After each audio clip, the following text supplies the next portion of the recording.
American comic, I'm lost, I'm surrounded by superheroes with father issues. This video is purely for entertainment and does not infringe on copyrights or laws. The rights to the novel and image belong to the original author. We do not claim ownership. Don't like waiting and want to listen to this fanfic in full now? Subscribe to our Patreon, where you'll find the best fanfics. Chapter 926, All members of the Justice League assembled. Why did Azu replace Superman?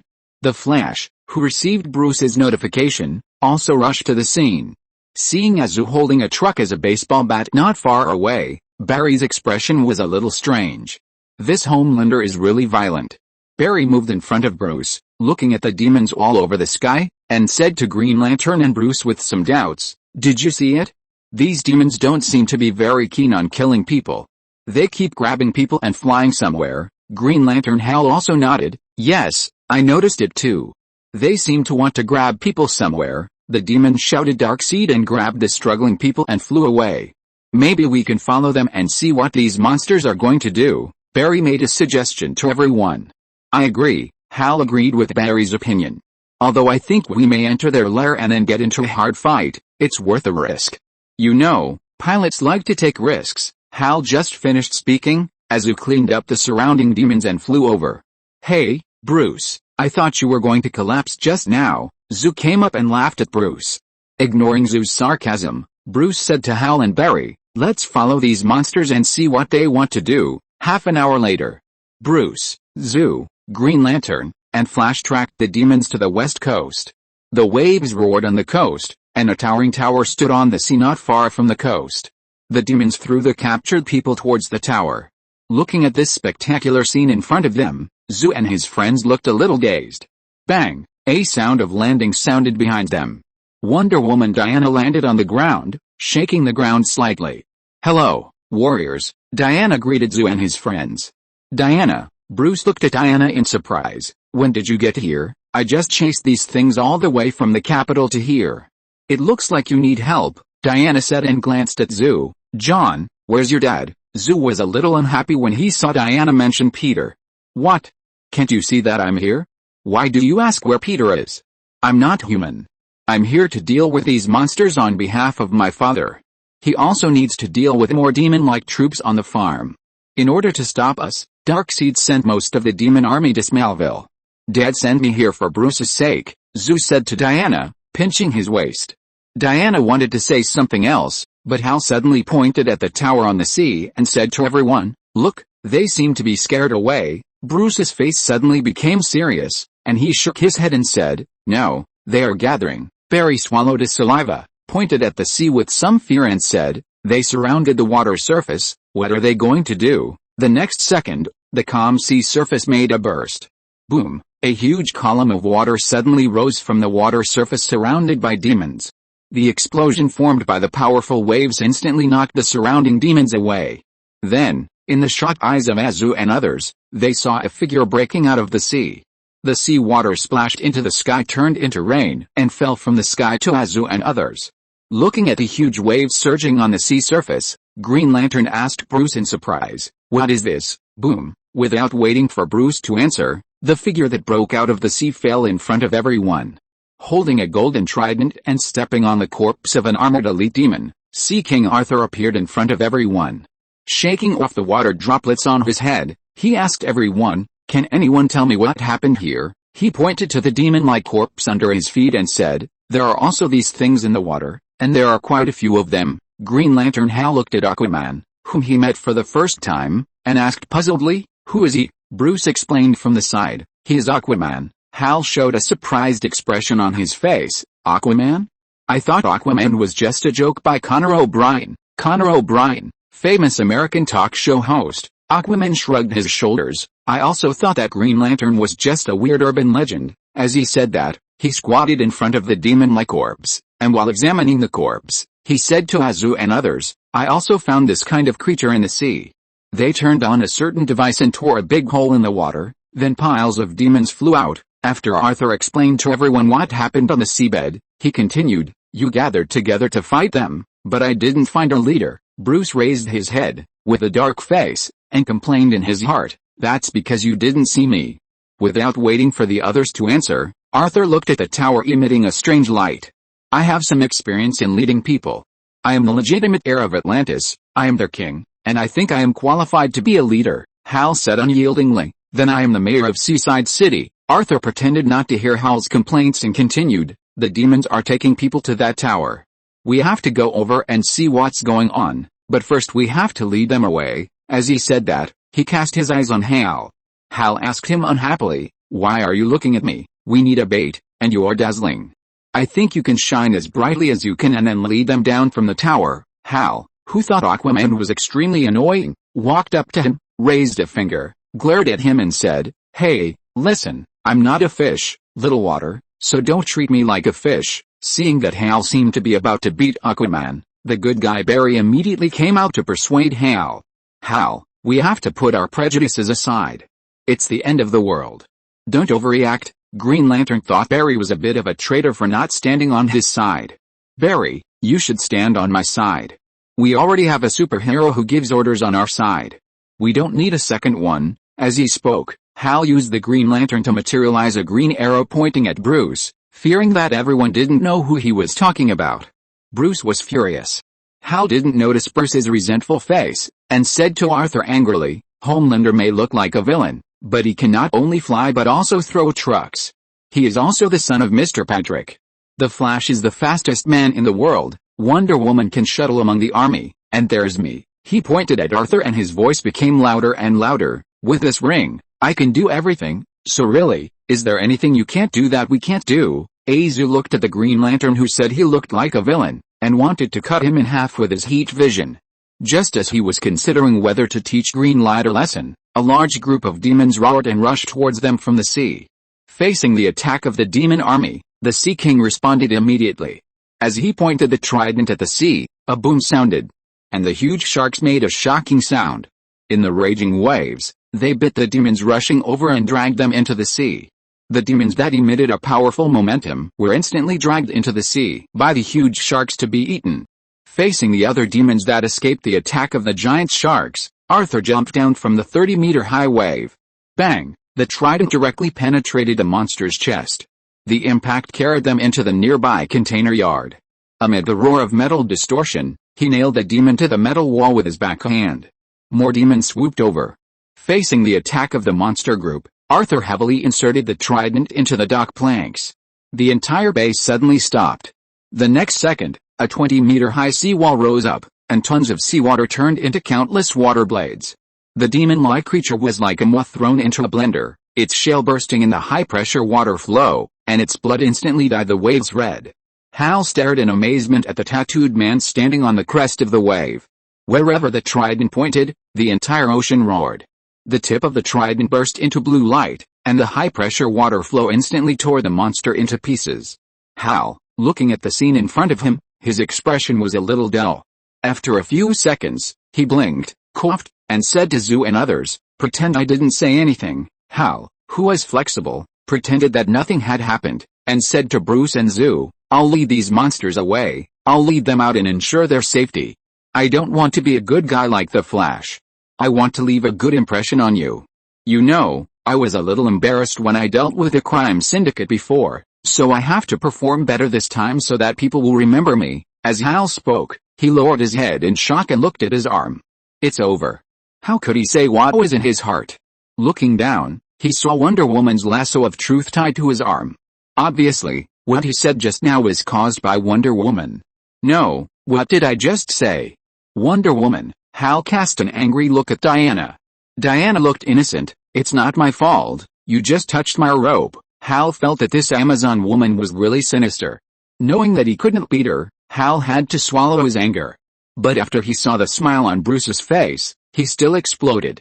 Batman, we are fighting, you still have the mood to laugh. Boom. As soon as he finished speaking, the tower on the sea released a strong light. Accompanied by huge energy, it swept around. At the same time, Bruce heard the panicked and frightened voice from Cyborg on the communicator, Batman, get out of there, he's coming. Chapter 927, Zu and the Flash joined forces to fight Darkseid. Green Lantern opened the shield to resist the burst of energy. With a loud bang, the dock where the few people were was almost destroyed by the energy. The building collapsed instantly, and smoke spread everywhere. After the smoke dispersed, Hal removed the shield, and what he saw was a shocking scene. A scarlet crack appeared in the sky above the tower, as if the universe itself was torn open. The black portal rotated above the sky, and countless demons poured out like a tide. The membrane wings of the demons vibrated and made a harsh hum, and the scarlet compound eyes flickered in the shadows. The whole ocean seemed to be trembling in the screams. Azu, Green Lantern, Aquaman, Wonder Woman, Flash, Batman and others stood in the center of the ruins, looking up at the gradually expanding dark door. "He's coming," Azu whispered, with heat vision in his eyes ready to go. The next second, the black door burst open. The moment Darkseid stepped out of the portal, the air seemed to solidify. Darkseid was nearly 3 meters tall, with gray-blue skin like weathered rock and muscles as knotty as mountains. Every time he stepped down, the ground cracked into spider-web-like cracks. His eyes burned with the scarlet light of Omega rays. Just a glance, the surrounding buildings silently collapsed into ashes. "Ants of the earth," Darkseid's low voice shook the air, "kneel down, or perish." Facing the extremely arrogant Darkseid, Zu was the first to rush up. Zu roared, and his fist with a sonic boom hit Darkseid's face. Darkseid didn't even raise his hand. Bang! His chest took the punch hard, and the shock wave exploded violently, shattering all the glass within 100 meters. Darkseid, who was hit by Zu's punch, did not move at all, but just lowered his head slightly, looking at Zu's pupils that shrank in shock. "Is this the full strength of Padrick's son?" Darkseid sneered and punched Zu in the chest with his backhand. Bang! The next second, Zu flew backwards like a cannonball, crashed through the building behind the dock, and then penetrated and hit another building with the remaining momentum.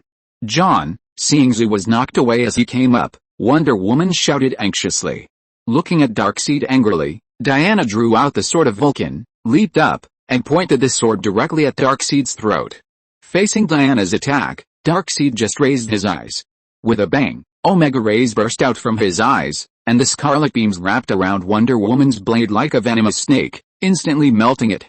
Before Diana landed, the next ray had penetrated her shoulder and nailed her to the ground. Amazon warriors are nothing more than this. Darkseid raised his foot and stepped on her back, and the bones made a crisp sound under the heavy load. "Damn it, let her go!" Hal Jordan, the Green Lantern, shouted angrily, and the ring burst into dazzling green light, constructing a giant energy cannon, aiming the muzzle at Darkseid's head. Without any hesitation, Hal launched an attack directly at Darkseid. A torrent of green energy poured out and rushed directly towards Darkseid. What Hal did not expect was that the energy emitted by the Green Lantern ring dissipated into nothingness with a boom the moment it touched Darkseid's skin. The toys of the Green Lantern Corps, Darkseid shook his head, and the Omega rays in his eyes lashed at Hal like a long whip. Boom! Hal hastily constructed a shield, which was shattered by the ray. He was blasted into the burning ruins, and the light of the ring dimmed a little in an instant. "Damn it! What kind of monster are you?" Arthur was stunned by the scene in front of him. When he reacted, he cursed, raised the trident, and rolled up a huge wave. The seawater condensed into countless ice cones behind him, shooting towards Darkseid. Facing Arthur's attack, Darkseid didn't even turn around. His eyes flashed slightly, and the Omega beam swept across, and the ice cones evaporated instantly. Taking advantage of this opportunity, Arthur immediately moved. Holding the trident, Arthur moved behind the enemy and stabbed him fiercely. Facing the attack from behind by Aquaman, Darkseid turned around and grabbed him. What? Arthur's eyes widened, and before he could react, Darkseid turned around and grabbed his throat, lifting him into the air. The King of Atlantis?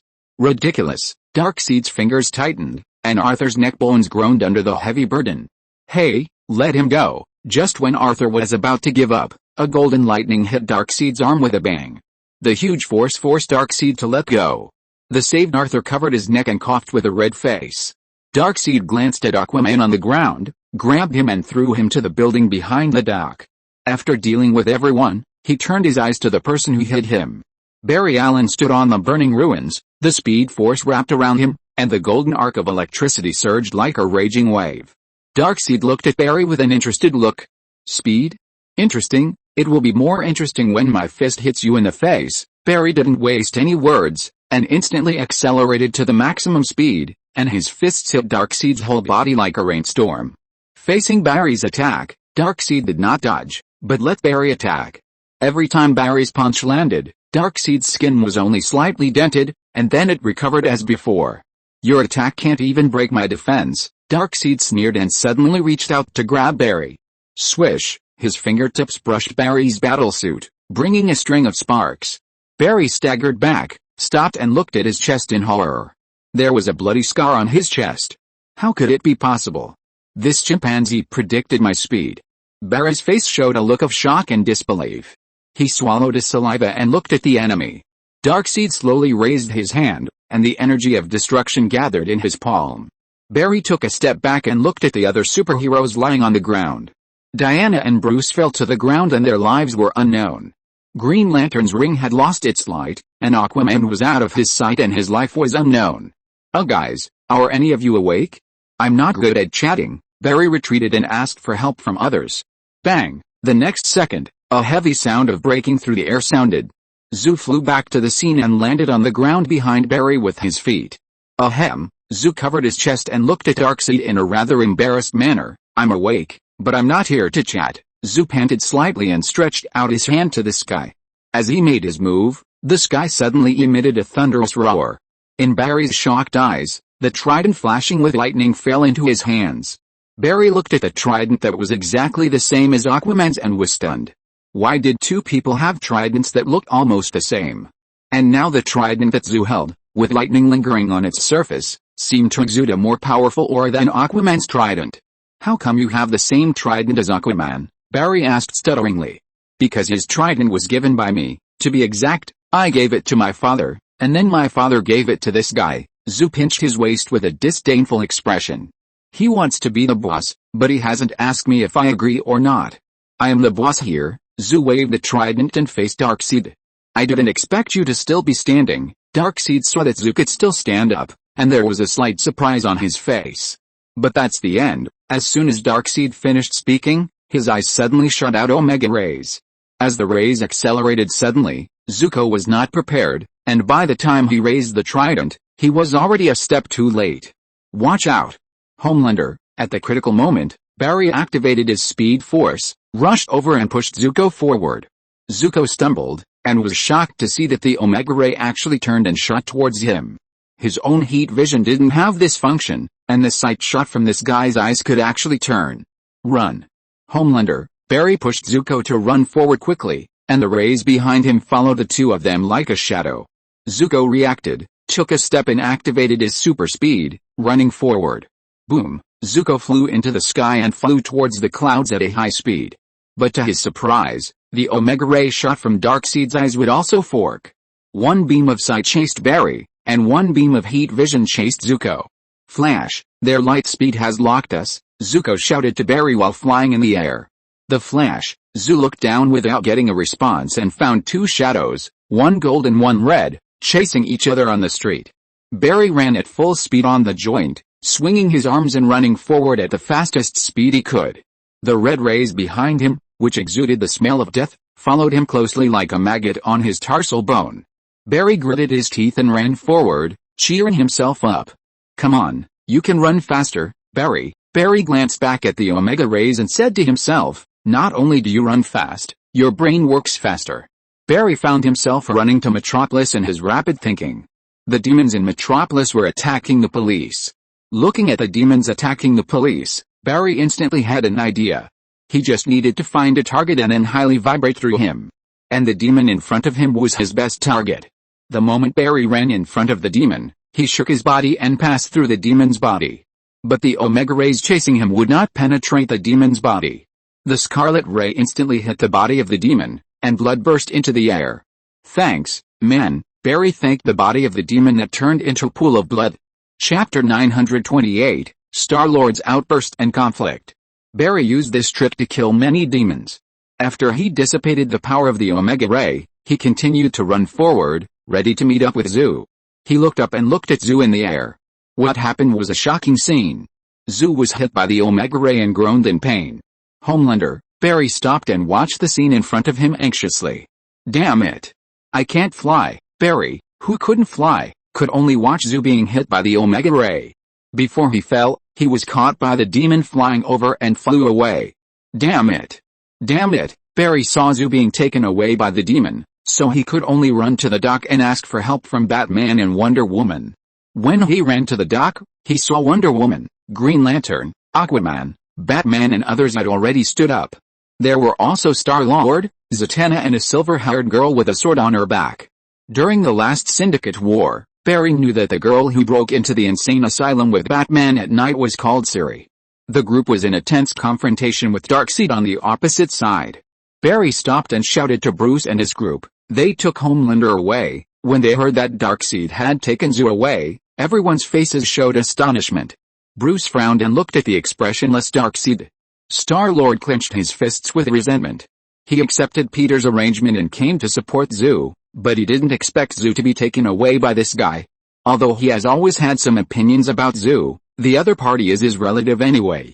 Whether it is the Marvel world or the Star-Lord on the farm, he is a very sentimental person. Star-Lord in the Marvel world, his mother died of a brain tumor when he was a child, which became his lifelong knot.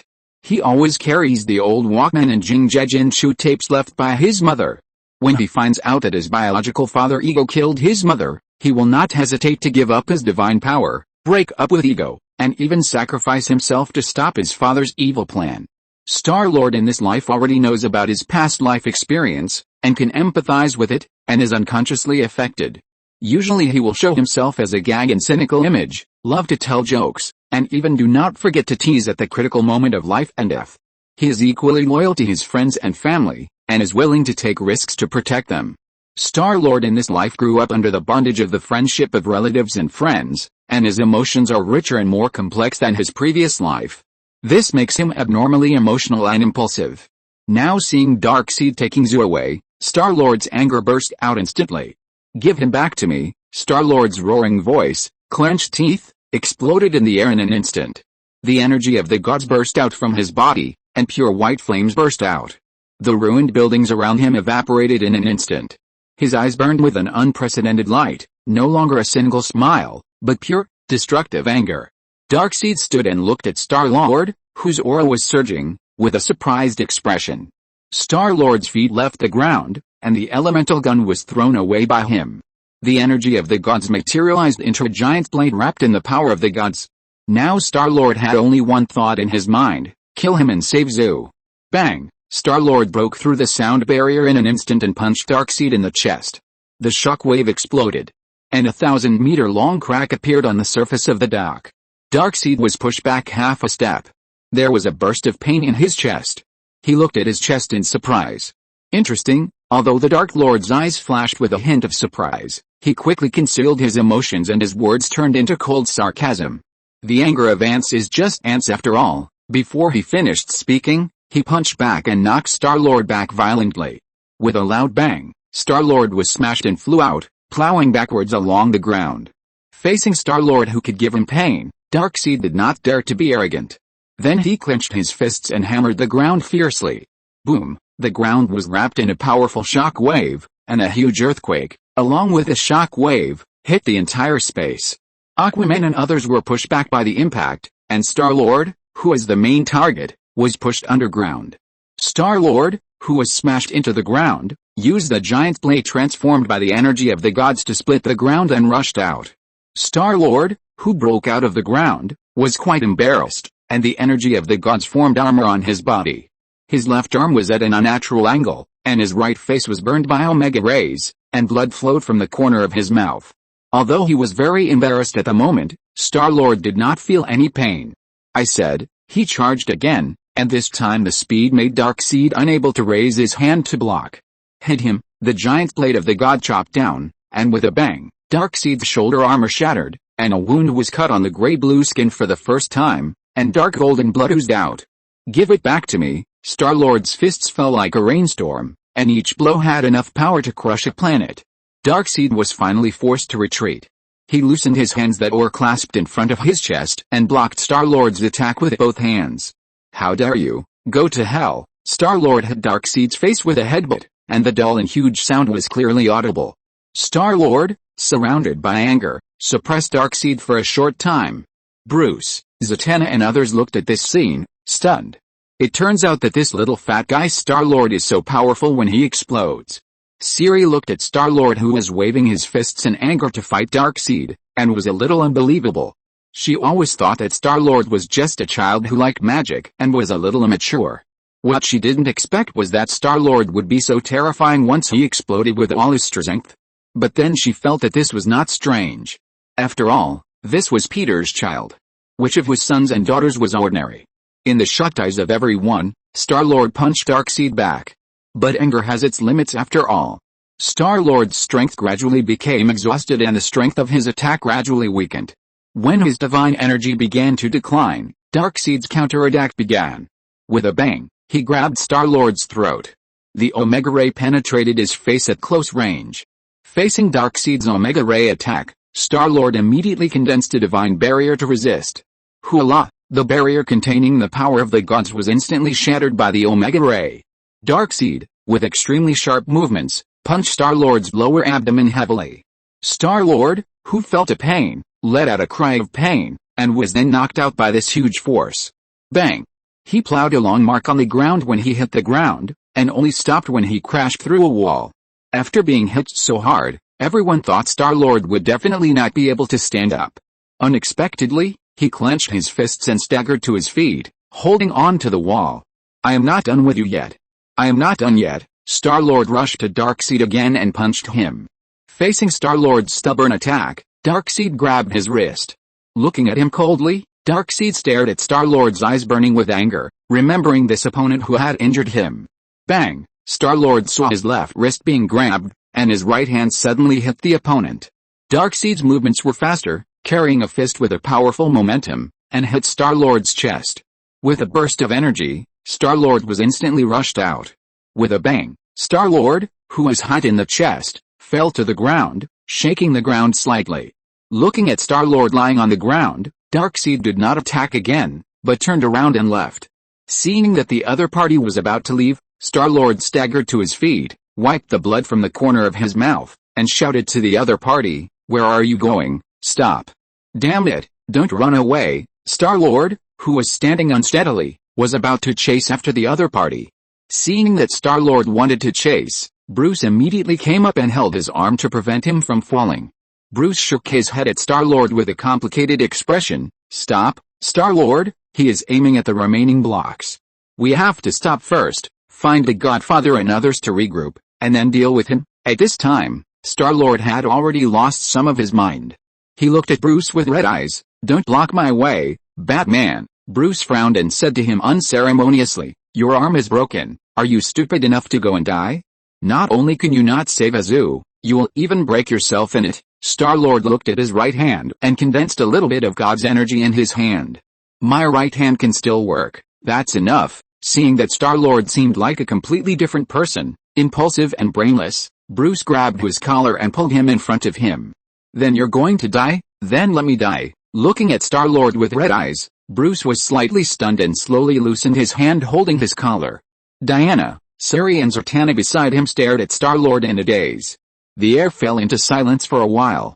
After a while, Bruce looked into Star-Lord's eyes and asked him, "What do you want to prove, Star-Lord?" "I don't want to prove anything," Bruce asked him as if he was meeting Star-Lord for the first time. "Who are you doing this for? Don't pretend that you know me very well. You don't. I believe no one really knows you, or your father doesn't know you either." Star-Lord clenched his fists and said to Bruce angrily, "Don't talk like you're someone who's easy to understand." Bruce shook his head. "No, I don't think so. We're just a little bit similar." "No, we're not alike at all," Star-Lord confronted Bruce.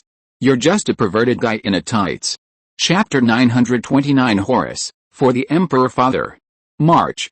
"This is you, Bruce Wayne," Star-Lord panted, his red eyes excitedly saying to him, "This is the real you, I know you." Diana and others beside him were awe-stunned when they heard Star-Lord's unceremonious attack on Bruce. Bruce faced Star-Lord and looked into his eyes in silence for a moment.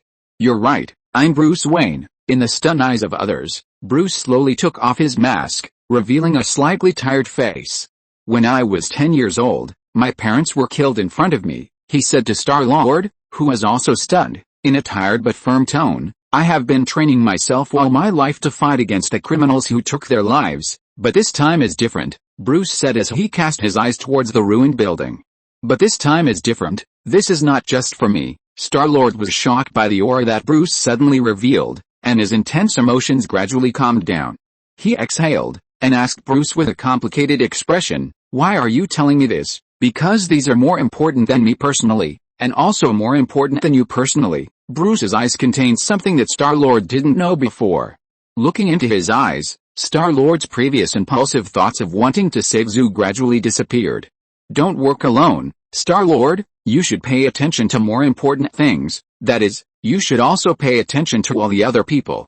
We need teamwork." He stretched out his hand to Star-Lord. "Go to the farm to find the Godfather, and then work together to deal with this guy." Star-Lord looked down at Bruce's outstretched hand, hesitated for a moment, and finally shook hands with the other party.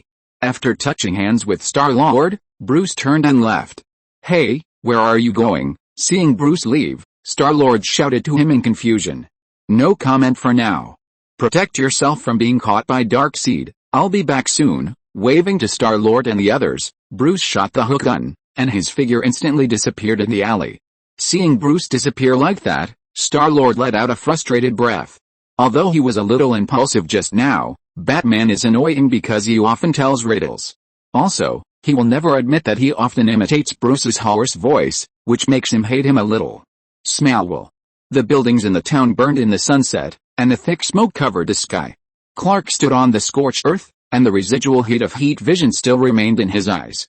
But the number of demons was too many. They came from all directions, their scarlet compound eyes flashed in the smoke, and their claws tore through the walls of the buildings to grab people. The whole town turned into a purgatory battlefield. "Do you need help, cousin?" A golden meteor streaked across the sky, and the shock wave blew away more than a dozen demons. The smoke and dust dissipated, and Kara was suspended in the air. The sun flowed on the S badge on her chest. Kara's blonde hair flew in the heat wave, and her blue eyes were shining. Clark stood up and wiped the dust from the corner of his mouth. Of course, Kara landed beside him and looked at the surrounding buildings. "Sorry, I spent some time at the school." She scanned the battlefield. "It seems that these guys are really endless." "Yeah." Clark stood up and his heat vision rekindled. "Don't let them get close to the town." The group of demons let out a shrill roar and rushed over like a tide. Facing the attack of the swarm of monsters, Kara took the lead. With a boom, the demons crashed into the enemy camp like a cannonball. The demon shells burst wherever they passed, and fluorescent green blood splashed on the walls of the surrounding buildings. Bang! An elite demon tried to attack from behind, but she grabbed the membrane wing with her backhand and swung it into the ground. With a boom explosion, the shock wave overturned the plants in the nearby park, and dust quickly filled the air. Kara violently dealt with the demons, and Clark was not idle either. Red beams burst out of his eyes, and his heat vision swept across like a long whip, cutting the demons in the air in half. "Well done, Carl. I haven't seen you for a long time. You've become much stronger." After praising Clark, Kara suddenly accelerated. Boom! The sonic boom shattered the stained windows of the nearby church. Kara shouted and threw out her fist, punching through the chest of the demon. Blood spilled from the air, and the stench instantly spread. Seeing that the two were difficult to deal with, the demons adjusted their tactics and surrounded the two from all sides. Kara and Clark stood back to back. The super hearing of the two Kryptonians could capture the movements of every monster. Kara said to Clark behind her, "I'll be responsible for the left side, Carl, you'll be responsible for the right side." "Understood." Clark took a deep breath, and the heat accumulated in his eyes. Just as he was about to attack the demon, he suddenly felt a palpitation. He felt as if something bad had happened. Was it Azu or the Godfather who was in danger?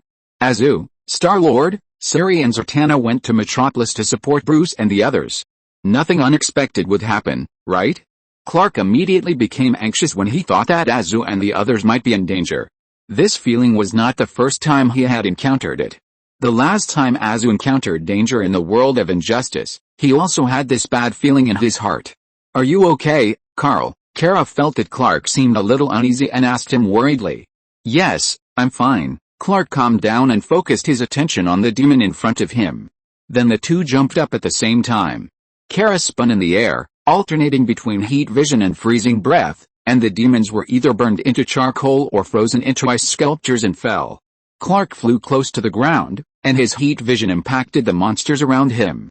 Every punch he threw was accompanied by a sonic boom, and the whistling fists directly shattered the demon's internal organs. An elite demon took the opportunity to pounce on Kara's back. Clark, who saw this scene, flashed instantly and grabbed its throat with one hand. "Don't touch it, I can handle it." Seeing her cousin deal with the monster behind him, Kara glared at him dissatisfiedly. "I know," Clark crushed the demon's cervical vertebrae, "but the Godfather often said that family members have to take care of each other. The number of demons is still increasing, and the portal that transports demons in the sky in the distance flickers." Kara wiped the sweat from her forehead and said to Clark, "This will never end." Clark frowned. "Do you have an idea?" "A crazy idea." Kara unbuttoned the collar of her battlesuit, revealing the S logo on her chest. "Help me by 10 seconds. Clark instantly understood her intention. "Are you sure? That will drain your energy." "Then don't let me be interrupted." Kara closed her eyes, the sun flowed under her skin, and golden lines spread from her chest to her whole body. Clark said no more, stood in front of Kara, and fully opened his heat vision and freezing breath to intercept all the demons that rushed towards him. 10 seconds later. "Carl, back off." Kara suddenly opened her eyes, and dazzling golden light burst out from her body, like a supernova explosion. Boom, a deafening explosion sounded. Wherever the light passed, the demons were reduced to ashes, and even the portal of apocalypse began to twist and collapse. After the shock wave subsided, only charred land and sporadic flames remained on the entire battlefield. Kara fell to her knees as if exhausted, and was supported by Clark. First time using this trick, Kara panted and asked Clark, "Is it okay?" "Very good, but it consumes a little physical strength." "Can you still fight?" "Of course. Don't forget that I'm your cousin," Kara said to Clark, unconvinced. "Maybe I can become some other elder of yours in the future, so of course I'm better than you." Clark, why did he feel a little strange when listening to Kara's words? What kind of elder did Kara want to be? At the same time, Padwick Farm was also attacked by a large number of demons. It was already evening. The setting sun dyed the sky of Kent Farm blood red. The air was filled with the smell of burning corn stalks, and the roar of demons sounded outside. The young Horace stood in the secret base in the backyard, his upper body naked, sweat rolling down the ravines of his muscles. His breathing was heavy and his eyes were sharp. But what emanated from his eyes was not fear, but the excitement before hunting. Horace himself did not understand why he was so keen on fighting. Without knowing the reason, he could only attribute it to his genes. He might be born to be a warrior. "Very good, monsters, get ready to die." Horace, who suddenly had a second-year syndrome, whispered and walked quickly to the steel giant covered by canvas in the corner of the secret base. The canvas was suddenly opened, and the dark silver power armor flashed a cold luster in the twilight. The armor in front of him was a killing machine forged by Horace himself with a memory of the Warhammer world and the technology of the Earth. He stroked the Padwick Farm emblem, white birch tree, etched on the breastplate, and his fingertips stayed on the cold metal for a moment. For the Emperor Father, Horace took a deep breath and put on the latest power armor. Horace's much improved power armor was newly developed with the help of Boom. After absorbing Brainiac's technology, Horace's newly designed armor was somewhat similar to the Black Terminator armor he wore after his fall in his previous life. The armor, which Horace called Serpent Scale, was covered with the black and red patterns and looked full of powerful momentum. Behind the irresistible momentum, the armor was covered with a black cape, covering from the shoulders to the back. Under the cape were heavy double-layer shoulder armor and a towering back armor. The servo system of the Serpent Scale armor sensed Horace's contact, and the back armor unfolded like a living thing. Horace took a step back and let the mechanical arm fit the armor parts to his body, one by one. If you're listening to this novel on a channel other than Fanfic World, it means they downloaded and uploaded it without effort. We cordially invite you to visit our channel, Mundo Fanfic Novelis. There you'll find the original version of this story, and you can explore many other novels of various genres. We're waiting for you to immerse yourself in a world of incredible novels. Chapter 930, Hokibo is going to demolish the farm. Serpent Scale was locked first, and the hydraulic system emitted a low hum, increasing the explosive power of the tendons. Then the armor wrapped around his knotted muscles, and the power claws at knuckles clicked and popped out, instantly becoming cold and sharp. The chest armor was finally closed, and the energy core under the Padwick Farm emblem lit up with a dark red light, like a star about to explode. The moment the helmet was lowered, the breathing valve blew out hot white gas, and the system prompt message lit up in the eyepiece.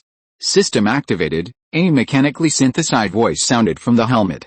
Horace clenched his fists and felt the power rushing through his blood vessels.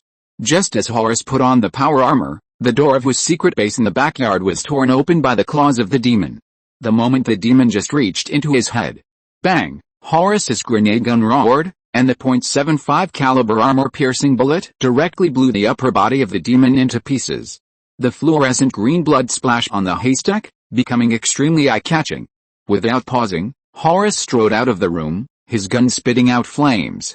Each bolt accurately hit the head or chest of the demonoid, and the shock wave of the explosion plowed a charred gully in the nearby ground.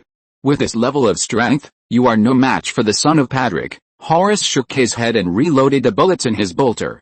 He changed the magazine smoothly, and the brass shells fell to his feet with a clink sound. Just as he changed the bullets, several demonoids pounced from the side. Horus backhanded the bolter back to the back armor, and the power claws clanged out. Come on, monsters! The claws of the first demonoid that rushed over rubbed his shoulder armor, splashing a string of sparks. Horus turned around and clawed, whoosh, and directly tore the monster in half from collarbone to hip. The second demonoid jumped onto his back and tried to grab his shoulders. Unexpectedly, although Horus was wearing power armor, his body was very flexible. He grabbed the demon-like membrane wing with his backhand and smashed it hard at another flying monster. Boom! The shells of both monsters burst in the collision, and their internal organs splashed on the power armor and evaporated instantly. After dealing with the monster in front of him, two more demons rushed towards him at the same time. Horus crossed his claws and spun around to slash. Swish! The demon-like head flew into the air, and the headless body still maintained the charging posture and fell heavily to the ground. After dealing with the charging demon-like, Horus stood in the middle of the pile of corpses, with fluorescent green blood stains on his power armor. His eyes swept across the burning town. In the distance, more demon-likes were pouring out of the portal. He raised his left arm, and the forearm armor slid open, revealing a micro-missile launch nest. For the Emperor Father, monsters, all die. With a whisper from Horus, the missiles took off with tail flames, engulfing the group of demon-likes near the portal in the sea of fire. The heat wave brushed over his armor, and Horus's combat boots crushed a still twitching demonoid head. With a crack, the sound of steel and bone breaking mixed together. Bakugo and Wei, who were on the other side of the farm, were also in a tough fight. Bakugo wore a simple power armor and held out his bolter. While licking his lips excitedly, Bakugo laughed and attacked the demonoids. Bang! Bang!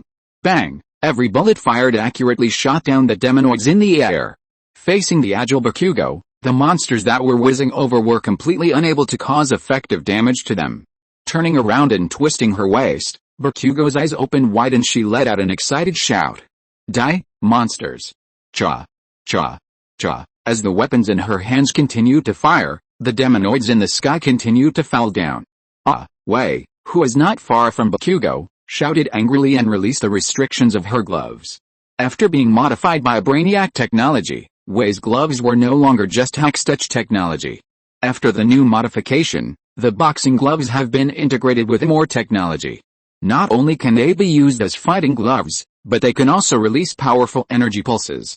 As a burst of blue energy suddenly burst out from the boxing gloves, Wei suddenly felt that her whole body was filled with power.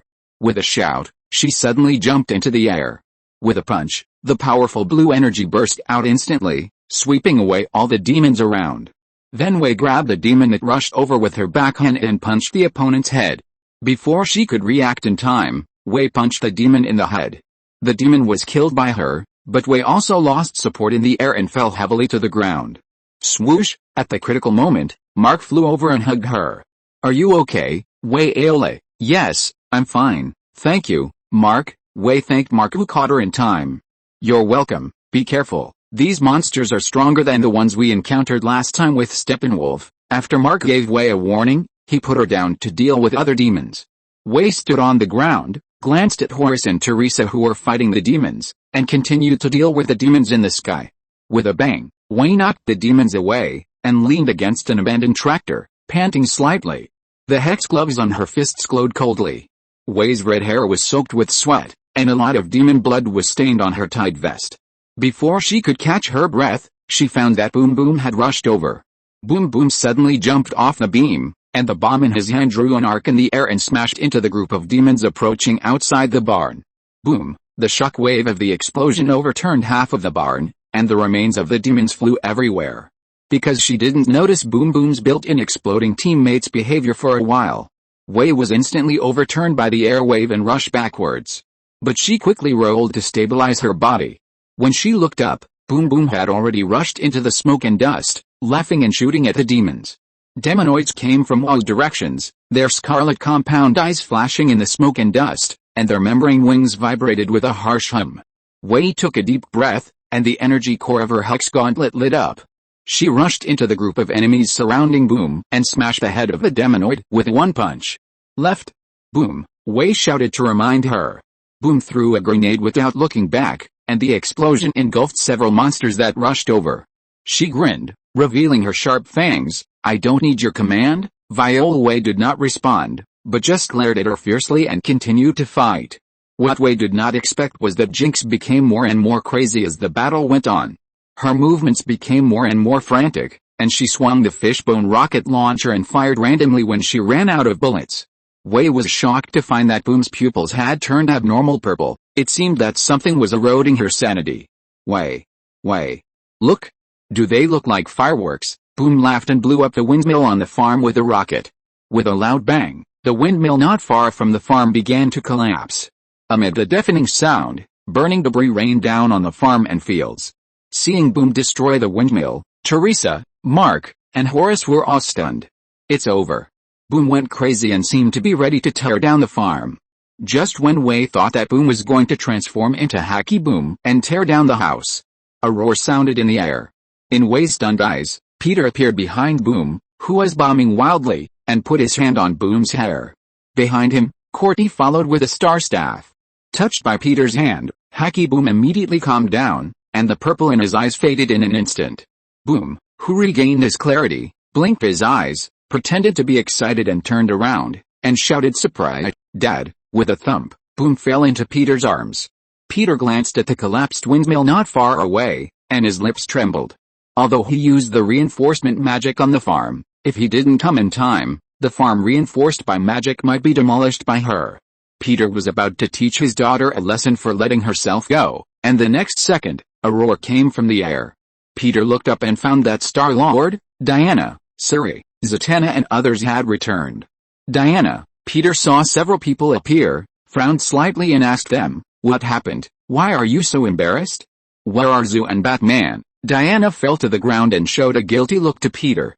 I'm sorry, Peter, I couldn't protect Zoo, he was captured by Darkseid. Captured? Hearing this news, Peter was stunned.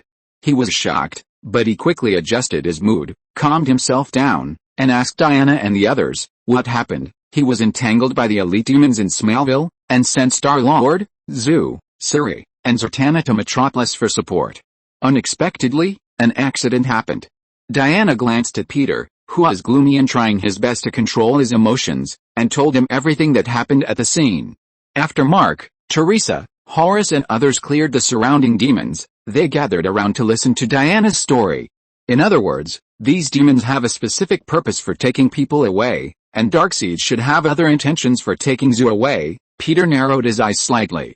Bruce asked Diana and the others to come back and reunite with him, and reminded everyone not to do stupid things, but according to Peter's understanding of him, he might be the one who did stupid things. Bruce, who was worried about Peter, turned his back to Star-Lord and the others and left, saying in a voice that he could hear, I have to rescue John. At this time, in front of the ruins of the building in Metropolis, Bruce killed a demon-like creature that pounced on him and looked at his right hand. After finding that the energy gun in his hand had no bullets, Bruce threw the energy gun on the ground with an expressionless face. Alfred, who was communicating with Bruce, was surprised to find that Bruce did not seem to be ready to resist. Master, what are you doing? Do the right thing. Swoosh. The next second, a demon-like creature flew over and grabbed Bruce into the sky. Chapter 931 Bruce goes deep into apocalypse to save people. Master, Alfred called out to Bruce anxiously. But no matter how he called out, Bruce didn't respond. Bruce, who was caught by the demon in the dark tower, was thrown heavily to the ground. Bruce staggered to his feet, holding his chest, and looked forward. Before he could see the scene in front of him clearly, a dazzling light suddenly opened in front of him. Shoo! Bruce, who was unable to react in time, was directly absorbed by this irresistible light. When he reacted and his eyes adapted to the environment again, The terrible burning hell-like scene in front of him shocked him. The first thing Bruce felt was the burning sulfur smell coming towards him, as if the air in the entire space was burning. The sky was covered by thick black and red clouds, and the occasional flash of dark red lightning cut through the sky, reflecting the towering spires and fortresses in the distance. These towers and fortresses were made of some unknown black metal, and the surface was covered with sharp barbs, conveying an atmosphere that made Bruce tremble a little, a cruel and unshakable atmosphere. Bruce found that he was standing outside a fortress. The ground was not ordinary soil, but a charred wasteland mixed with lava and mechanical debris. With every step, he could hear the sound of metal fragments and bones breaking. In the distance, a huge lava river meandered, with dissolved demon-like debris floating in it. These slave soldiers of Apocalypse were transformed from creatures of the conquered world. They lost their self-awareness and only had absolute obedience to Darkseid. They would not resist even in death. Holding his breath nervously, Bruce sneaked forward and prepared to enter the fortress. The flames burned underground, and countless dark smoke rolled up. In the space arranged like a prison, there seemed to be countless wailing echoing inside. Bruce looked at the surrounding environment and took a deep breath. It seemed that he should have come to Apocalypse.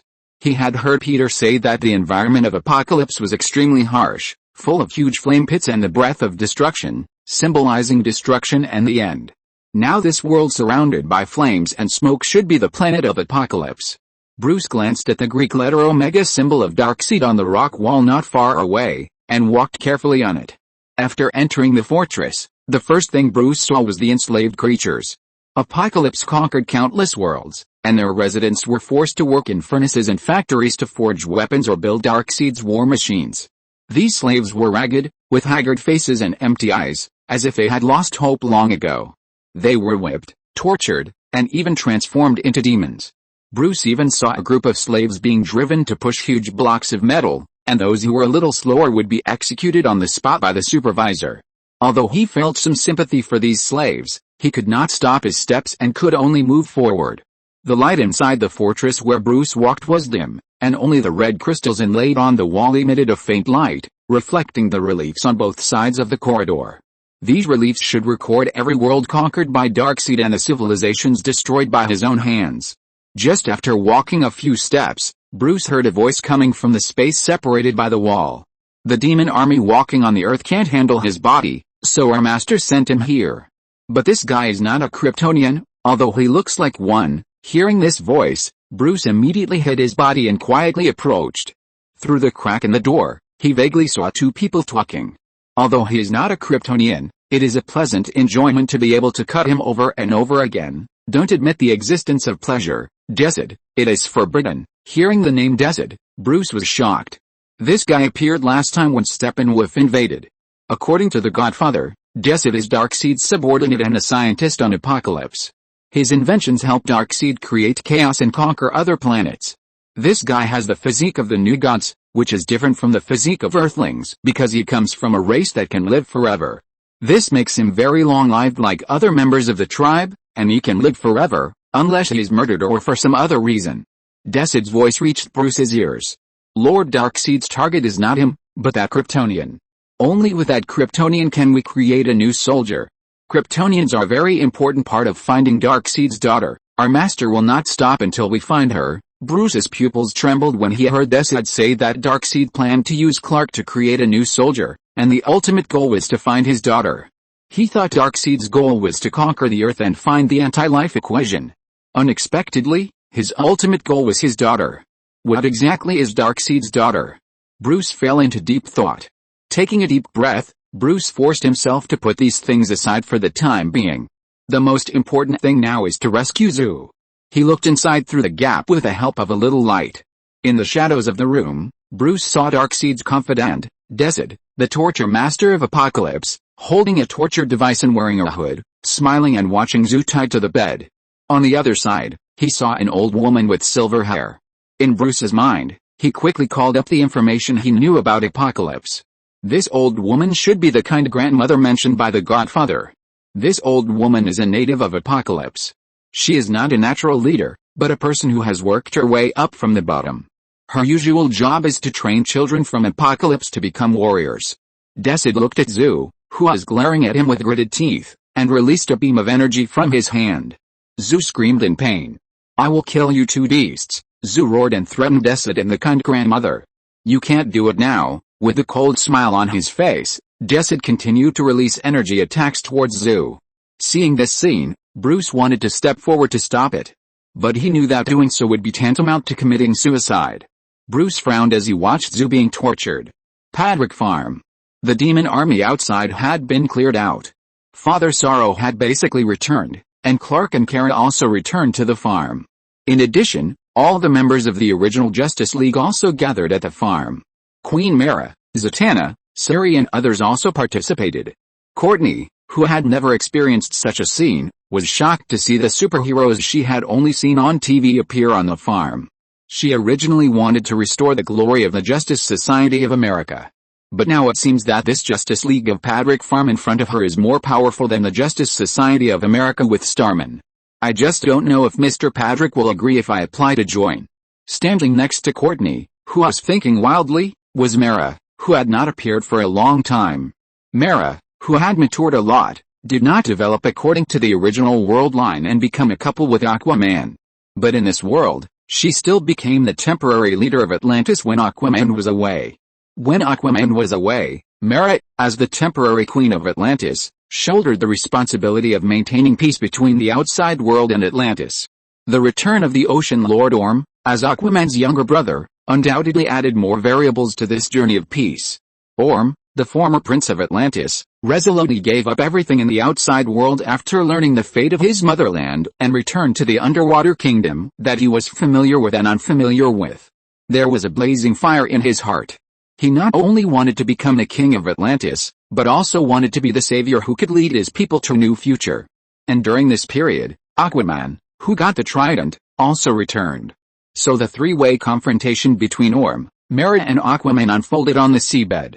After receiving Peter's notice and encountering the demon-like demon on the seabed, Mara immediately rushed to the farm. Even her grievances with Orm were put aside. "When are we going to attack the tower?" "Peter." Mara frowned slightly and asked Peter. Peter shook his head and said to Mara, "I checked there, but didn't find Zhu. I'm afraid there's nothing there." Cyborg, who was operating the computer nearby, said to Mara, "I can feel that the tower is just a transit channel." Loki asked puzzledly, "What transit channel?" "The mother box can open interdimensional and interstellar transmission channels, connecting different planets or parallel universes. Now the mother boxes in Star Labs are all out of control. They opened the channels and released these demon armies. I believe that the functions of these three mother boxes have all been mastered by Darkseid. The mother boxes are highly intelligent, so Darkseid can easily control them," Horus said to Cyborg nearby. "But you can also control it, right? Because your power is given by the mother box." "Yes," Cyborg nodded. "My brain has been transformed into a quantum computer, which can parse the complex algorithms of the mother box, thereby accurately controlling the opening and closing of the wormhole. But that was in the past. It's a bit difficult for me now." Darkseid controls the mother box. After hearing this, Peter said to him, "Then can you open the mother box channel and send Darkseid back?" "That's difficult. Even if I can do it, I can only open it for a short time, then let Boom and Horus help you." Horus and Boom, as scientific and technological talents, can definitely help Cyborg. Chapter 932 Batman slaps a Zhu. Peter and Zhu have a telepathic connection. After not detecting Zhu's presence in the tower, Peter guessed that Darkseid must have taken Zhu to Apocalypse or other dimensions. Because he couldn't feel Zhu's breath in this world, Peter couldn't sense either the sand of the salmon or the trident. Suspecting that Zhu was taken to Apocalypse by Darkseid, Peter asked Horus and Boom to help Cyborg study how to open the passage. Whether it was to rescue Zhu or to fight Darkseid, he needed Cyborg's ability. "Mark, Raven, Clark, and Kara, you go to the tower with me." Peter gave the task to everyone in the Padrick Farm Alliance. "Barry, Hal, Diana, and Arthur, you stay at the farm and protect everyone." Diana listened to Peter's words, nodded, walked over and held his hand, and said solemnly, "Protect yourself, Peter, come back alive." Teresa and Boom also walked over with a sad face and hugged Peter tightly. Teresa said to Peter in a muffled voice, "Dad, you must come back safely and don't abandon me." "Dad will certainly not abandon you." Peter reached out and patted the hair of his two little daughters, and said to Diana, Sari and others, "Don't worry, don't forget that I am the god of sleep, and I will not lose to that chimpanzee so easily, Apocalypse. Bruce clenched his fists and watched the two torture Zhu. This should be a black stone dungeon buried deep under the lava. The walls were engraved with ancient runes, and some kind of dark red energy flowed, like coagulated blood. Zhu was tied to a metal cross, his hands were locked with black shackles, and he couldn't break free at all. His skin was covered with charred marks, which were the burns of Omega energy. No, Bruce whispered, and he couldn't help but jump out and take action. But the next second, his muscles tensed. "Ah, Batman," a cold voice came from the shadows behind him. "We have been waiting for you, it's Desid." The torture master of Apocalypse, one of Darkseid's most loyal servants, slowly emerged from the darkness. A sick smile hung on his pale face, and he was playing with a long whip that flashed with purple-black energy. "I didn't expect you to find this place," Desid said softly. "I have to say, you are really good. Can you tell me who sent you here?" Bruce did not answer Desid's question. His fingers gently clasped the microbomb on his belt. "Don't be so serious, Batman," another voice sounded in front of him, low and rough. Kind Grandma, the combat instructor of Apocalypse, with a body as strong as a hill, walked towards him with a hideous smile on her face. "Don't worry that we will kill Homelander, we just help him." Recognize his position, Kind Grandma stopped and walked in front of Azu, pinched his chin with her thick fingers, and forced him to look up. "Look at you, Padrick's eldest son, you seem a little embarrassed now," she sneered at Zhu, whose face was twisted because of humiliation. "Your father didn't come to save you, but sent a bat to save you." Zhu's lips moved, but no sound came out. Desid used magic to imprison his ability to speak.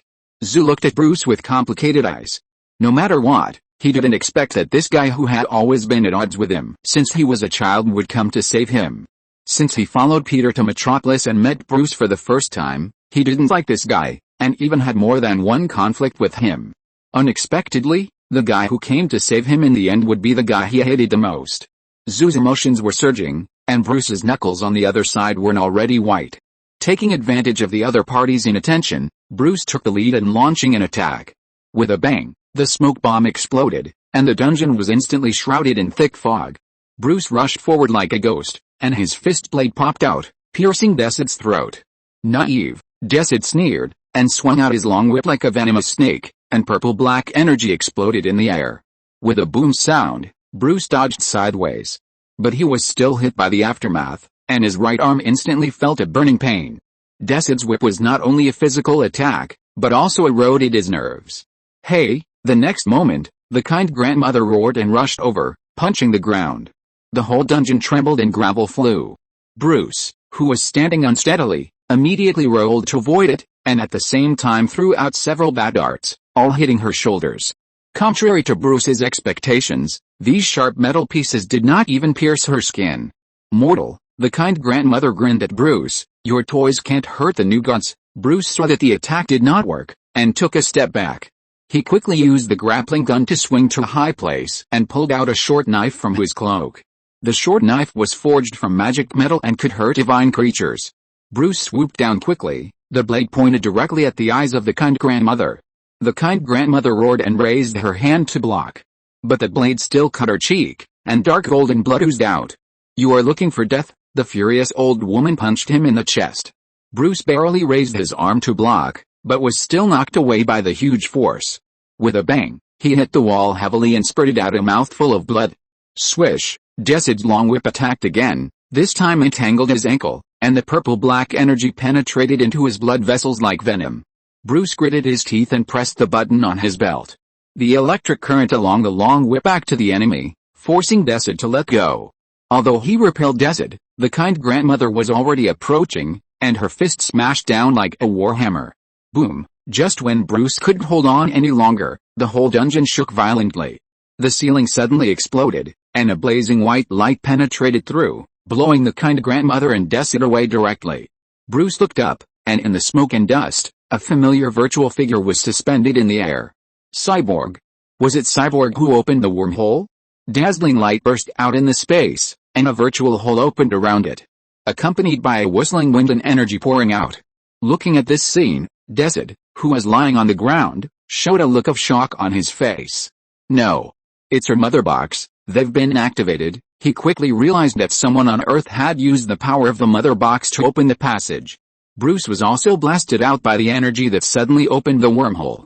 He quickly got up, moved to Azu, and helped him untie the restraints on his body. "John, are you okay?" Azu wanted to stand up with scars all over his body, but he fell down the next second because of exhaustion and was supported by Bruce. Azu gritted his teeth and said, "Not good. These guys have instilled a lot of things in my mind. I saw Darkseid's killing and torture throughout a multiverse.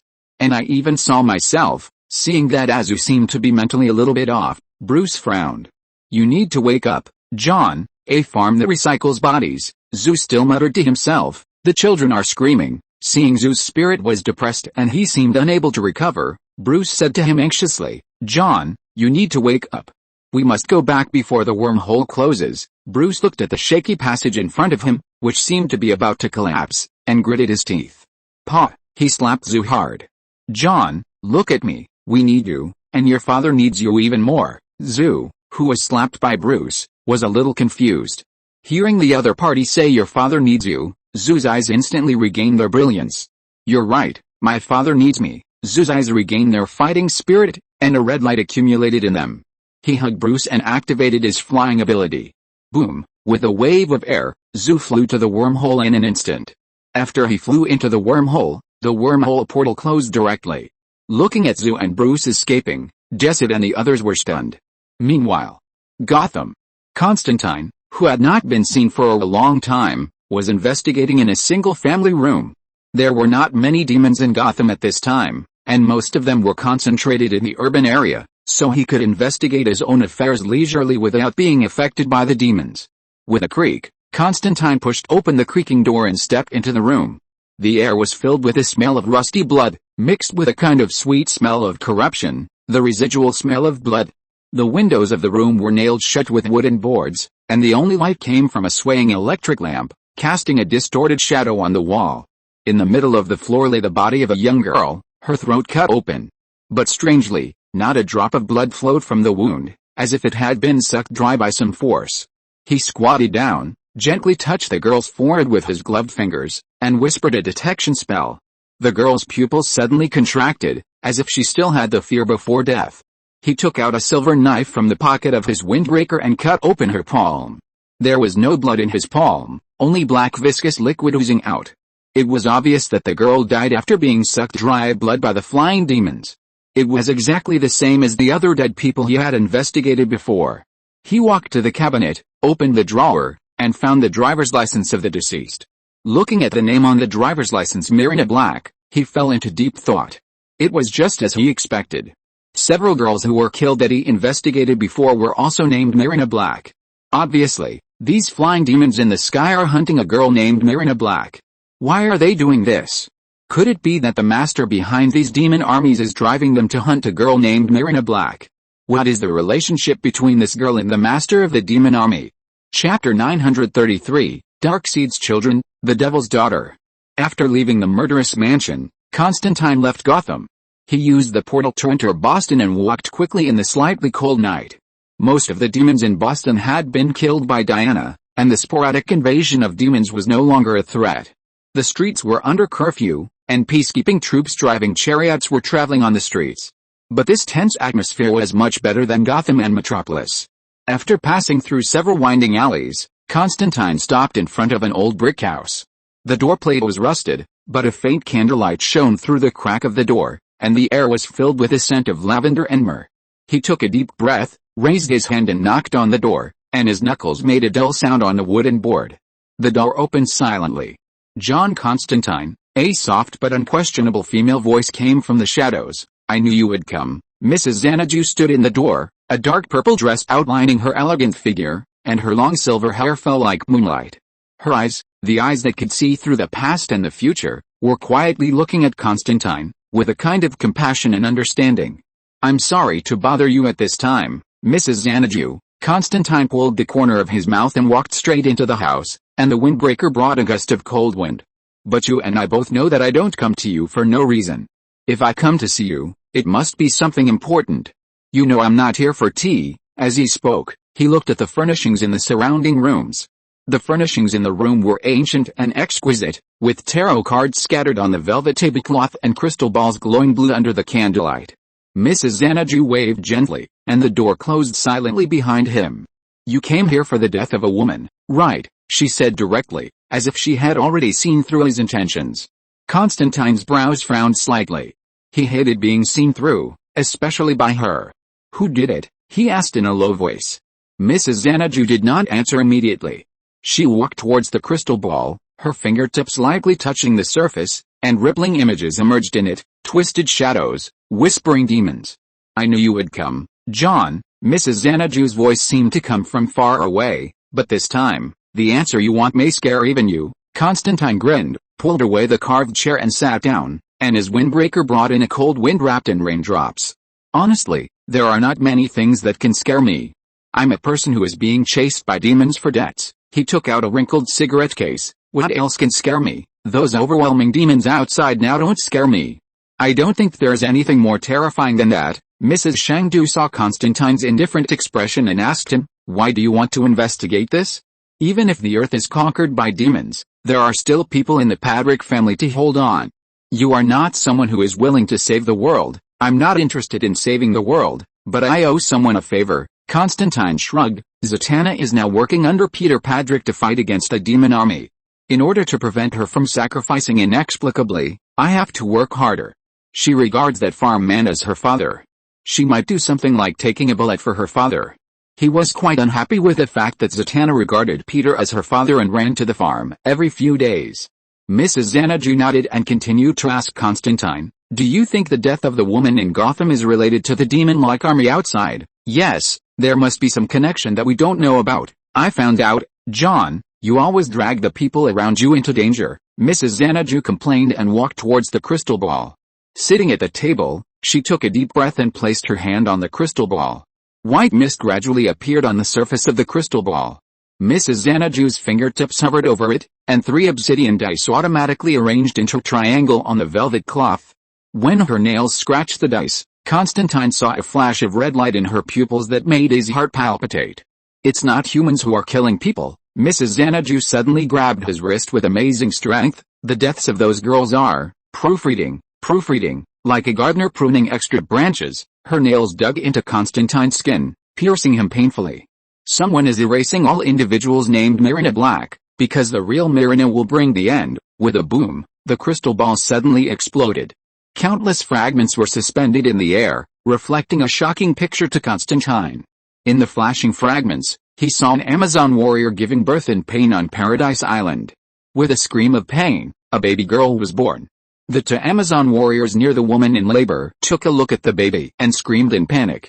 Because the skin of the baby girl on the ground was cold gray, with a stone skin texture. "This is obviously not a normal human baby. This is the child of the devil." "Pa?" Constantine's cigarette fell to the ground. "What is this?" As soon as he finished speaking, Mrs. Xanadu suddenly spit out a mouthful of blood.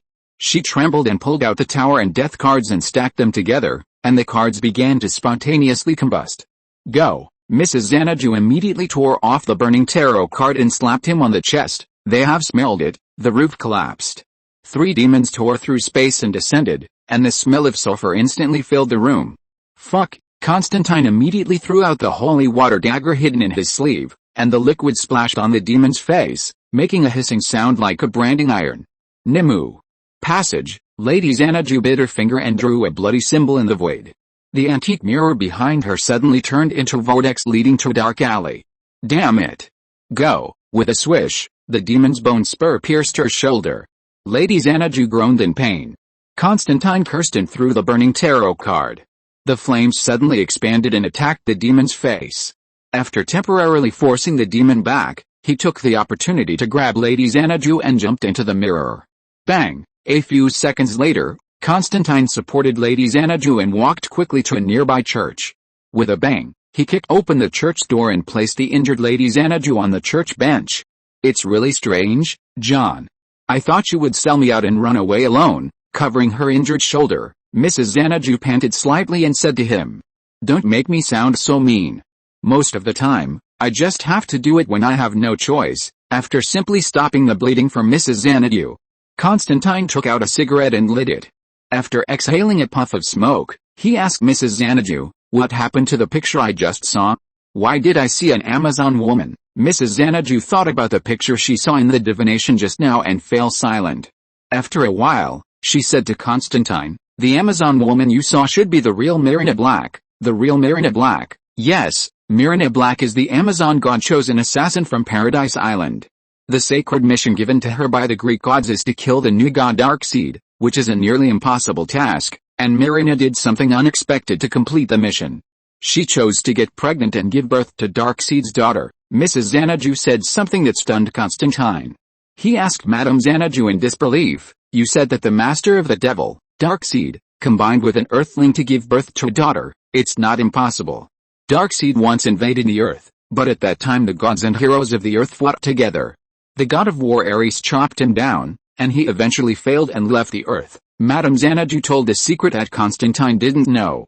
On the day Wonder Woman was born, Marina Blake's daughter was also born. The prophet who helped deliver the baby on the island predicted the destruction she would bring after seeing her. A war between the anti-gods and the new gods would even cause the universe to perish in this war. Such a dark future made the warrior who helped deliver the baby feel threatened, and she planned to kill the child to prevent future troubles. Mrs. Xanadu paused and continued, "But Marina was determined to protect the child after hearing the prophecy. This was the only way for her to kill Darkseid. So he killed the witnesses and fled Paradise Island overnight." "What's the name of Darkseid's daughter?" Constantine asked her with a serious expression, extinguishing his cigarette on the wall of the church. Grell. After hearing this name and repeating it, his expression became serious. "There is no doubt that this woman named Grell is a crucial figure in resisting Darkseid's army. I have to inform Zatanna," Constantine said to Mrs. Xanadu in a low voice with a solemn look on his face. At the same time, near the Metropolis Pier, Peter, Clark, Kara, Mark and Raven rushed here, ready to enter the tower to check if Zoo was still inside. As soon as they arrived at the scene, a wormhole opened in the space, and Zoo rushed out holding Bruce. Seeing Zoo appear, Peter's face showed a look of surprise. This kid actually escaped safely and rescued Bruce as well. With a bang, Zoo fell heavily in front of Peter, gasping and looking at him in surprise. "Dad," Peter walked over and put his hand on his wrist. "Well done, John." Raven walked up and asked the two of them in confusion, "John, Bruce, what happened? Where did Darkseid take you?" Zoo was explaining to everyone what happened on Apocalypse, but he didn't expect a sudden change. Chapter 934 Peter and Father Sorrow fight against Darkseid. A scarlet light split the clouds like a sword of judgment, dyeing the entire bay bloody. The next second, the shockwave exploded, and dozens of containers near the dock were thrown into the sky like toys, twisted into scrap metal in the flames. Thick black smoke rose. Behind the smoke, the tyrant of Apocalypse, Darkseid, slowly walked out from behind the smoke. The other party was wearing black armor, his hands behind his shoulders, and his eyes were emitting wisps of red light. That was the red light overflowing from the Omega effect. Darkseid's mere existence made the surrounding air solidify. Raven, Mark, Clark and Kara instinctively felt physiological oppression. Clark looked at the enemy in front of him with tense muscles. "Peter Patrick, we finally meet no longer across the barrier," Darkseid said to Peter, and took a step forward. "It seems that you miss me a lot," Peter shrugged and said. "Yes, your existence makes me pay a little more attention to this world," Darkseid uttered hoarse words with strong oppression. "You seem to have saved the Earth several times, but, Peter Patrick, you should understand that the ants you protect will eventually kneel down, and resistance will only prolong their suffering." "I don't think so," Peter shook his head and said to him coldly, "In my home turf, generally speaking, my enemies can't get any advantage." "Your home turf? Your planet?" Darkseid's voice was like the chorus of thousands of suffering souls. "No longer. It will soon become an outpost of Apocalypse, and your children will become my slaves." Hearing Darkseid's arrogant words, Raven could no longer bear it. With a roar, she released a black energy from both hands to attack the other party. "You think you can defeat my father? Don't be so arrogant." Facing Raven's attack, Darkseid used both hands to resist the impact of the black energy. Seeing Raven take action, Clark immediately moved. Clark's fist broke through the sound barrier at a speed and hit Darkseid's face. With a bang, the air was compressed into a vacuum wave, and the concrete floor of the dock cracked instantly. With a deafening roar, the shock wave from the collision overturned the nearby ground. Darkseid's head tilted back slightly, But then he grabbed Clark's wrist with his backhand, swung him up like a chain, and smashed him into a freighter. The steel hull was broken in half, and the diesel leak caused a series of explosions. Mark saw Clark surrounded by the explosion and was about to move. The next second Clark soared into the sky from the sea of fire, with his thermal vision fully open. Two red thermal visions hit Darkseid's chest accurately, pushing him through several warehouses on the dock. Kryptonian, is this all you can do? Clark thought he could inflict heavy damage to the enemy, but he didn't expect Darkseid to walk out of the ruins soon. Dark red Omega energy gathered in his eyes. Let me show you my true power, Zizzy. The scarlet beams collided in midair, and the space began to distort in the collision of the two thermal visions. The ground of the dock melted into magma, and the seawater was evaporated into a steam cloud that covered the sky. Seeing that Clark's attack seemed to be ineffective, Raven, Mark and Kara immediately rushed towards Darkseid. The four of them surrounded Darkseid and beat him together. Clark gritted his teeth and pushed forward, and the light of the heat vision gradually suppressed the Omega Ray. But at the moment when Raven and the other two rushed over, Darkseid suddenly changed his tactics. The ray split into dozens of rays, one of which brushed Superman's shoulder and immediately burned through the defense of the Steel Man. Superman staggered back and saw that his left arm was pierced by the ray. What's more terrifying is that the Omega effect began to erode his cells, and the pain was like thousands of red-hot steel needles piercing his bone marrow. Raven and the other two were caught off guard and were also forced back by the Omega Ray. Feeling the threat of death, the three had to retreat quickly. Darkseid took the opportunity to rush forward and hit Clark in the abdomen with a knee strike. This blow directly knocked him into the bay, and the impact force blew a vacuum depression with a diameter of 100 meters on the sea surface. On the other side, Peter, who saw his four sons frustrated, also took action. Bang! With his fingers releasing the energy of the gods, Peter moved in front of Kara and hit the Omega Ray with one blow to dispel it. After saving Kara, Peter moved in front of Mark and used the energy of the gods to condense a silver shield to block the deadly death ray for Mark. On the other side, Raven faced the Omega Ray. Knowing the fear of the enemy, she no longer held back and directly output with all her strength. Raven's skin turned dark purple, four scarlet magic eyes opened, black energy wings spread out, and ancient spells from Azarus and runes surrounded her body. Reciting the spell silently, Raven released a powerful expediment. The Black Guardian Beast rushed forward like a torrent to resist the bombardment of Omega Rays. Bang! Darkseid was surprised by Raven's powerful magic. The next second, Peter moved in front of him and blasted him out with a punch. At the same time that Darkseid was knocked away by Peter, there was an explosion on the seabed. The moment Clark broke out of the water, his frozen breath turned the entire bay into an ice field. Darkseid's feet were also suddenly frozen by Clark. Peter seized this millisecond of flaw and condensed the energy of the gods into an incandescent ball of light at the top of his fist. Boom! This punch made Darkseid's jawbone explode, and dark golden blood of the gods fell to the earth. The Lord of Apocalypse took a few steps back, with a rare shock flashing in his eyes. Peter didn't give him a chance to breathe. Boom! Boom!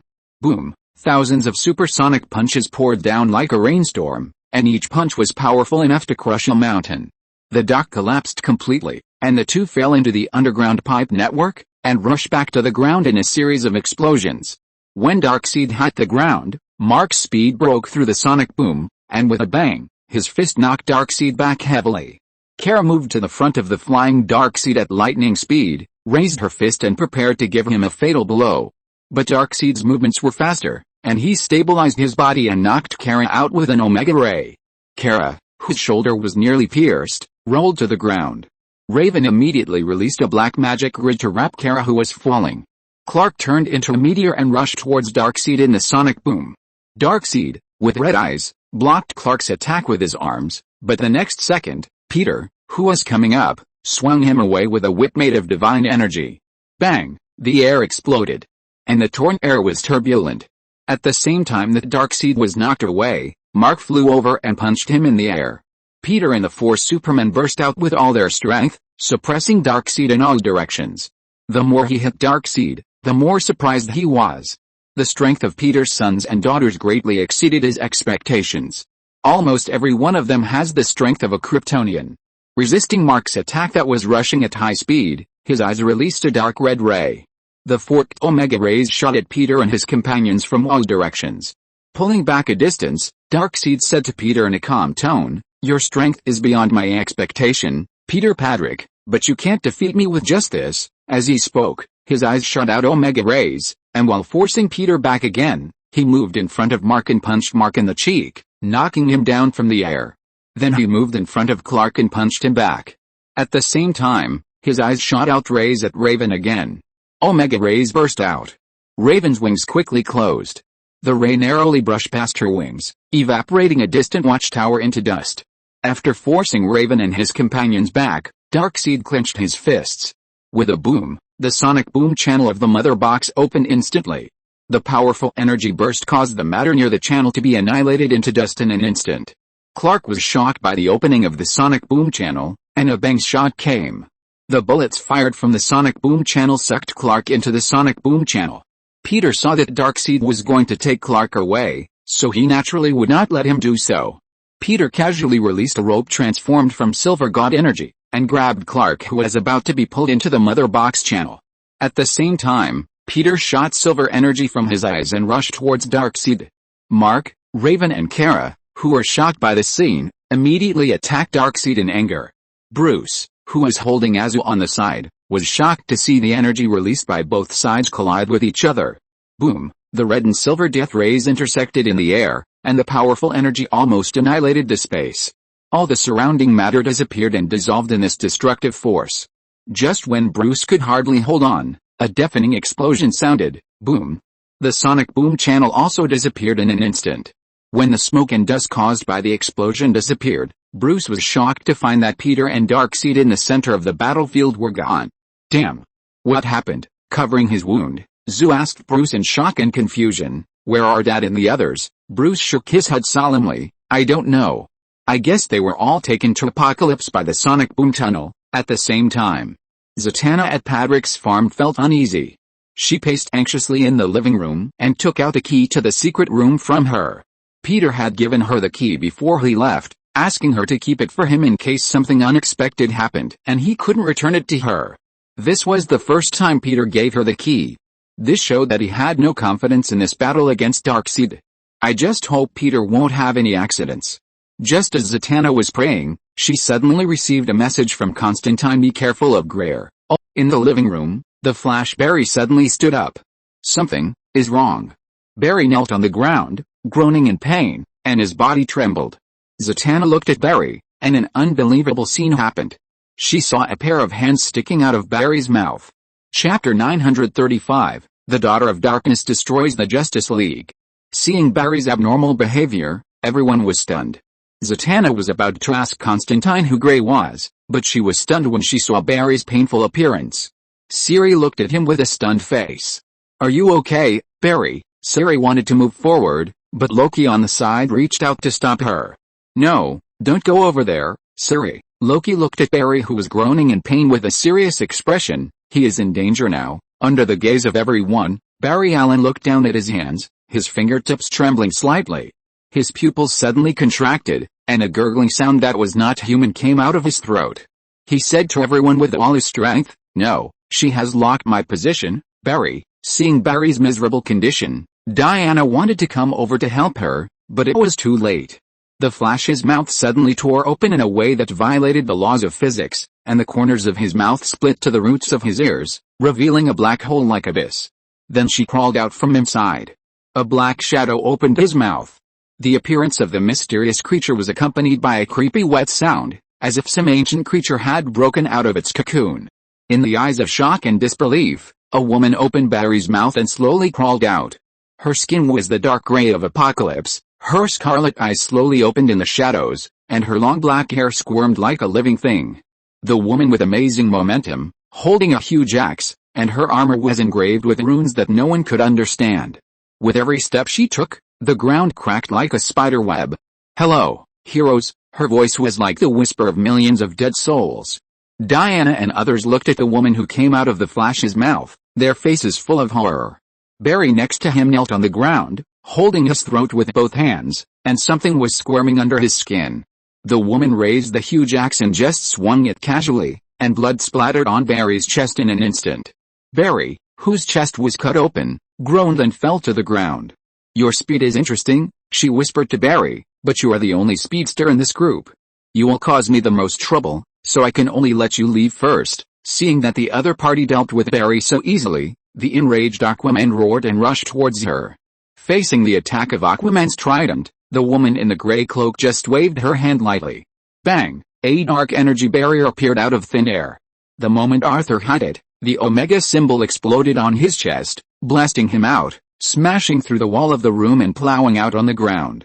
Arthur struggled to get up, but found that his muscles were cramping. Omega energy was eroding his cells. Atlanteans, the power you are proud of is not worth mentioning in front of me. After easily knocking Aquaman away, the woman said to everyone, you should be the most powerful superheroes in the world, right? Before Diana and the others could answer him, the door was pushed open with a bang. Bruce and Azu rushed back to the farm. Bruce was stunned for a moment as he watched the woman confronting everyone on the scene. Glancing at Barry on the ground and Arthur in the distance, Bruce placed his hand near his bat belt and asked the woman, who are you? I'm Grell. The woman said her name, her dark red eyes emitting the embers of Omega energy, and said to Bruce, my all-seeing eyes tell me that although you look like an ordinary person, you have extraordinary strength and you are also a big trouble. As soon as she finished speaking, she suddenly attacked Bruce, and the sharp axe rushed towards the opponent. Facing Grell's attack, Batman immediately threw out smoke bombs and jammers. But Grell didn't even dodge. During the raid, she suddenly accelerated, and the Omega rays shot out of her eyes turned into countless split death rays, nailing Bruce to the wall. Your toys don't work on me. She walked closer slowly, her fingertips brushing across his mask. You know what? Your fear is more delicious than your anger. In the shocked eyes of everyone, she stuck out her tongue and licked the blood dripping on Bruce's terror uniform. Damn it! Seeing that Greer was so dangerous, Cyborg flew over and attacked Greer. Unexpectedly, Greer saw through Cyborg's move quickly, and she quickly turned around to face Cyborg. Cyborg Victor Stone's alarm system exploded the moment Greer turned around. His tactical analysis module flashed red warnings frantically, reminding her of the strength of the enemy in front of her. Target threat level, unable to calculate, survival probability 0.0001%, but Cyborg still rushed forward. His right arm deformed and reorganized during the sprint, and the blue light of the plasma cannon gathered in the palm of his hand. Boom! The energy beam tore through the air and hit Greer's back. Greer didn't even move much. She just raised her left hand slightly, and the plasma beam that was enough to melt through the warship exploded like hitting an invisible wall. Amid the flying energy sparks, her fingers gracefully hooked. Cyborg suddenly found that he could not move. You are just an apocalypse machine. Greer's voice was creepy. Victor felt something wriggling inside him. It was the mother box. The apocalypse technology in his body was betraying him. Mechanical parts were out of control one after another, and the alarm sounded like a piercing whine. System crashing, forced shutdown failed. Greer walked slowly closer, her high heels tapping out a death rhythm on the marble floor. She reached out and touched Cyborg's metal visor. Her movements were as gentle as caressing a lover. Let me see what's inside. Her 5 fingers suddenly pierced into Cyborg's chest armor, and the metal was torn apart like butter. Victor made an electronic scream that was not like a human voice. First, Greer pulled out his main processor, and the neural connection wires were pulled apart like intestines, flashing with electric sparks. Victor's consciousness began to blur, but the pain feedback system was forced to activate to the maximum. He could feel the excruciating pain of each wire being torn apart. Then the power core, her fingers pierced his chest. Cyborg's body twitched violently, and the mechanical joints made a dying click. The most terrifying thing was that Greer was smiling the whole time. That smile reminded Victor of the expressions of children disassembling insects in the horror movies he watched when he was a child. Bruce's face was full of horror, and his pupils shrank behind his mask. He had never seen such personal cruelty. This was not a battle, it was a one-sided torture. And Greer, the elegant executioner, didn't even dirty her skirt. Cyborg, whose parts were removed, groaned in pain. Finally, she grabbed Cyborg's head with both hands. It's time to say goodbye. Stop. At this time, Azu and Star-Lord had to take action. Azu endured the pain of his wounds that had not yet healed, and used the trident to release a lightning bolt, knocking Greer out. Bang! Greer's body crashed through the wall of the living room and flew out heavily. Greer, who was on the ground outside the farm, had not yet stood up, and Star-Lord had rushed over and used the rope made of the energy of the gods to wrap around her neck. Star-Lord shouted angrily and threw her back again. With a bang, Greer's body hit the ground heavily, and the entire ground was shaken slightly.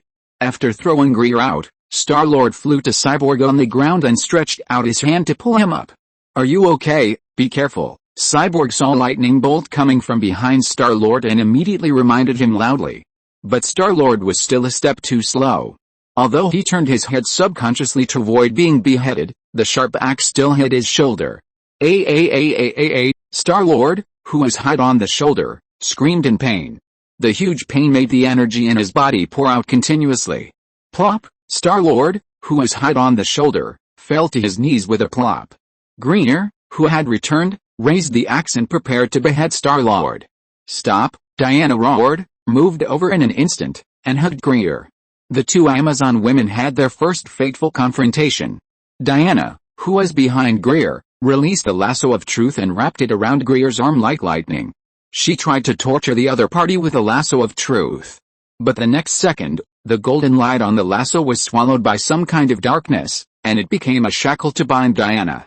Diana's lasso of truth not only didn't work, but it also caused her to be tied up.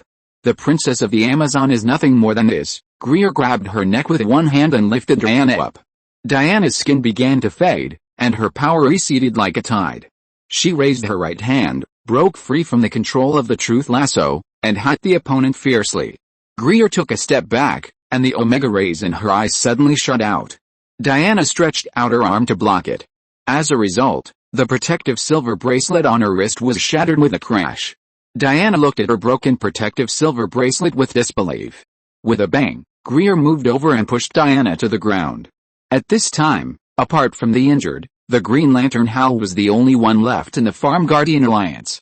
Looking at the children Loki, Tom, Horace, Boom, V and Teresa who were protected behind him, she said to Siri, Zatanna, Marrow and other girls, "Protect them, leave here, and take them to find Peter." "Loki, I am a child." After that, Hal rushed over with an angry roar. Hal Jordan's Green Lantern ring flashed wildly, creating a huge energy impact on the opponent. The green energy instantly impacted the Dark Lady. The entire space was slightly trembling under the impact of the energy of the Green Lantern ring.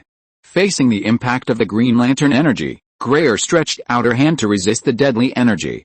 Chapter 936 The Anti-Monitor appears. Hal roared and continued to increase the energy output of the ring. The green energy rushed towards Greer like a torrent. Faced with such a powerful energy impact, ordinary heroes would have been bombarded to pieces. But Greer actually resisted the impact of the energy and pushed the green light energy towards Hal. Seeing that he couldn't do anything to this woman even with his full output, Hal had to continue to increase the power and continue to rush forward. With just her physical strength, Greer resisted the energy impact of Hal's ring. Then she released omega rays from her eyes to Hal.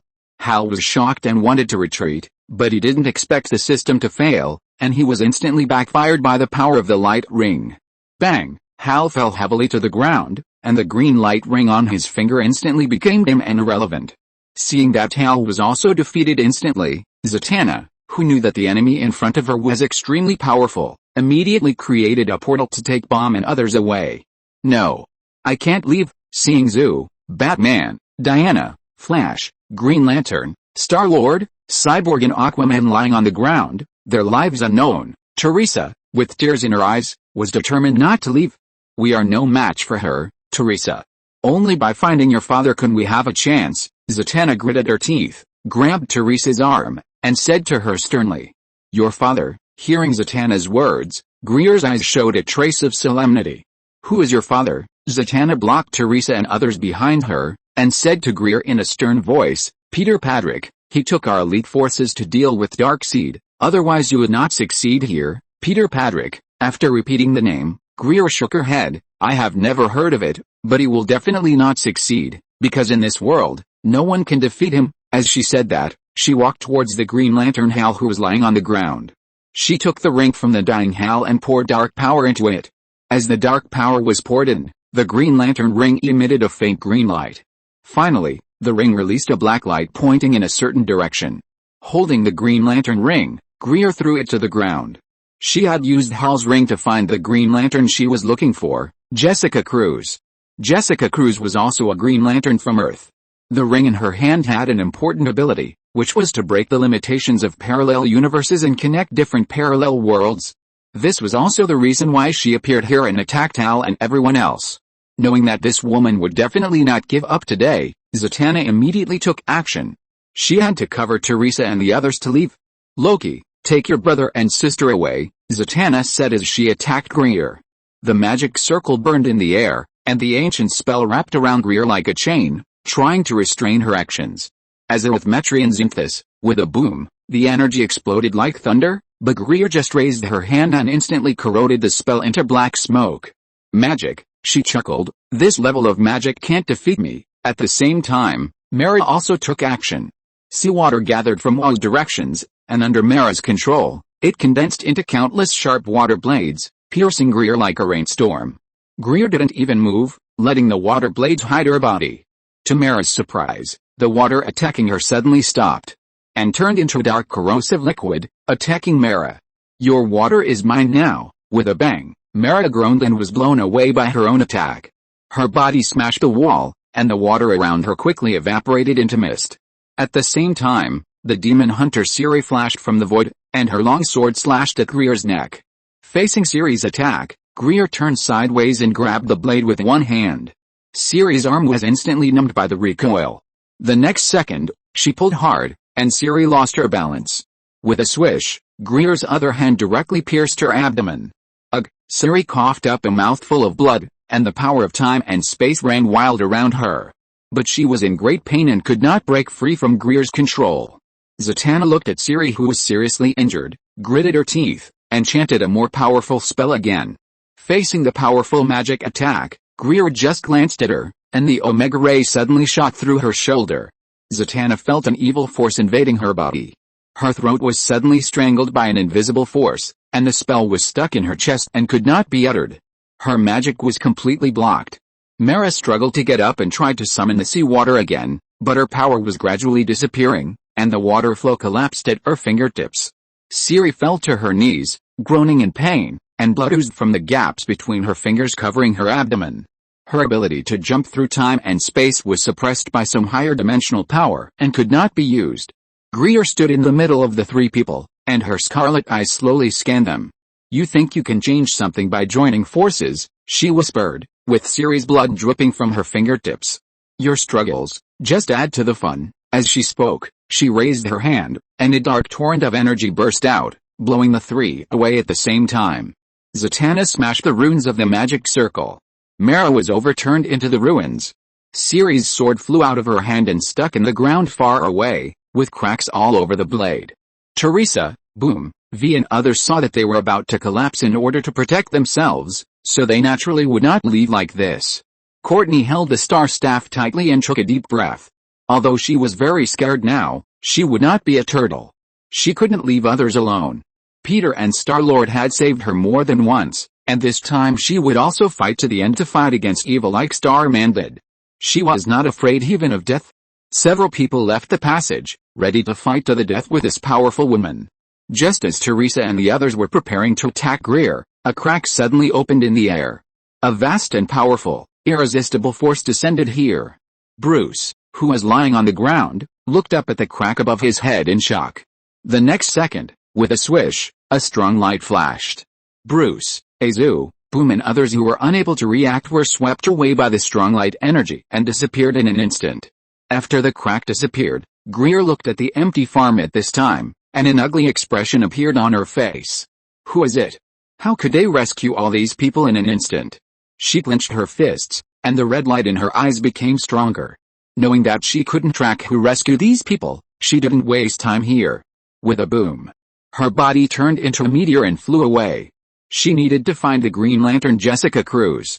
Only by using her lantern ring could she open the passage to the parallel world and put the man into this world. Only in this way would she have a chance to kill Sexide. As soon as she thought of Darkseid, an angry expression appeared on Greer's face. The humiliation she had experienced before kept playing out in her mind. Greer's mother, Myrna, took her to escape from the Amazon island. After arriving at the other side, They encountered a group of troops looting the village and targeting them. Mirina quickly subdued them, but did not hurt anyone and let them go. However, Greer, who was still in her cradle, did not forgive these guys. Darkseid's blood flowed in her body, giving her powerful abilities while making her extremely evil. After hearing people's screams, she would laugh happily. After that, Mirina kept training Greer to try to eliminate her evil thoughts. She loved her child. However, all this was in vain. Darkseid's summons entangled Greer like a nightmare. Finally, one night she lost control and attacked her mother in her sleep. Although this did not succeed, it also shattered their relationship.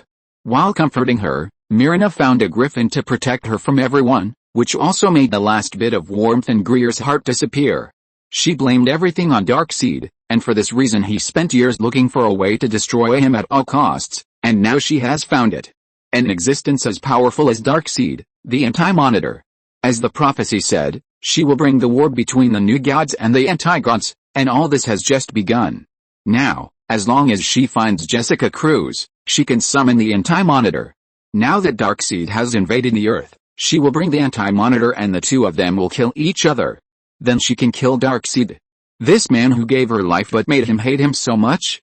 At the same time, Jessica Cruz didn't know that the disaster had come. At this time, she was in Central City, using the Green Lantern ring to deal with sporadic demons.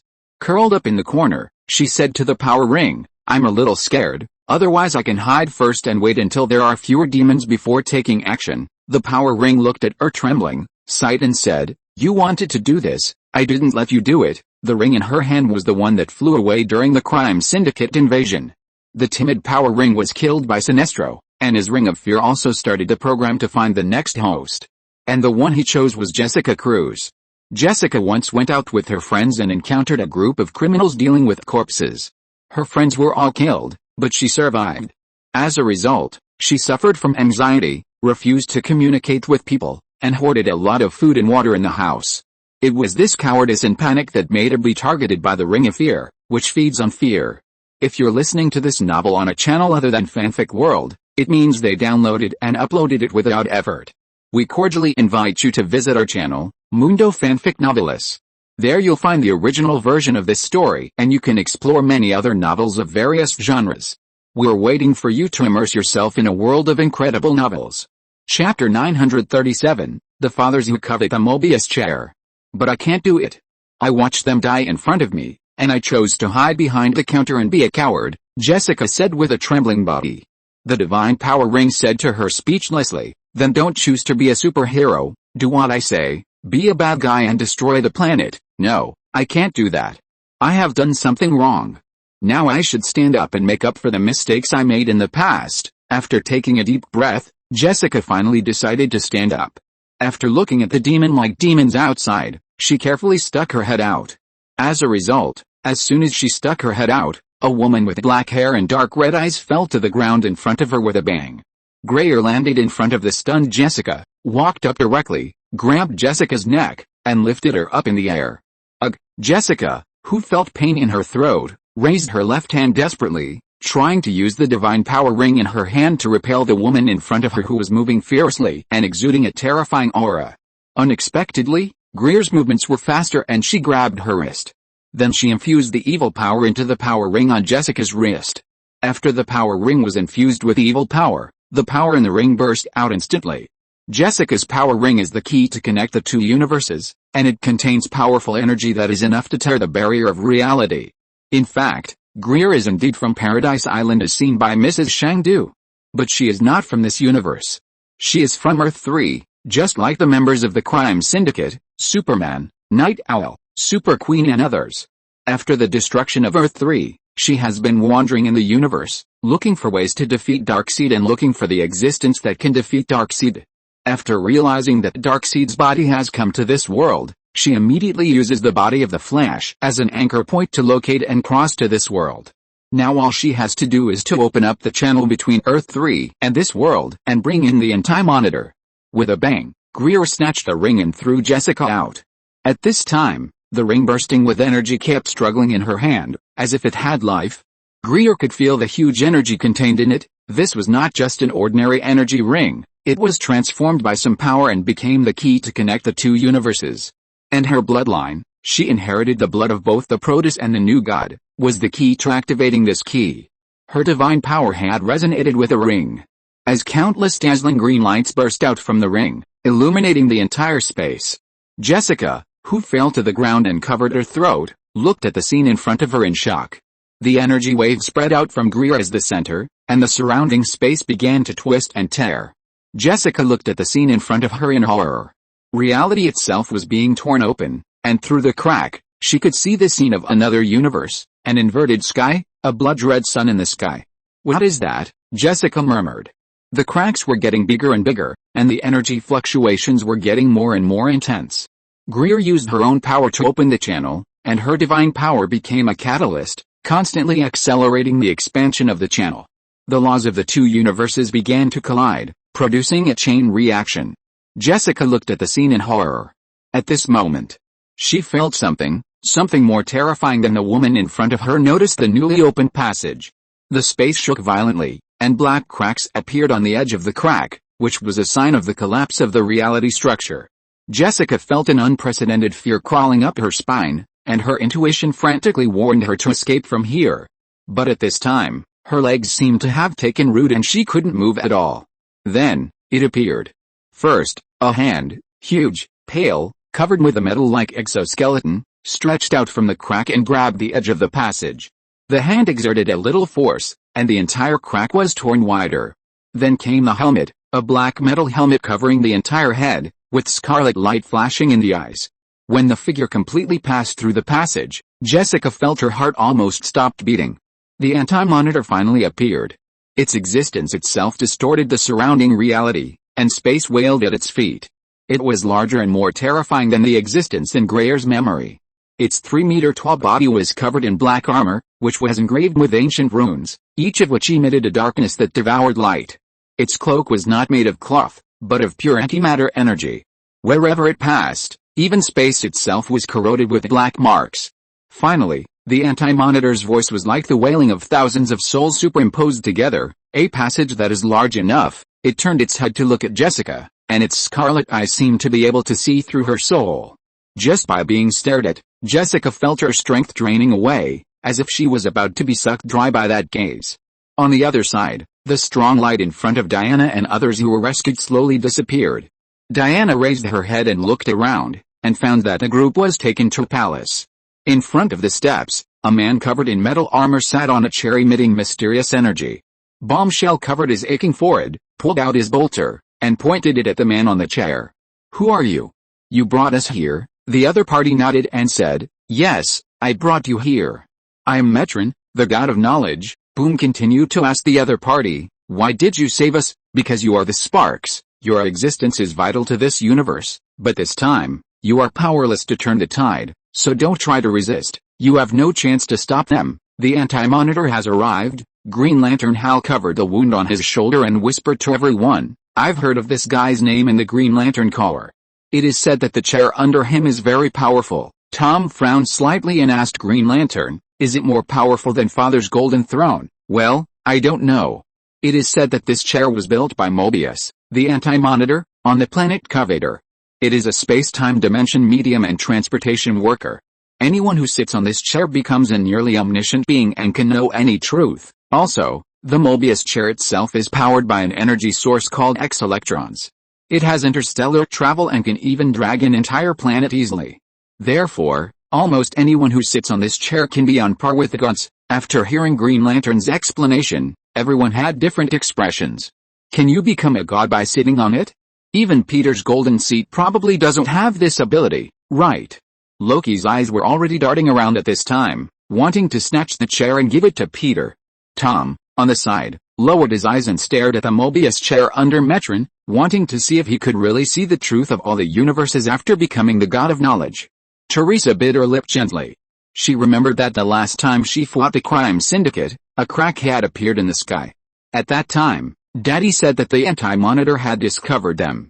Later, Daddy, Firestorm and others repaired the gap in time and space. The anti-monitor once destroyed Earth 3. If he really came to Earth, I'm afraid the Earth would be really dangerous. Daddy, where are you? Teresa clenched her fists, and became anxious. On the other side, Baku was quite calm. She had no interest in the chair. She had no interest in becoming a god. Compared to that, she would rather kill gods. As for Zhu and Father Sorrow, he was supported by Courtney and stared at the chair with burning eyes. If he could become a real god by sitting on this chair, he wouldn't mind giving it a try. After all, becoming a god would make his power even stronger. Zhu was very angry about the successive setbacks when dealing with the crime syndicate, Darkseid, and this woman named Grey who suddenly appeared. As the eldest son of Patrick's family, he was humiliated repeatedly. In order to gain more powerful power, Zhu didn't mind sitting on this Mobius chair. We need answers. Wonder Woman Diana tightly grasped the lasso of truth, the golden light reflected on her resolute face. Metron, do you know how to defeat the Anti-Monitor and Darkseid? Metron, the former god of knowledge, now looked tired and indifferent. He sat on the Mobius chair, the silver metal shell flashing with cold light, as if containing all the secrets of the universe. I observe, but I don't interfere. Metron's voice was calm and distant. Also, this chair is not a weapon, but a carrier of truth. But now we need to interfere. Hal stood up and said to him. Hal's ring flashed an unstable green light. Otherwise, once the Anti-Monitor comes and cannot be controlled, the entire universe will be swallowed by antimatter. Suri stood aside, frowning. Worry was revealed in her eyes. Metron, if the chair really knows everything, then it must know how to prevent this disaster. Metron was silent for a moment, and finally shook his head slowly. Some knowledge, the price is too high. You can't change the outcome. Diana shook her head and said, no, we can, because Peter is still here. Our hope will not be completely cut off. He's our leader and will lead us to victory. He did it before and will do it again in the future. No, even he can't change the outcome. Very good, since you are so stubborn, then we don't need to talk. Diana's eyes were stern, and she no longer hesitated. Shoo! The golden truth lasso was thrown out like a spirit snake, and instantly wrapped around Metron's arm. Chapter 938 3 Clowns, 13 Worried Fathers? I command you, tell the truth. Metron's body suddenly stiffened, and the power of the lasso of truth forced him to be unable to resist. His expression twisted for a moment, and then he was forcibly pulled off the Mobius chair. No, Metron roared, but it was too late. The Mobius chair lost its owner and immediately became restless. Strange ripples appeared on the metal surface, as if looking for a new host. It was suspended in the air, trembling slightly, as if it would fly away in the next second. Before everyone could react, a black shadow had already jumped up. Bruce Wayne, Batman, jumped onto the Mobius chair at an astonishing speed. Bruce, Diana exclaimed. Hal's eyes widened. What are you doing? Tom looked at Bruce's move and was stunned for a moment. This dark, deep, and scheming guy was even faster than himself. Loki, who was standing next to him, was about to fly over when the chair was about to fly away. But to his shock, Bruce actually snatched his chair. Damn you stinky bat! Loki cursed in his heart. Although he wanted to pull the other person down immediately, considering that there were too many people at the scene, he had to stop what he was doing helplessly. At this time, Batman had already sat steadily on the chair. In an instant, endless knowledge poured into his mind like a torrent. The origin of the universe, the laws of all things, the secrets of all heroes and villains, and even the answers to questions he had never thought of. I saw it. Batman's voice became low and ethereal, as if it was no longer a human voice, but some higher dimensional existence speaking through his mouth. Bruce, are you okay? Seeing Bruce's abnormality, Zatanna stepped forward and asked worriedly. Batman's eyes were glowing with a strange blue light. He slowly raised his hand and his fingertips passed through the void, as if he was touching some invisible existence. Thomas Wayne. Martha Wayne. Tell me who killed them, Joe Chill? Yes, that's the name. Yes, that's right. You didn't lie, he whispered in a low voice, reading out the name of the murderer who killed his parents, confirming that the chair didn't lie. Then, his expression became more complicated. Anti-Monitor, he continued to whisper, as if searching for a deeper answer. His eyes continued to search. Bruce saw an Amazon pregnant woman, saw Greer wandering in the universe, knew Darkseid's plan, knew the plan that Myrna and Greer had planned for 1,000 years, and also saw the purpose of the Anti-Monitor. Bruce, come down quickly, Hal shouted, that chair will devour you, but Batman didn't seem to hear it, his mind was completely immersed in the ocean of omniscience. Then tell me the name of the Joker. Bruce's every move was full of the breath of a god, and he continued to ask the name of the Joker. What? Joker? There are three, he finally said, with a hint of shock in his voice. The Mobius chair told him that there are three Jokers. Hal and others beside him also heard what Bruce said. What? Hal showed an unbelievable expression. 3 clowns, there are 3 clowns in Gotham. What the hell is this? Bruce quickly adjusted his mood in shock. He still needs to continue to find answers to some questions. So, Peter Patrick, how many children will my godfather have in the end, who will inherit his name in the end, and who is the most threatening one? Bruce asked a question that made the father-worried people present feel their hearts tighten. As he looked at him without blinking, hoping to know the answer to this question. What? 13? 13 people? No, how could it be him? Bruce, who got the answer, showed an expression on his face that was more shocked than seeing 3 clowns. What did you see, Bruce? Star-Lord was supported by Horace and asked Bruce loudly. He was very concerned about what Bruce saw. Could it be that his father would have 13 children in the end? What did Bruce see? Why did he show such a shocked expression on his face? Star-Lord's heart seemed to be scratched by a cat's claws. Bruce did not answer Star-Lord. He continued to search for answers in his blue eyes. However, just as Batman tried to continue exploring the deeper truth, his body began to tremble. The power of the Mobius chair far exceeded the limit that humans could bear. His blood vessels glowed with strange blue light under his skin, as if they would burst at any time. He can't hold on. Hal immediately flew forward and wanted to pull him down. But Batman suddenly raised his hand to stop him. No. I must. No. Hal gritted his teeth and suddenly took off his Green Lantern ring. Bruce. Use this. He threw the ring to Batman, who instinctively caught it. The energy of the green light instantly wrapped around his body, helping him resist the erosion of the Mobius chair. Hal. What are you doing? Seeing Hal throw the ring to Batman, Diana asked him in surprise. His willpower is stronger than mine, Hal said firmly. If there is anyone who can control this chair, it's him. Supported by the energy of the Green Lantern, Batman's will finally briefly suppressed the control of the chair. Hal asked him, Bruce.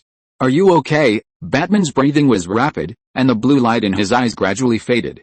He looked down at the Green Lantern ring in his hand, and then cast his eyes on Hal. Thank you, he whispered. His voice regained his usual calmness, but there was still a deep shock in his eyes. What did you see? Diana asked. Batman was silent for a moment, and finally shook his head. Too much. Bruce suppressed the pain brought to his body by the chair, and told everyone about Myrna and Greer's plan, and the fact that the Anti-Monitor has now come to Earth. Hearing that Greer is the daughter of Darkseid, and that she plans to use the Anti-Monitor to fight Darkseid, everyone showed shocked expressions on their faces. No wonder this woman is so powerful. It turns out to be the daughter of Darkseid.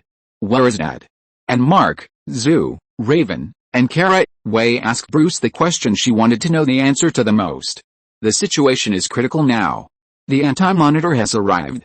If Peter still doesn't show up, she is worried that no one will stop them in the end. The Godfather is in Apocalypse. Bruce, sitting on a Mobius chair, said to everyone in a deep voice, we have to rush back to Earth to stop this from happening. The Mobius chair will take us back. We have to stop this. Apocalypse. Peter, Clark, Mark, Raven, and Kara were indeed taken to Apocalypse by the sonic boom channel. Peter stood on the ground of Apocalypse and looked up at the surrounding environment. The land of Apocalypse was burning with an everlasting flame, and the smell of sulfur and scorched metal filled every inch of the air. The scarlet sky was torn apart by the twisted energy, and the obsidian spires pierced the sky, like the fangs of Darkseid's rule. This is the purgatory of the universe, the abyss of despair, and the burial place of countless slaves. Dad, where's this? Raven came up and asked Peter. It's Apocalypse. The mother box brought us here. Peter frowned and looked at the tower in the distance. He saw Darkseid standing on it. Darkseid stood on his tower, looking down at the dense army of slaves below. The slaves came from thousands of conquered planets. Their races had long been extinct, their wills had long been crushed, and only empty shells remained, bound by the iron chains of Apocalypse for centuries. Do you yearn for freedom? Darkseid's voice was like thunder, echoing on the scorched earth. The slaves raised their heads, and a faint hope flashed in their numb eyes. Kill them. Darkseid pointed at Peter and Raven and the other 4 behind him. Kill them, and you will be free. The slaves did not cheer or shout, they had long lost all emotions. But they quickly moved and rushed towards Peter and his men like a tide. Although these slaves did not have superhuman strength or steel bodies, and the slaves had been tortured to the point of being skinny. But these slaves with the runes of Apocalypse branded on their skin were tireless and fearless. These elite warriors from other planets rushed towards Peter and his men. Darkseid had already deprived them of their sense of pain, making them fearless. This bastard. Kara looked at the countless slaves rushing towards him, and anger appeared on her face. Get ready for battle. Peter immediately issued combat orders to several people. Don't hold back on them. Bang! Clark, who had already flown up, did not notice what Peter said. He was a little reluctant to attack these slaves. The first wave of slaves rushed up, and Clark did not punch, but dodged at a very fast speed, trying to make them lose their mobility with the least damage. But soon, he realized that these people would not stop. One slave hugged his legs, another climbed onto his back, and the third bit his cloak with his teeth.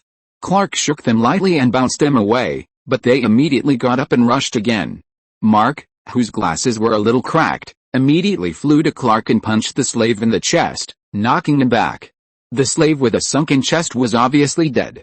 Mark shook his head at Clark and said to him reluctantly, Clark, do as Dad said, don't hold back, you can't save them. Their souls have long been destroyed by Darkseid, and what's left is just an empty shell, in the distance. Darkseid stood with his hands behind his back, looking at Peter and his group who were fighting, and the red light in his eyes became stronger. He said to Darkseid who was standing behind him, I won't kill them, I will torture their souls. Looking at Peter, Darkseid suddenly felt an uneasy feeling in his heart. He suddenly felt that a powerful breath descended on the earth. Chapter 939 Clark chooses to become the god of power. The sky of Apocalypse is bloody. There is no sun, only eternal darkness and burning omega energy. Facing these slaves who are only empty shells, Clark chooses not to hold back. A heat line of sight swept across the battlefield, melting the ground under the feet of the slaves, and huge cracks swallowed them in an instant. Clark did not kill them, but let them fall into the abyss, unable to climb out for the time being. Bang! Clark punched the slaves who rushed up, but did not pay attention to the enemy behind him and was knocked out heavily. Standing up from the ground and standing on the charred land, Clark was panting slightly. The red cloak had been torn long ago, and the blue-black battlesuit was stained with ashes and the blood of the slaves. He panted, and his chest rose and fell violently. On this planet, there is no sunlight, no power, only endless enemies. After taking a deep breath and looking at Peter, Clark continued to rush towards the crowd. Facing the slaves who rushed over, Clark punched every time, and each blow could knock dozens of people away. Bang! Bang! Bang! A violent crash sounded, and the slaves who rushed over flew out like broken dolls, with broken bones. Despite the serious injuries, these guys would not stop. The slaves' eyes were empty, but their movements were unusually agile. Darkseid gave them obedience beyond death. Stop! Clark growled at these people, but his voice was soon drowned out by the footsteps of the slaves. With a sudden shock, Clark shook off several nearby slaves, but more slaves rushed over.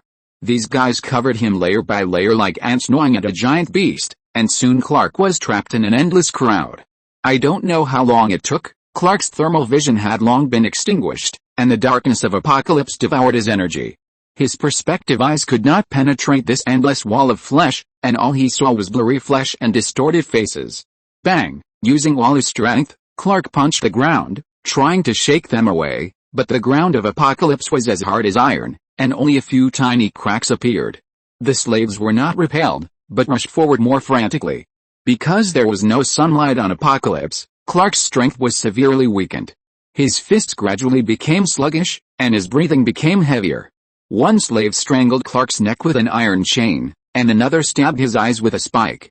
Clark barely turned his head to avoid it, but the third man's fist had already hit his temple. Ugh! Clark staggered and knelt on one knee. Clark gritted his teeth and tried to fly. But as soon as his feet left the ground, dozens of hands grabbed his legs and pulled him back to the ground like an anchor. No, Clark struggled hard, but his strength was rapidly draining away. The gravity of Apocalypse was already several times stronger than that of the Earth, and now he didn't even have the strength to fight it. In the end, Clark was completely submerged. Tens of thousands of slaves piled on him, like a creeping mountain of meat. He could still hear his heartbeat, but it was getting weaker and weaker. He could still feel his fists swinging, but they were getting weaker and weaker. Darkness. Complete darkness. There was no light, no hope, only an endless weight pressing on him, as if the entire Apocalypse was pressing on his chest. Just when Clark was about to be drowned by the darkness, a golden meteor tore through the sky. Clark! Hold on! Mark swooped down at supersonic speed, condensing cosmic energy in his fists and smashing into the slaves. Boom! The explosive shock wave sent hundreds of slaves flying, and blood, flesh and dust splashed everywhere. Mark fell to the ground, his blue and yellow battlesuit shining in the firelight. He turned quickly and grabbed Clark's arm. "Can you still move?" Clark nodded reluctantly, but the light in his eyes had dimmed. "Damn, there's no sunlight here." Mark gritted his teeth and immediately realized the seriousness of the problem. The slaves had regrouped, they knew no pain, no fear, and came again like a tide. Just as the slaves were about to surround them again, the sky suddenly twisted, and a purple magic circle unfolded in the void. Raven descended from the shadows, her cloak billowing, her eyes burning with blue flames. As if with Metrian Zinthus, dark energy exploded like a tsunami, instantly blowing away the slaves in the front row. After the slaves' bodies were eroded by magic, their skin dried up quickly. Even so, these fearless slaves still struggled to get up and continue to move forward. Raven frowned. "The souls of these people have been drained." "Then do as Dad said, don't hold back." Mark roared and rushed into the enemy group again, with each punch carrying enough power to crush mountains. Bang! Bang! Bang! Mark instantly knocked away the nearby slaves, and more than half of the space in front of him was cleared. But the slaves were endless and powerful, and the empty space was quickly filled by the slaves rushing over. At the other end of the battlefield, there was a roar of sonic boom from the horizon, and Kara swooped down like a silver lightning. With angry eyes burning in her eyes, Kara instantly pierced through the chests of dozens of slaves. After knocking away dozens of slaves, Kara fell to the ground. Taking a deep breath, she turned around to face the surging slave army. She took a deep breath, clenched her fists, and stomped the ground fiercely. Boom! The shock wave spread, the ground cracked, and hundreds of slaves close to her were blown away. But more enemies stepped on the bodies of their companions and rushed towards Kara fearlessly. "This is wrong." Kara gritted her teeth and swept out with her thermal vision again. But the slaves didn't care about casualties at all and continued to attack Kara. Looking at the slaves all over the mountains and plains, Kara whispered to herself in disbelief, "How many of them are there?" Mark shuttled through the air at high speed, and his fists fell like raindrops, and each blow severely injured the slaves. But the slaves only paused for a while and continued to move forward. "Damn! They can't be defeated at all." Raven was suspended in the air, and the dark energy turned into countless tentacles, entwining and tearing the bodies of the slaves. But after their limbs were torn off, they continued to crawl. "Their wills are driven by some kind of force." Raven frowned and said, "Their souls are also enslaved." Kara tried to fly over to join Raven, Mark and Clark, but the slaves entangled like vines, grabbing her legs, cloak and hair. "Damn it, let go!" she roared and smashed a slave's head with one punch, but immediately 10 hands grabbed her arms. Seeing this, Mark immediately dived to rescue, but just as he was about to get close, boom, an Omega ray fell from the sky and blasted him directly into the ground. On the top of the tower, Darkseid slowly retracted his fingers, and a sneer appeared at the corner of his mouth. After hitting Mark, Darkseid glanced at everyone and turned away. He has more important things to do now. The Anti-Monitor has landed on Earth. Since this guy has found him, there is no reason for him to retreat. This guy wants to fight, so let his army of demons crush them. On the other side, Kara kept struggling, but the weight of the slaves was getting heavier and heavier. Her Kryptonian physique also weakened in the darkness of Apocalypse, her heat vision became dim, and her power gradually drained away. Raven tried to summon stronger magic, but her energy was being polluted by the evil aura of Apocalypse, and the power of the spell began to weaken. Mark, who was shot down by Darkseid, staggered out of the ruins, his battlesuit torn and blood oozing from the corners of his mouth. He looked at Kara and Superman, who were completely submerged, and cast his eyes on the entire battlefield. Not finding Peter on the battlefield, Mark's eyes flashed with despair. "Where is Daddy?" The slaves had piled up into a squirming meat mountain, and Superman and Kara's figures completely disappeared in it. Just as Mark and Raven fell into despair, a black figure suddenly rushed into the meat mountain. With a strong and heart-pounding burst, the silver god energy burst out instantly. Boom! The meat mountain that enveloped Kara and Clark was instantly melted by this energy. Kara suddenly felt her body become relaxed in her blurred vision. She saw a warm light appear above her head. Peter reached out his hand, grabbed Kara's right hand, and pulled her up. Kara, who is so embarrassed, is not the Supergirl I know. That means you are not familiar with me. I often get so embarrassed when fighting against brutal interstellar mercenaries in space.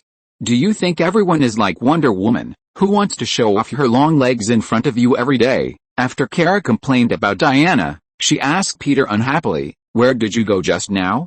"We were almost wiped out, to explore the secrets of this planet," Peter replied to her. Kara asked curiously, "Did you explore the secrets of Apocalypse?" "Yes, those fire pits. The energy in the burning fire pits of Apocalypse comes from the sun, which can inject power into you and Clark." Peter pointed to the burning fire pits of Apocalypse in the distance and said to her and Clark, "But don't get too much of it. These powers belong to the power of Apocalypse. If you inject too much, I'm worried that it will affect your sanity." Clark clenched his fists when he heard Peter's words. The only thing he wanted to do now was to defeat Darkseid. The slave's fearlessness and empty eyes completely angered Clark. Being able to enslave these creatures without any emotion and extract their souls, such a bastard is simply unforgivable.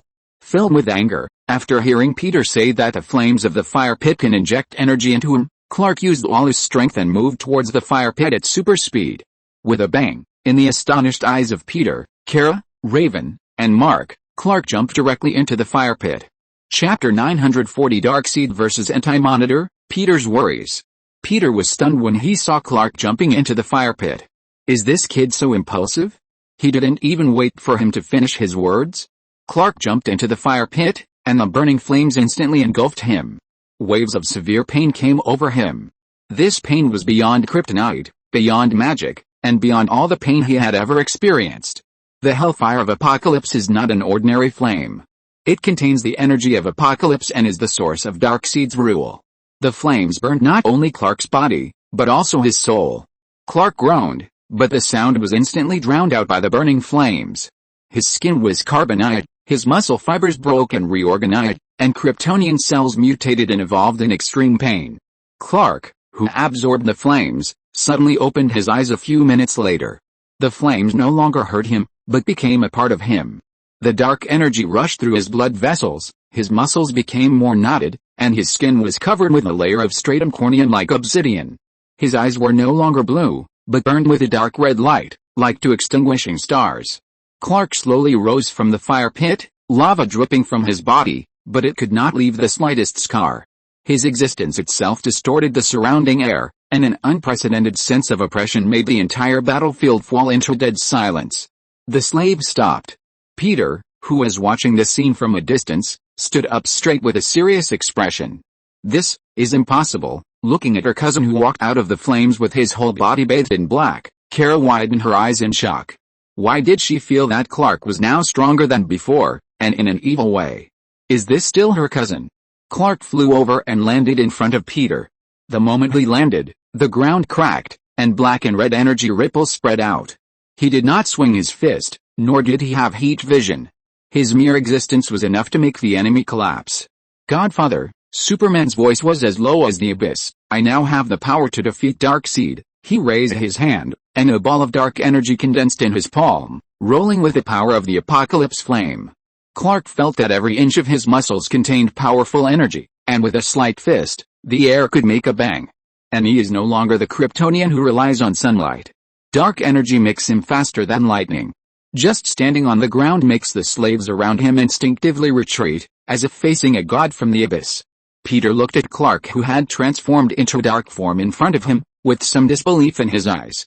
Clark Kent used to be a symbol of hope and a guardian under the sun. But now he is more like the embodiment of darkness. "Clark," Peter's expression was a little serious. He said to Clark, "You have absorbed too much dark energy. This is not the you I want to see. This is not your way." Peter regretted it at this time. He shouldn't have told Clark about the energy contained in the dark fire. This kid has now become a Superman.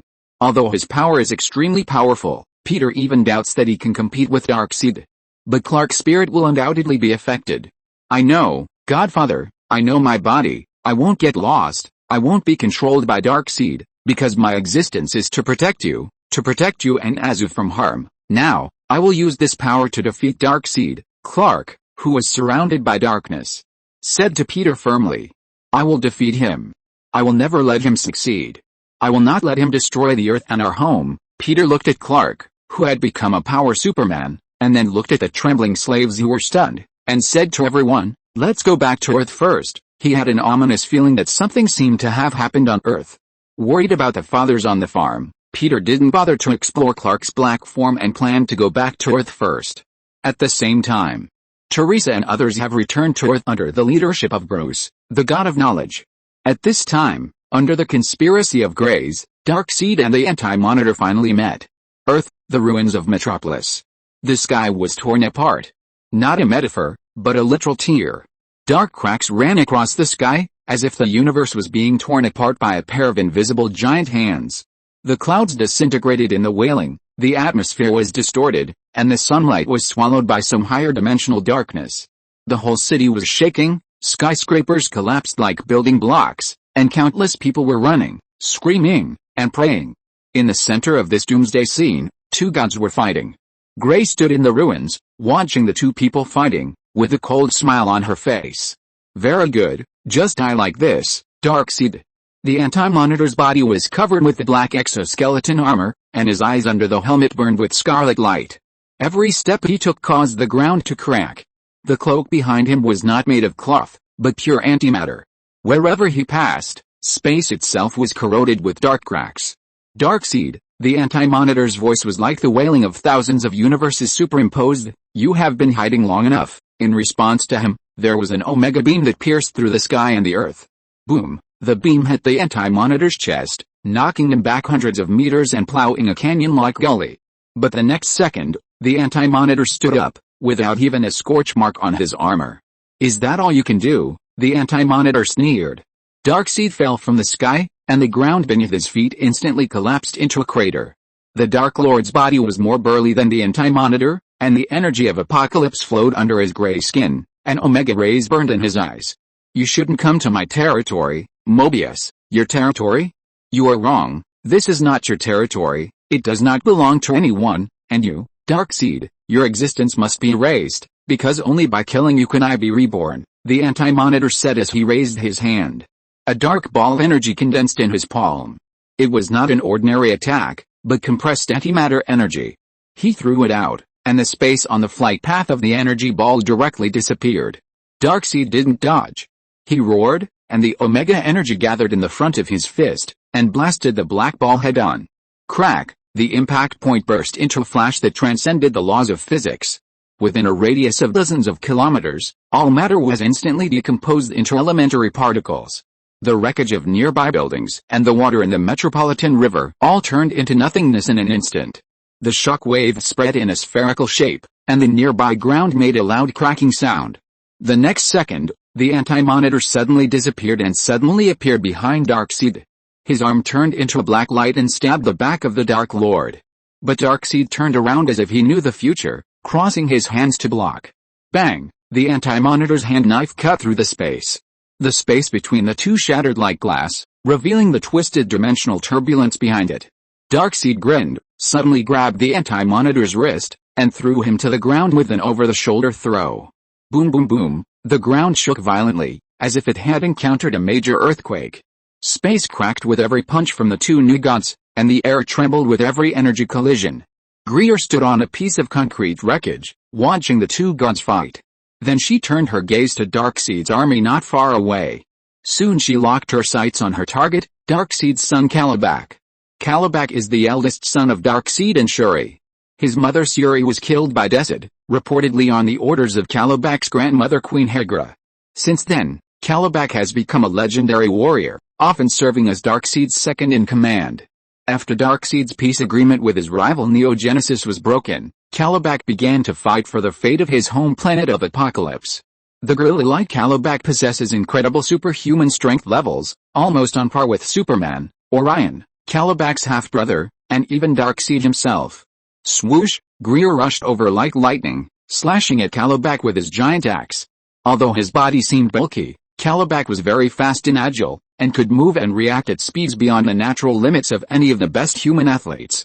Facing Greer's attack, he quickly dodged. "Who are you?" Kalibak asked in shock. "The one who will take your life." Facing her half-brother, Greer had no affection at all, and her eyes were full of naked killing intent. Bang! Greer punched Calabac, but after being blocked, Greer was knocked back and flew away. Then he raised the weapon in his hand and fired energy at Greer.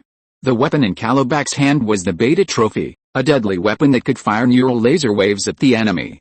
Greer, who was attacked, quickly fell into a disadvantage. But after getting close, she fought with the opponent through powerful fighting skills.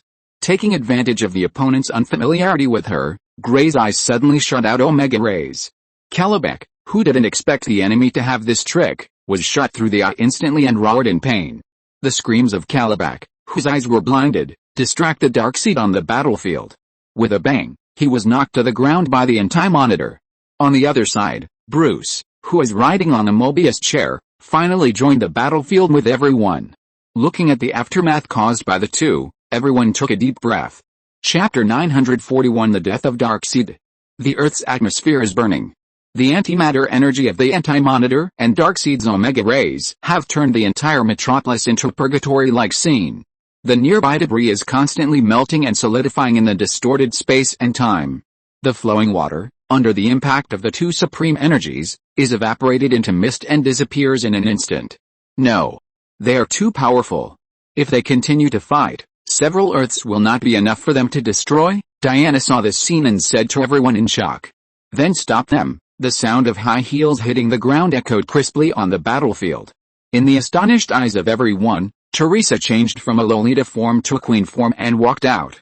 Seeing Teresa change into a witch form again, Bob pouted a little unhappy. At the same time, she was a little depressed. Why can't I transform myself?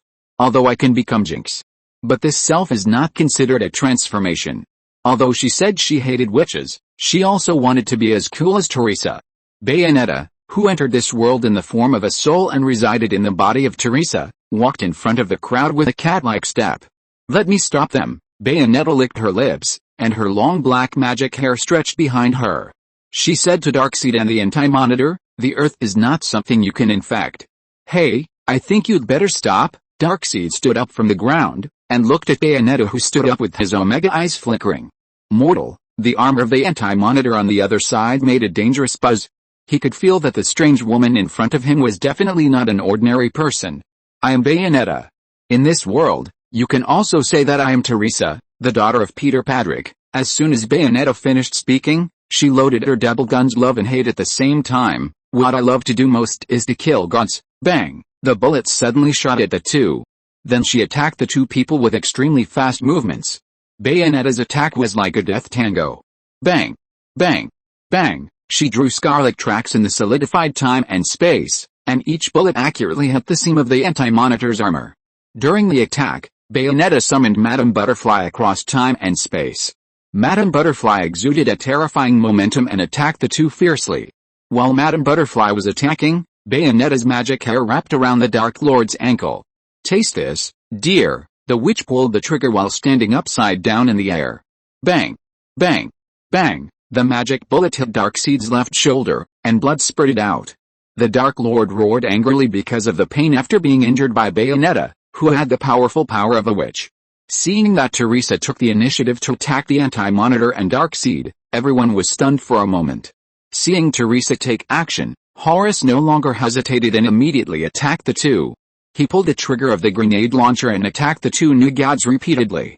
Seeing his brother and sister go to the battlefield, Zu was not to be outdone. Although he was injured now, he was still proud. A red laser streaked across the sky, and Zu floated above the battlefield. The cape on his back fluttered in the energy storm, and his eyes flashed with furious red light. You two monsters, do you want to destroy my Earth? Darkseid slowly raised his head. His scarlet eyes locked on the uninvited guest. Facing Zu's attack, the anti-monitor just raised his hand and waved, and an antimatter shock wave directly hit Homelander. Bang! Zu was instantly blown away. The sound of bang bang bang continued, and Zu kept crashing through several buildings before he barely stopped. Seeing Zu being blown away as he came up, the expression on Boom's face almost couldn't be held. Bang! Darkseid was hit by Horus's power claw and was beaten back again and again. His face was a little ugly. He had never suffered such humiliation before, and he was too frustrated in this battle. He was injured by an old god and was obstructed and hurt by the Sons of Patrick, a group of little ants. Enough. After being hit by Bayonetta's bullet again, he roared and raised his hand to the air. Accompanied by a burst of lightning and thunder, Darkseid summoned his trump card. Darkseid has been rampant in the universe for so many years, and has never suffered such a loss as today. Not only was he injured by a guy with almost the same strength as himself, but he was also obstructed by a group of farm-born brats. The pride of the Dark Lord made him eager to end this farce. So he summoned his trump card, the Dark Walker. Looking at the aura of the Dark Walker bathed in dark light and wearing metal armor, Siri asked Bruce with a shocked face, "Who is he?" Bruce, sitting on a Mobius chair with blue eyes, was now omniscient and omnipotent. He explained to everyone, "That's the Dark Walker." Dark Walker, what is that? Darkseid once announced that he had captured death, or the embodiment of death. The existence of the Dark Walker itself means death itself, and the death scythe in his hand can easily reap the lives of others. Bruce's voice had just fallen, and the Death Walker, who exuded the smell of death, rushed up, waving his scythe and instantly repelling Bayonetta. Then he raised his gun and shot, and Horus, who was wearing power armor, was blasted away. After repelling Bayonetta and her group, the Death Walker quickly approached the Anti-Monitor. At this moment, he had only one goal, to create opportunities for the Dark Lord. He threw a special dagger with runes representing death wrapped around the surface of the dagger, and stabbed the back of the Anti-Monitor's neck accurately. The Anti-Monitor's perception covered the entire battlefield, but the Death Walker's attack was not for harm, but for interference. The dagger exploded the moment it touched the Anti-Monitor's armor, releasing turbulence that interfered with space. Although he could not really hurt this cosmic being, the Anti-Monitor was briefly delayed. This was enough. Darkseid's scarlet eyes suddenly lit up, and his figure rushed forward like black thunder, his heavy boots crushing the ground, and every step made the space tremble. The Anti-Monitor just raised his hand to fight back, and Darkseid's fist was infinitely close to him. Bang! This punch hit the Anti-Monitor's cheek firmly. The obsidian-like armor instantly cracked into spider-web-like cracks. The huge impact force made the Anti-Monitor stagger, and the whole person flew backwards like a cannonball, smashing into the ruins thousands of meters away. Before the smoke and dust dissipated, Darkseid had already chased him. He stepped down heavily, stepping on the Anti-Monitor's chest, and the ground collapsed into a deep pit under the huge force. The Anti-Monitor's armor made a harsh metal twisting sound, but he still did not lose his composure. The antimatter energy gathered in his palm and tried to fight back. In vain, Darkseid sneered and grabbed the Anti-Monitor's helmet. Crack! The sound of metal tearing resounded throughout the battlefield, and the Anti-Monitor's helmet was torn off, revealing a pale face like a corpse. "Your time is over, Mobius," Darkseid growled, and the Omega symbol in his eyes suddenly became blazing. Boom! Scarlet beams burst out from Darkseid's eyes and directly penetrated the Anti-Monitor's shoulder. Omega energy is not an ordinary attack. The part of the Anti-Monitor that was hit began to disintegrate, and the flesh and armor dissolved together. The Anti-Monitor finally let out a low groan, and his body trembled violently under the energy impact. The antimatter energy dissipated uncontrollably, corroding the surrounding space into dark cracks. The energy storm on the battlefield suddenly stopped, as if even the universe was holding its breath and watching. The Anti-Monitor, the supreme being who once devoured countless universes, was now stepped on by Darkseid, his shoulder pierced by Omega rays, and his eyes flashed with unstable dark light. The outcome seemed to be decided. The situation of the battle was reversed in an instant. Seeing that the Anti-Monitor was seriously injured, Darkseid was about to win. V clenched his fists and asked Bruce, who was sitting on a Mobius chair next to him, "Is Darkseid going to win?" "No, it won't be that simple," Batman, the god of knowledge, who was sitting on the chair, said to everyone in a deep voice. "The chair I am sitting on was made by the Anti-Monitor, and he himself released a forbidden power here, and as a result, he was cursed and became what he is now." Siri asked him with a puzzled look on his face, "What does this mean?"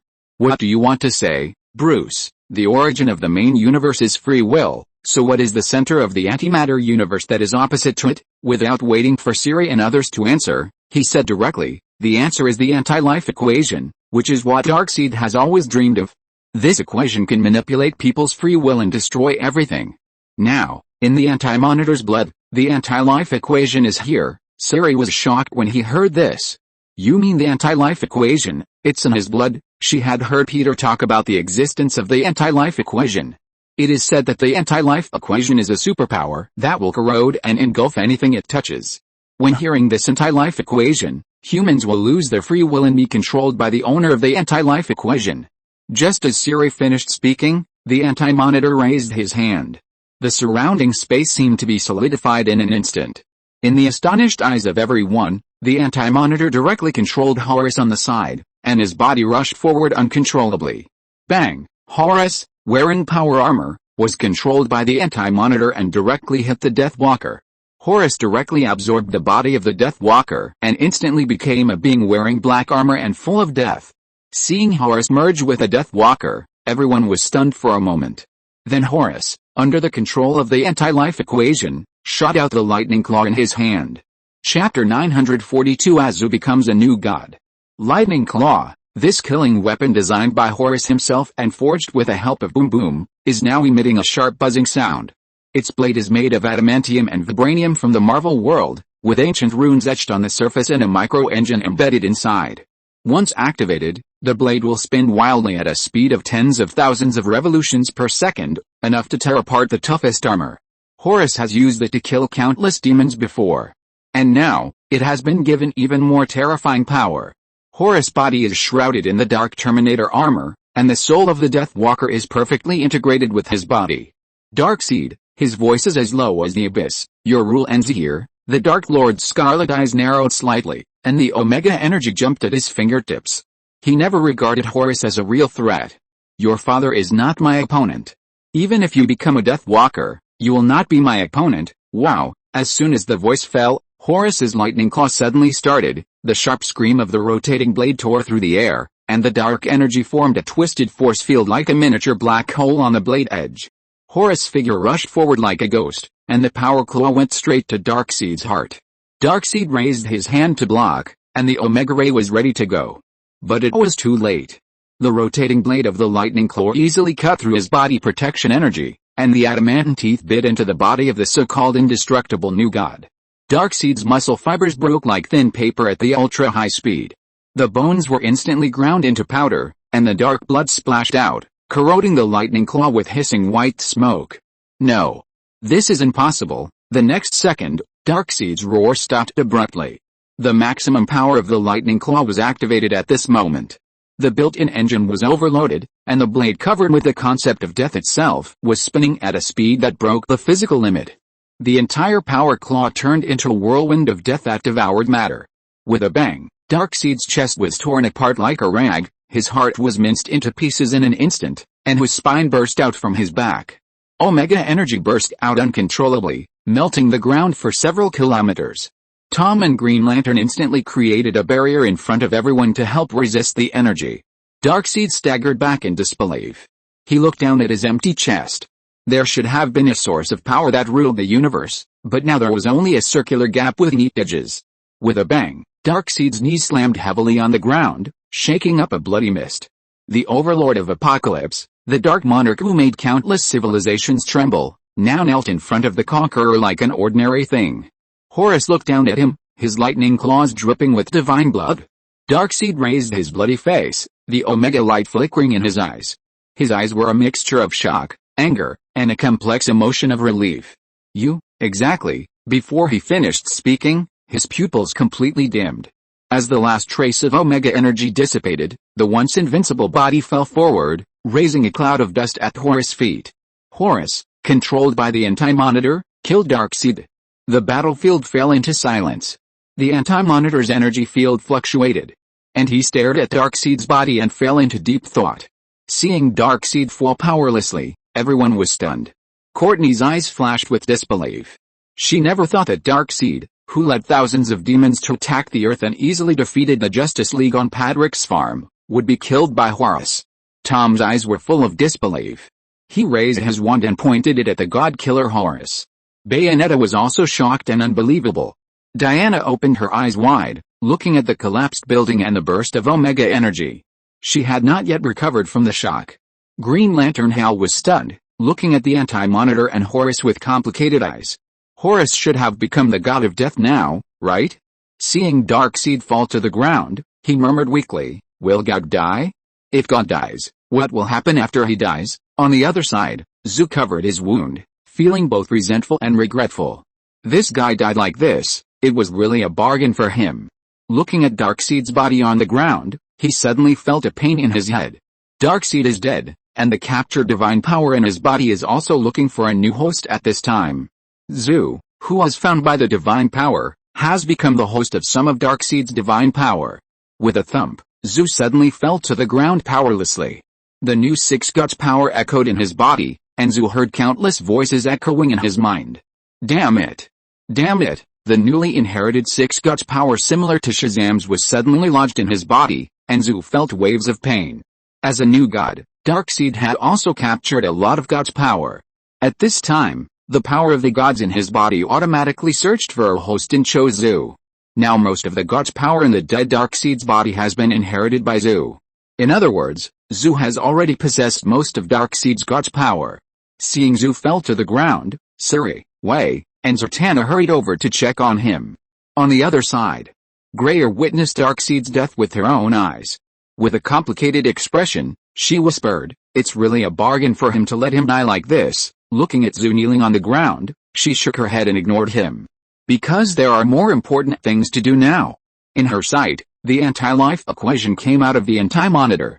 Mobius, freed from the curse of the anti-life equation, gradually restored his original appearance.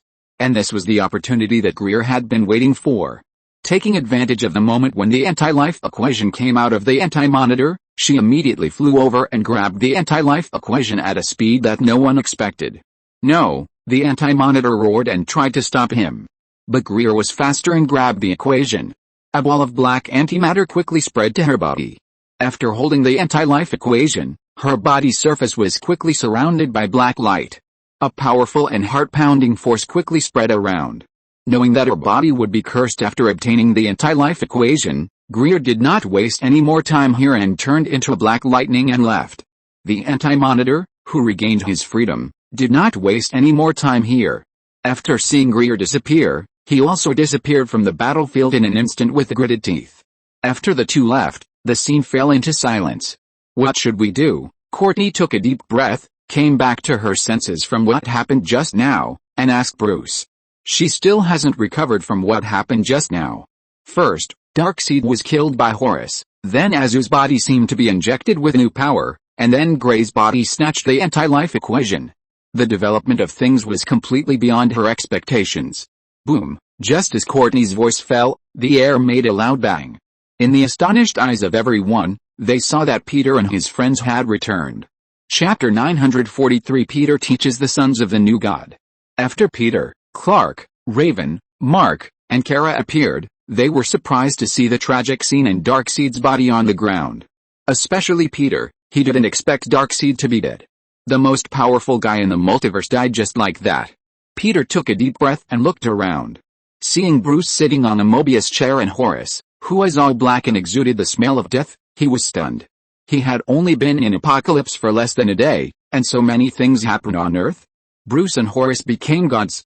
Bruce, what happened? Peter frowned and asked Bruce, why did you sit on the Mobius chair? What happened? Bruce's eyes flashed blue, and he simply told Peter, Clark and others what happened. Hearing that Horus killed Darkseid, Raven and Clark were all stunned. Did Horus kill Darkseid? Raven looked at Horus, who was covered in black and transformed into the god of death, and asked everyone in disbelief. Bruce explained to her, no, it's not him, not Horus, it's the Dark Walker, Darkseid. Yes, that is Darkseid's most powerful weapon, but if you want to communicate with death, you can only guide him to attach to a sentient host. Bruce explained to everyone, Darkseid summoned the Death Walker, but was controlled by the anti-monitor using the anti-life equation. He forced Horus to merge with a Death Walker. Once the host is selected, the two will merge into one, and no one can escape until, Raven frowned and asked, until what? Until death. Hearing Bruce's answer, everyone fell silent.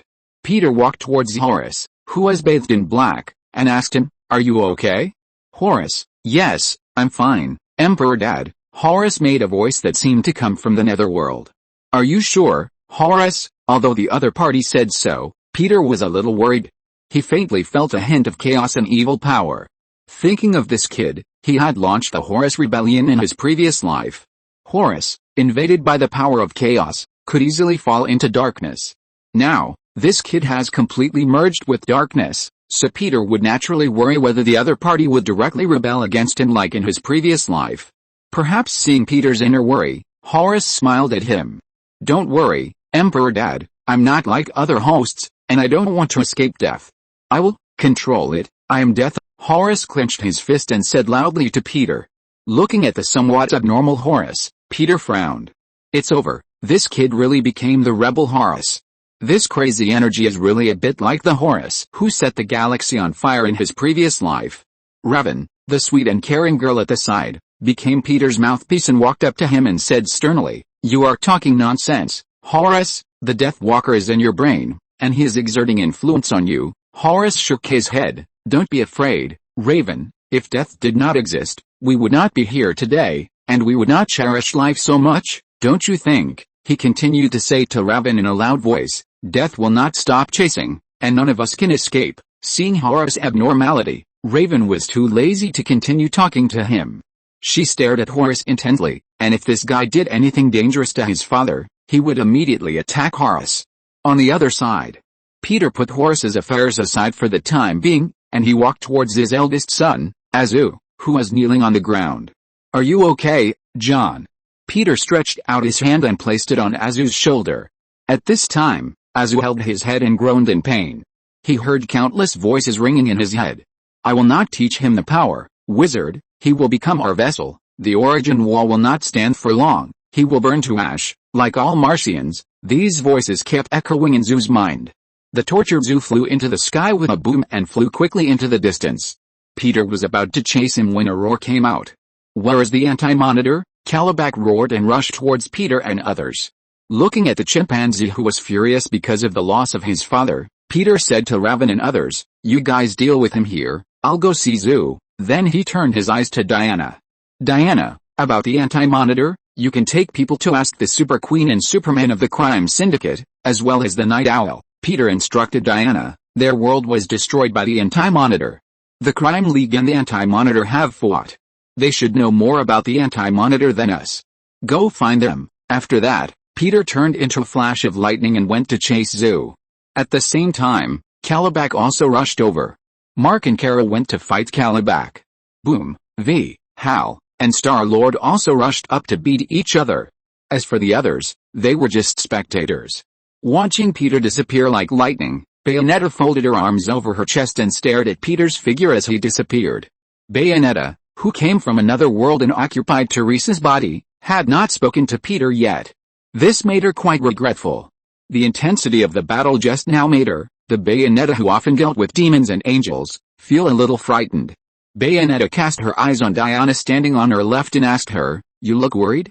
Do you need my help?" She had a good impression of this woman who had a pair of long legs like herself.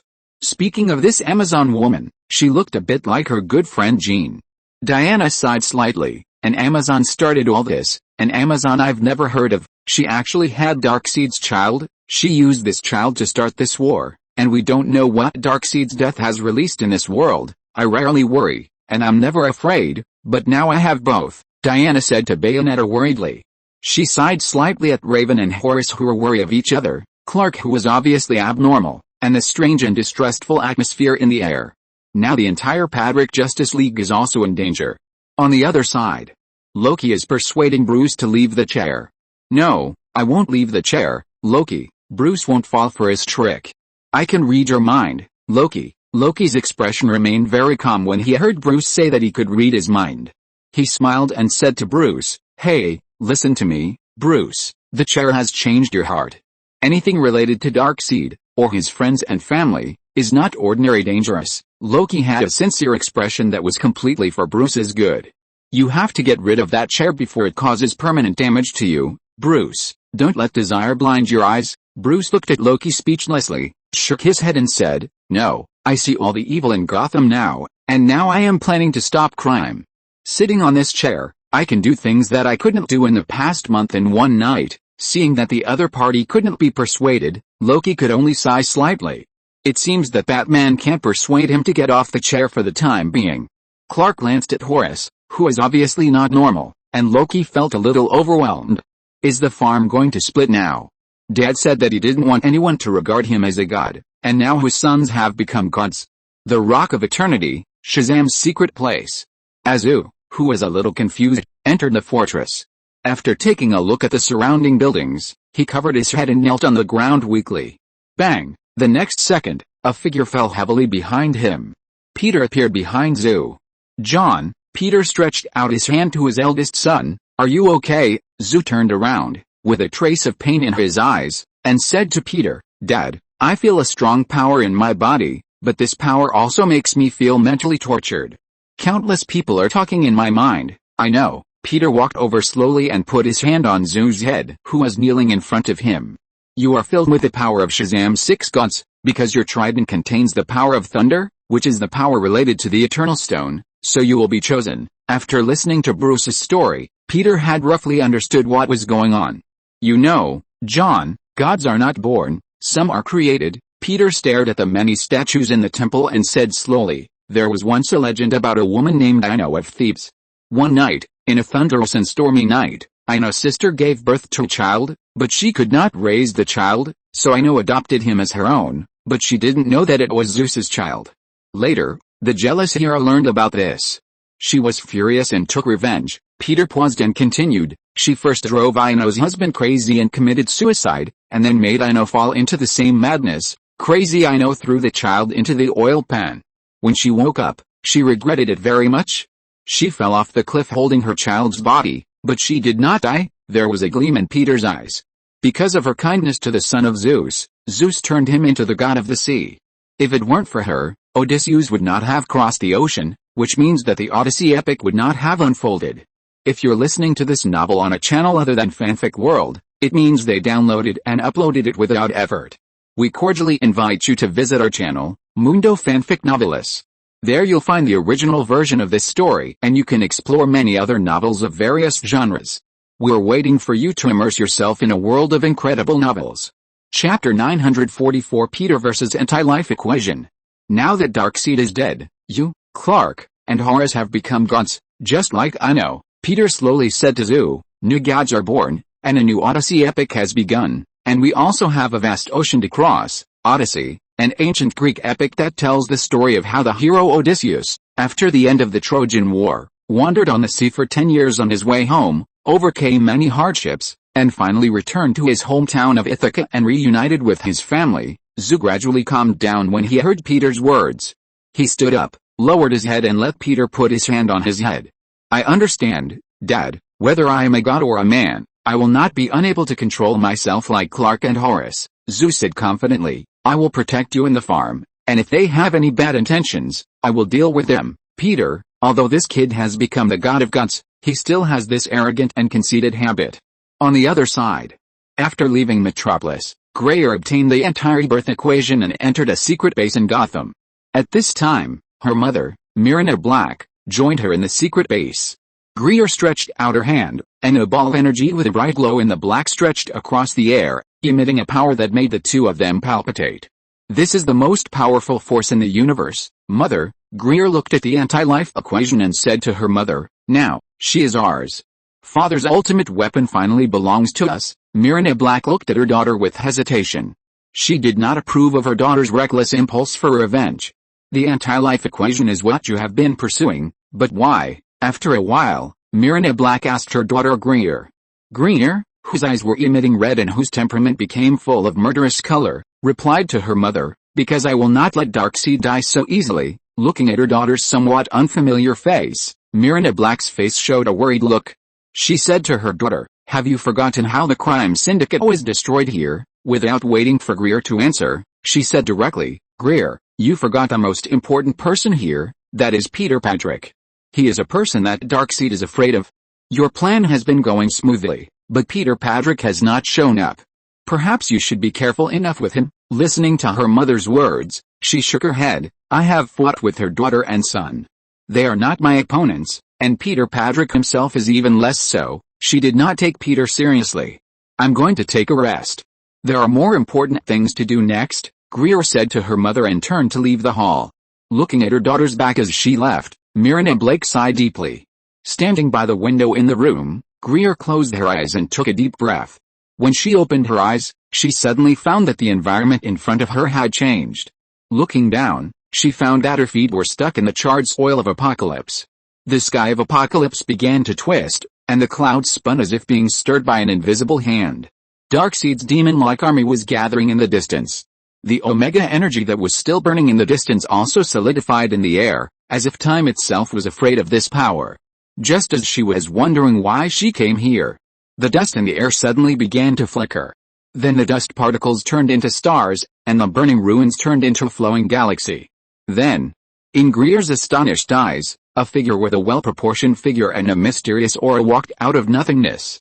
"Are you Greer?" Peter appeared in front of her and asked. His voice was like thousands of people whispering at the same time. Greer sneered and asked Peter, "Who are you?" "I am Peter Patrick. You broke into my farm and injured my daughter and son. I think we should talk." After Peter entered the dream, he searched countless dreams and finally found an opportunity to enter Greer's dream. He didn't expect that this woman would also dream, and she dreamed of apocalypse. In his dream, Peter's power as a temporary god of sleep was stronger than before, but the woman with the anti-life equation still made Peter dare not be careless. He had learned about this woman in his previous life. As far as he knew, when Diana's mother gave birth to Diana in the palace, Greer's mother secretly gave birth to her daughter Greer in a cave with the help of her friends Menelip and Penelope. After Greer was born, Menelip suddenly fainted and foresaw that this child would bring chaos and death to everyone. She would lead the two evil gods to start a war to destroy everything and ravage all existence. Penelope wanted to kill the child and prevent the coming of the end of the world. Myrina kicked Penelope off the cliff and killed Menelip. After that, Myrina fled Paradise Island with the child. Myrina trained Greer into a powerful warrior and sent her into the multiverse to find a powerful creature capable of destroying Darkseid. Now that this woman has the anti-life equation, it is even more difficult to deal with. He remembered that the anti-life equation itself was just like its name, without any entity. Conceptually, it could be a sentence or a concept. In the DC setting, it was attributed to a superpower. In terms of ability, the main function of the anti-life equation in the DC setting is, after the user issues the instructions, basically anyone who hears the equation will be completely controlled. At the same time, for the user, it can control any will in any race in the DC universe to a certain extent, and has the power to change and distort reality. Hearing Peter reveal his identity, Greer was stunned for a moment. She sneered at Peter, "Are you here to take revenge? A father stands up for his children, you can understand it that way, then I look forward to your revenge." As soon as she finished speaking, Greer released a powerful energy to bombard the surrounding space. The dream world around her began to collapse under the attack. "You want to stop me in the dream? You can't even protect your own domain." Facing Greer's ridicule, Peter did not answer, but just raised his hand gently. Suddenly, Greer found herself standing in an endless library, with countless books turning pages automatically. In these turning pages, she saw the dreams she had had. She saw herself losing control at night and attacking her mother in her sleep. She saw herself in her cradle, using only Omega rays to kill a group of robbers. She saw herself hiding in bed when she was a child, missing her father. But as she grew older, she no longer missed her father. Because Darkseid's summons in the dream was like a nightmare that entangled her. Childish tricks, Greer roared, and the power of the equation burst out instantly. The dark energy wave instantly tore the library into pieces. After the library was shattered, each piece of paper turned into a sharp blade and attacked her. Greer, who was a little angry, released energy to shatter the blade in an instant. At the same time, Greer also moved quickly, looking for Peter's figure. She had already seen Peter's figure flashing among the fragments. It seemed that in this world, Peter had become everything and had absolute control.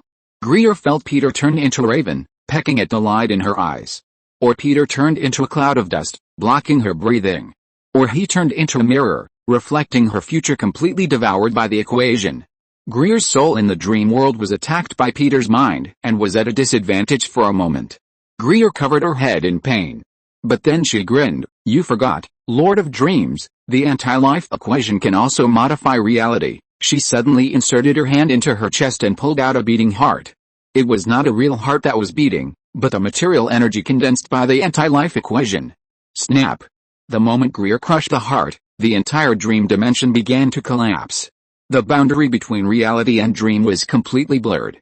Greer, who possessed the anti-life equation, also had the ability to fight Peter in the spiritual world. Greer summoned the Phantom of Darkseid, and the Omega Ray instantly penetrated Peter's chest.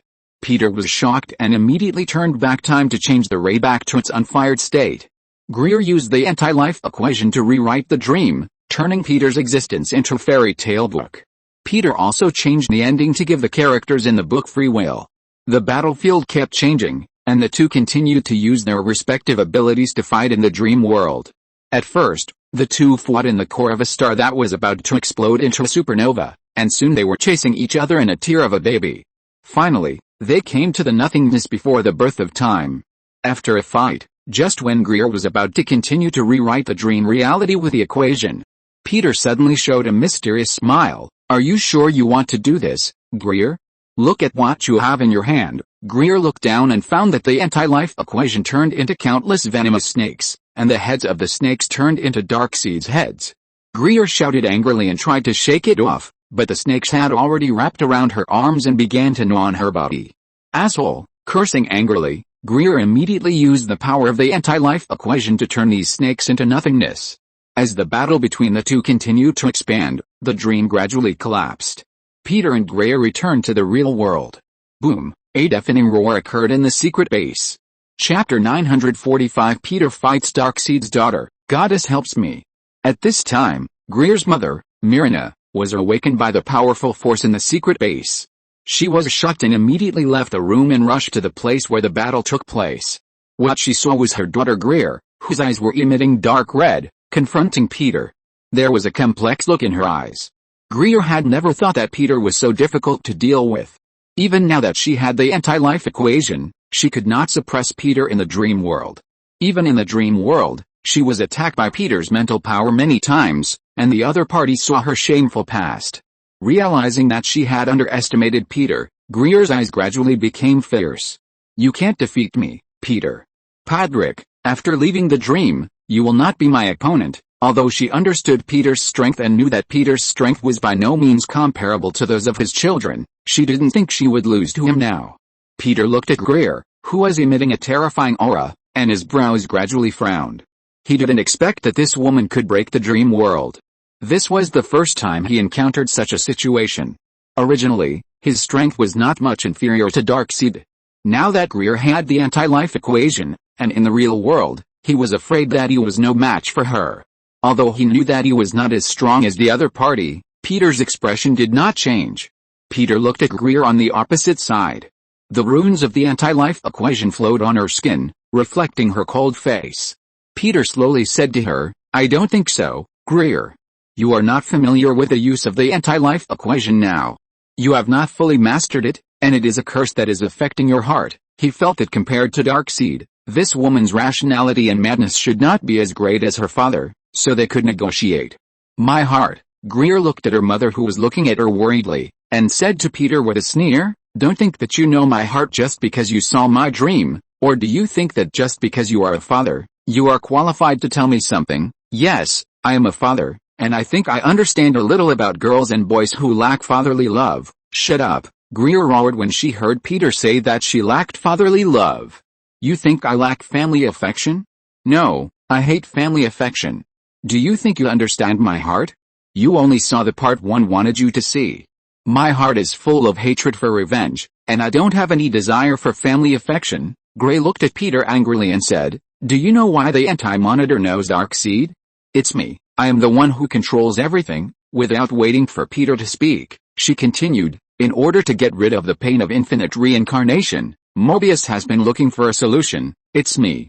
I told him that the way to end the fate of reincarnation is to kill Darkseid. This is exactly why Mobius destroyed the Earth 3 universe. He wants to devour enough power to declare war on Darkseid in the main universe, and Darkseid also knows the fate of the future, so he will send an army to attack the Earth. He sent his men to hunt down my mother Mirna. He no longer has any family affection for me and my mother, and you, Peter Padrick, you are powerless to stop all this. Do you think I will be like those stupid and ignorant mortals who will be easily moved by the family affection you throw out?" Greer raised her arm and sternly said to Peter, "Stop dreaming. I can control you right now." Buzz. As she spoke, the wave of the anti-life equation swept out. Peter instantly felt an irresistible force pressing on his spirit. Caught off guard, Peter's muscles trembled and his knees bent, as if the weight of the entire universe was pressing on his shoulders. This was the first time that Peter was controlled by the anti-life equation, and his spirit was instantly at a disadvantage. Ugh! Peter gritted his teeth and clenched his fists to fight against the anti-life equation, his knuckles turning white from the force. Interesting, Greer tilted her head. Your will is stronger than I thought. She raised her hand and waved, and an antimatter shock wave directly hit Peter. There was a boom explosion. Peter was blown away and penetrated the surface directly, and finally stopped after crashing through several buildings on the surface. Peter was blown away, his clothes were torn, and blood oozed from his skin. Even though he used the power of faith from Valoran to temporarily resist the anti-life equation, this terrifying energy was still weakening the divine energy shield on his body. Seeing Greer appearing on the surface, Peter stopped talking nonsense. He suddenly stood up and rushed towards her as a black afterimage. Peter's speed was close to the speed of light, and his fist aimed at her jaw. Snap! Greer easily caught Peter's fist. In the real world, Patrick, you are not as strong as in the dream, Greer sneered. The anti-life energy crawled along her arm to Peter, wrapping around his wrist like a venomous snake. Peter felt a sharp pain, as if someone was dismantling him from the level of his soul. Although his body was attacked by severe pain, Peter still maintained his calm. He suddenly pulled back his arm and stepped back. He looked down at his arm and found that there was a charred mark on his skin. Greer did not chase, but looked at Peter with interest. You know what? The most interesting thing about the anti-life equation is that it allows me to see your true nature. She pointed to her mind. For example, what is your deepest fear? Before she finished speaking, Greer snapped her fingers. As she snapped her fingers, Peter found himself standing in the cornfield outside Patrick's farm. As the sun set, Zoo and Raven stood on the porch and smiled. Teresa and Boom, shouting and running towards him. Peter frowned as he looked at everything in front of him. He knew it was an illusion, and he also knew that it was the anti-life equation acting on his will to try to control him. Although he knew it was false, the anti-life equation made it also real. He could smell the fragrance of the crops in the fields and feel the breeze brushing his cheeks. You are afraid of losing them, Greer's voice whispered in his ear. You are afraid that you are not strong enough to protect the ones you love. Admit it. Greer's voice was getting closer and closer to him. You look strong and claim to love your children.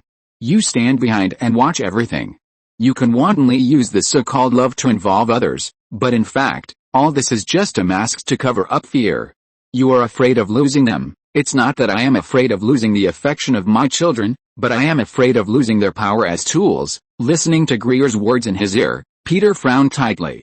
The power of the anti-life equation acted on his spiritual sea, making him feel a series of tingling pains. But at the same time, he was constantly mobilizing all the power in his body to fight against it. A birch tree in his mind emitted a strong halo.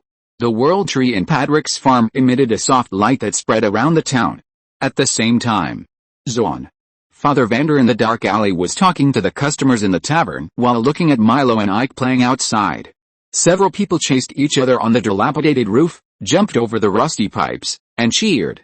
But soon, he saw a faint light and heat coming from the direction of the sacred tree on the coast. And this light and heat quickly spread throughout Zon, and it seemed to be expanding outward continuously. What is that? Before Peter's sacred tree was born on the coast, although the people here were shrouded in poisonous fog, there were still areas close to the water and some marginal areas that were not completely polluted, and people struggled to survive here. Some Zon people would risk fishing in less polluted waters. Although the fish might be toxic, this was one of their few sources of food. Now that the sacred tree has dispelled the pollution and black fog, people's lives have gradually improved. On sultry nights, people would gather in a slightly open place, light a bonfire, share meager food and drinks, and tell stories about the hatred of Piltover or the legends of Zon in the past. Just as the fishermen on the coast at night were telling the origin of the sacred tree, a strong light suddenly burst out from the tree and quickly spread to the entire sea. The scene in front of them shocked the Zon people. Then a sudden breeze blew by, and someone looked up and saw a blue bird flying across the sky and flying towards the sacred tree. Is that the goddess Janna? Oh my god? What happened? DC World. Peter didn't know that the power of faith from Zon was bursting and strengthened, and the wind god Janna also landed on the sacred tree to help him. He only felt a force of faith instilled into him. The powerful force instantly dispelled the illusion in his mind. Greer, who controlled the equation, immediately realized that something was wrong.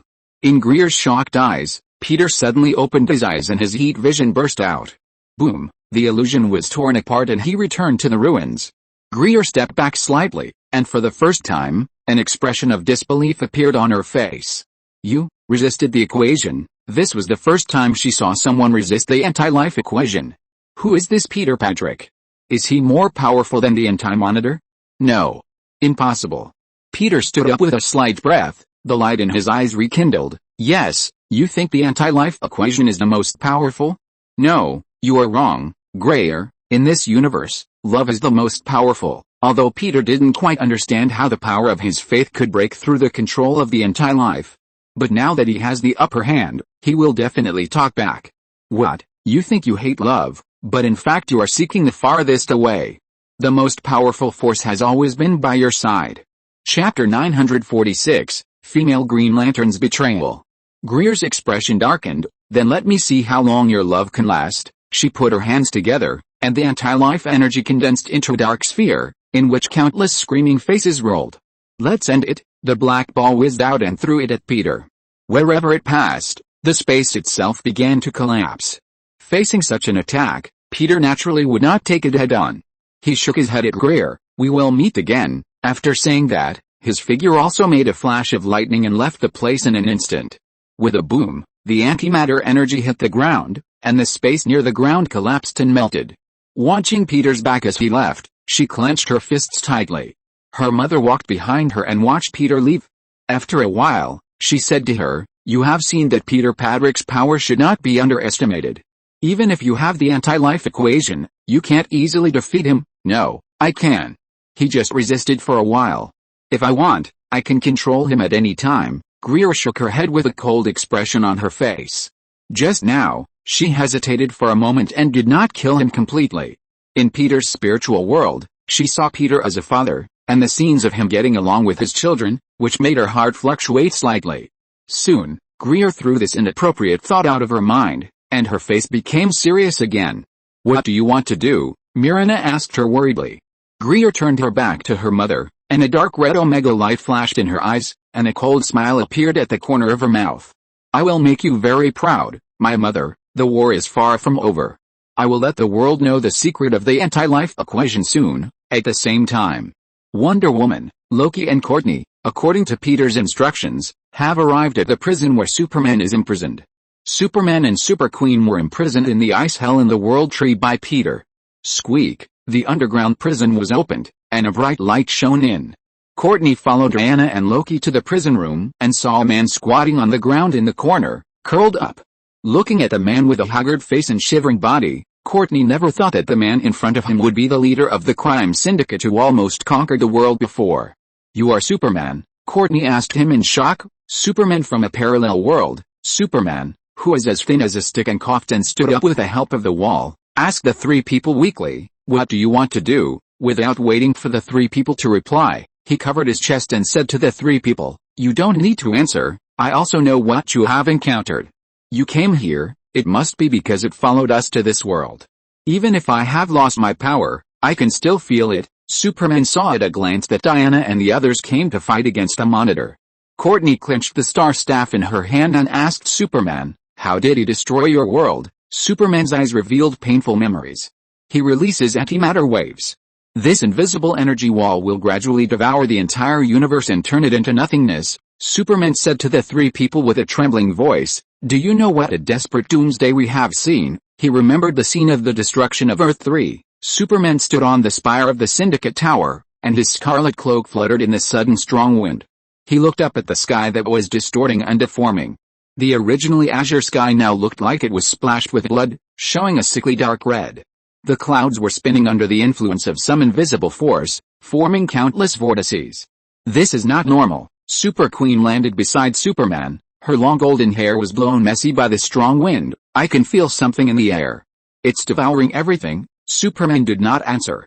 He took a deep breath, and immediately felt a burning pain in his lungs. This was not the air he was familiar with, but a more primitive and more thorough destructive energy. He clenched his fists, and his knuckles made a crackling sound. Gather everyone, he finally spoke, his voice lower than usual. Now, in the meeting room of the Syndicate Tower, the core members of the crime syndicate have gathered. Night Owl stood in front of the holographic projection, calmly analyzing the data on the panel. Johnny Quick paced back and forth in the room uneasily. His speed was much slower than usual, as if something in the air was hindering his ability. The ring of the divine power ring flashed an unstable green light, and the face that was usually a little cowardly now looked unusually pale. "This is not a threat from Earth." Night Owl's voice was terrifyingly calm. "Nor from any galaxy we know of." The projection showed real-time images from all over the world. Gotham City's buildings were silently collapsing, and people were screaming and running on the streets of Central City, but there was nowhere to escape. In the sky of Metropolis, a huge black crack was spreading like a greedy mouth. "What the hell is that?" Johnny Quick pointed to a spreading dark area in the picture. Night Owl adjusted the projection and zoomed in on that area. Wherever the darkness went, everything was disappearing. It was not destroyed, but completely wiped out, leaving no ruins. "Antimatter," Night Owl said calmly to everyone, "pure nothingness. It is devouring our universe." The conference room fell into silence. Even these most dangerous sociopaths in the world felt unprecedented fear at this moment. Superman stood up and looked at the members of the crime syndicate. "The world we rule is just wiped out by some cosmic force like erasing a blackboard." Super Queen frowned and said, "We have to do something." "What?" the power ring screamed. "Didn't you hear it? That's the destruction of the entire universe. How can we fight against that kind of power?" Superman ignored the power ring and walked to the French window. The sky outside had completely turned blood red, and on the distant horizon, the dark boundary was approaching. He could see the buildings on the edge of the city disappearing silently. "I've been doing one thing my whole life," said Speedmaster, his voice strangely calm. Fighting to the last moment, he turned to the others. "You can hide here and wait for death, or come with me to see what dares to destroy my world." Night Owl was the first to stand up. "The rational choice is to find an escape plan, but since there is no escape possibility, I choose to witness the end." Johnny Quick smiled nervously and said, "I can't outrun the destruction of the universe anyway, right?" Super Queen walked up to Speedmaster and shook his hand, which was rare. The power ring hesitated for a moment, but eventually followed. Atom Girl and Deathstorm followed. Everyone flew out of the Syndicate Tower and headed towards the dark border. The closer they got, the thinner the air became. Speedmaster felt his power draining away, but he didn't stop. When they finally arrived at the dark border, the scene in front of them shocked even these villains. There was nothing there. Not darkness, not the void, but pure nothingness. The border was like an invisible wall, and wherever it went, matter disappeared directly, even sound was swallowed up. "Is this the end?" the Super Queen whispered. The Speedmaster suddenly accelerated and rushed towards the border. At the moment of contact with the border, the Speedmaster felt a pain he had never experienced before. It was not physical damage, but the negation of existence itself. Realizing that he would be decomposed if he did not escape, he immediately left the border. Looking up, looking at the approaching anti-monitor, the Speedmaster roared and rushed up. "We fought to the end, until the darkness swallowed everything and the Earth no longer existed." The Speedmaster finally said this sentence faintly. After listening to his story, the three of them fell silent. Courtney did not expect that this villain, before his own Earth was destroyed, actually fought to the last moment. So villains also have feelings? Diana was silent for a moment and asked him, "What does he want?" The Speedmaster replied, "Kill us all." On the other side, Mark, Kara, and the new member who came to join Patrick's Justice League, Jessica Cruz. The three came to the room where the Super Queen was imprisoned. Jessica Cruz is the new owner of the Power Ring. She was previously summoned by Gray's Power Ring to summon the Anti-Monitor. After realizing that she might have gotten into trouble, she rushed to Metropolis. Bruce, who knew the situation, recruited her into the team. Kara said to the two, "Stand back, this is the prison cell of the Super Queen." Jessica hid behind the metal iron door with some fear, and said to Kara worriedly, "Hey, Supergirl, the perverted Green Lantern of the crime syndicate once wore this ring. We are about to enter the prison of the Super Queen. I am worried that the Power Ring will cause trouble," she said to Kara and Mark with some frustration. "I can't always control it." Kara shook her head and said to her, "Peter asked us to contact her. Only she can give us more information, but I think we can consider recontacting Mr. Patrick. If not, contact Batman and Green Lantern." "Well, they seem to be investigating the origin of the Anti-Monitor," Jessica said to the two and made her own suggestions. The power ring on her hand, as she worried, began to behave abnormally. "Jessica, listen to me," Knowledge and experience are different. You, the sad cow, can win as long as you seize this opportunity. This is your only chance. Take advantage of them opening the door and launch an attack. Under the enchantment of the power ring, Jessica's eyes were instantly surrounded by green light. She raised the power ring and blasted Kara out at the moment she opened the prison door. With a bang, Mark was hit from behind and flew out and fell to the ground. Chapter 947, The Protection of the Female Thunder God Jane. Boom! Jessica, under the control of the power ring, released a stream of green energy towards the wall where the Super Queen was imprisoned. The deafening explosion spread rapidly. After knocking down Kara and Mark, Jessica walked into the room step by step from the big hole. Jessica's reason at this time was completely controlled by the power ring. At this time, she had a wicked smile on her lips and said to the woman in the shadow of the room, "My dear witch, the time has come." Quiet, power ring. The Super Queen sat in the corner, stroking her big belly, with a hint of maternal love on her lips, and whispered to Jessica who was coming over, "The baby is going to sleep." After that, she lowered her head and sang a lullaby to the unborn baby. Dressing mirror, if it breaks, Mom will steal an old goat for you. Old goat, if you don't want to leave, Mom will steal a caterpillar cart for you. Seeing that Super Queen was only concerned with singing a lullaby to herself, Jessica said to her helplessly, "Super Queen, we don't have time. We must find Super Tyrant quickly. Maybe you can save the lullaby for later." Behind Jessica, Mark and Kara, who were attacked by her, stood up. Jessica turned around when she heard the voice. Her pupils glowed with a strange green light, and the energy of fear surged on her ring. Suspended in the metal corridor of the prison, the huge mechanical claw constructed by the ring suddenly hit Kara. "Bitch!" Kara cursed inwardly, swooping down from the sky, and the heat rays pierced the force field barrier of the power ring like a red spear. At the same time, Mark also moved, and his body crashed into Jessica like a cannonball. With a bang, Mark's fist hit the green energy shield, and the shock wave instantly shattered the monitoring equipment on both sides of the corridor. After failing to hit the target, Mark retreated and said to Kara, "Aunt Kara, she is controlled by the power ring." "Kara, I am still a young girl, and you call me aunt? Even if your father and I are of the same generation, you call me like this in front of outsiders. Isn't it old?" Kara, who thought Mark was a low EQ kid, glared at him, then cast her eyes on Jessica and said unhappily, "I know." At this time, Jessica's consciousness was corroded by the fear toxin of the power ring, and the screams of countless dead souls echoed in her ears.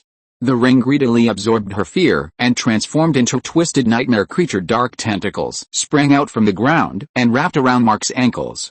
Mark saw this scene and immediately stomped on the ground and flew upwards to try to break free. But more tentacles came like a tide. "Damn it!" Seeing Mark being attacked, Kara cursed inwardly, broke through the barrier with a boom, and punched Jessica in the face. However, the automatic defense mechanism of the power ring was deployed instantly, and a huge shield with hideous ghost faces engraved on it blocked the front. Supergirl's fist hit the shield, and the huge impact force made the whole prism tremble. Jessica's ring burst into dazzling green light, and the corridor suddenly twisted. The walls melted, the ground collapsed, and countless rotten zombies crawled out of the void. That was Jessica's deepest nightmare, the souls of her comrades buried by her own hands. Facing the zombies rushing over, Mark kicked and smashed the first zombie that rushed over. The shattered zombies fell heavily to the ground. But soon their limbs reassembled. Jessica was suspended in the center of the nightmare, and the energy of the ring surrounded her like a venomous snake. "Bitch! Go to hell!" Kara's eyes were red, and her hot eyes focused on the ring and were about to release a shock wave.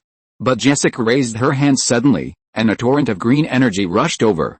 With a bang, the two forces exploded in the air, and the strong shock wave blew away the entire ceiling.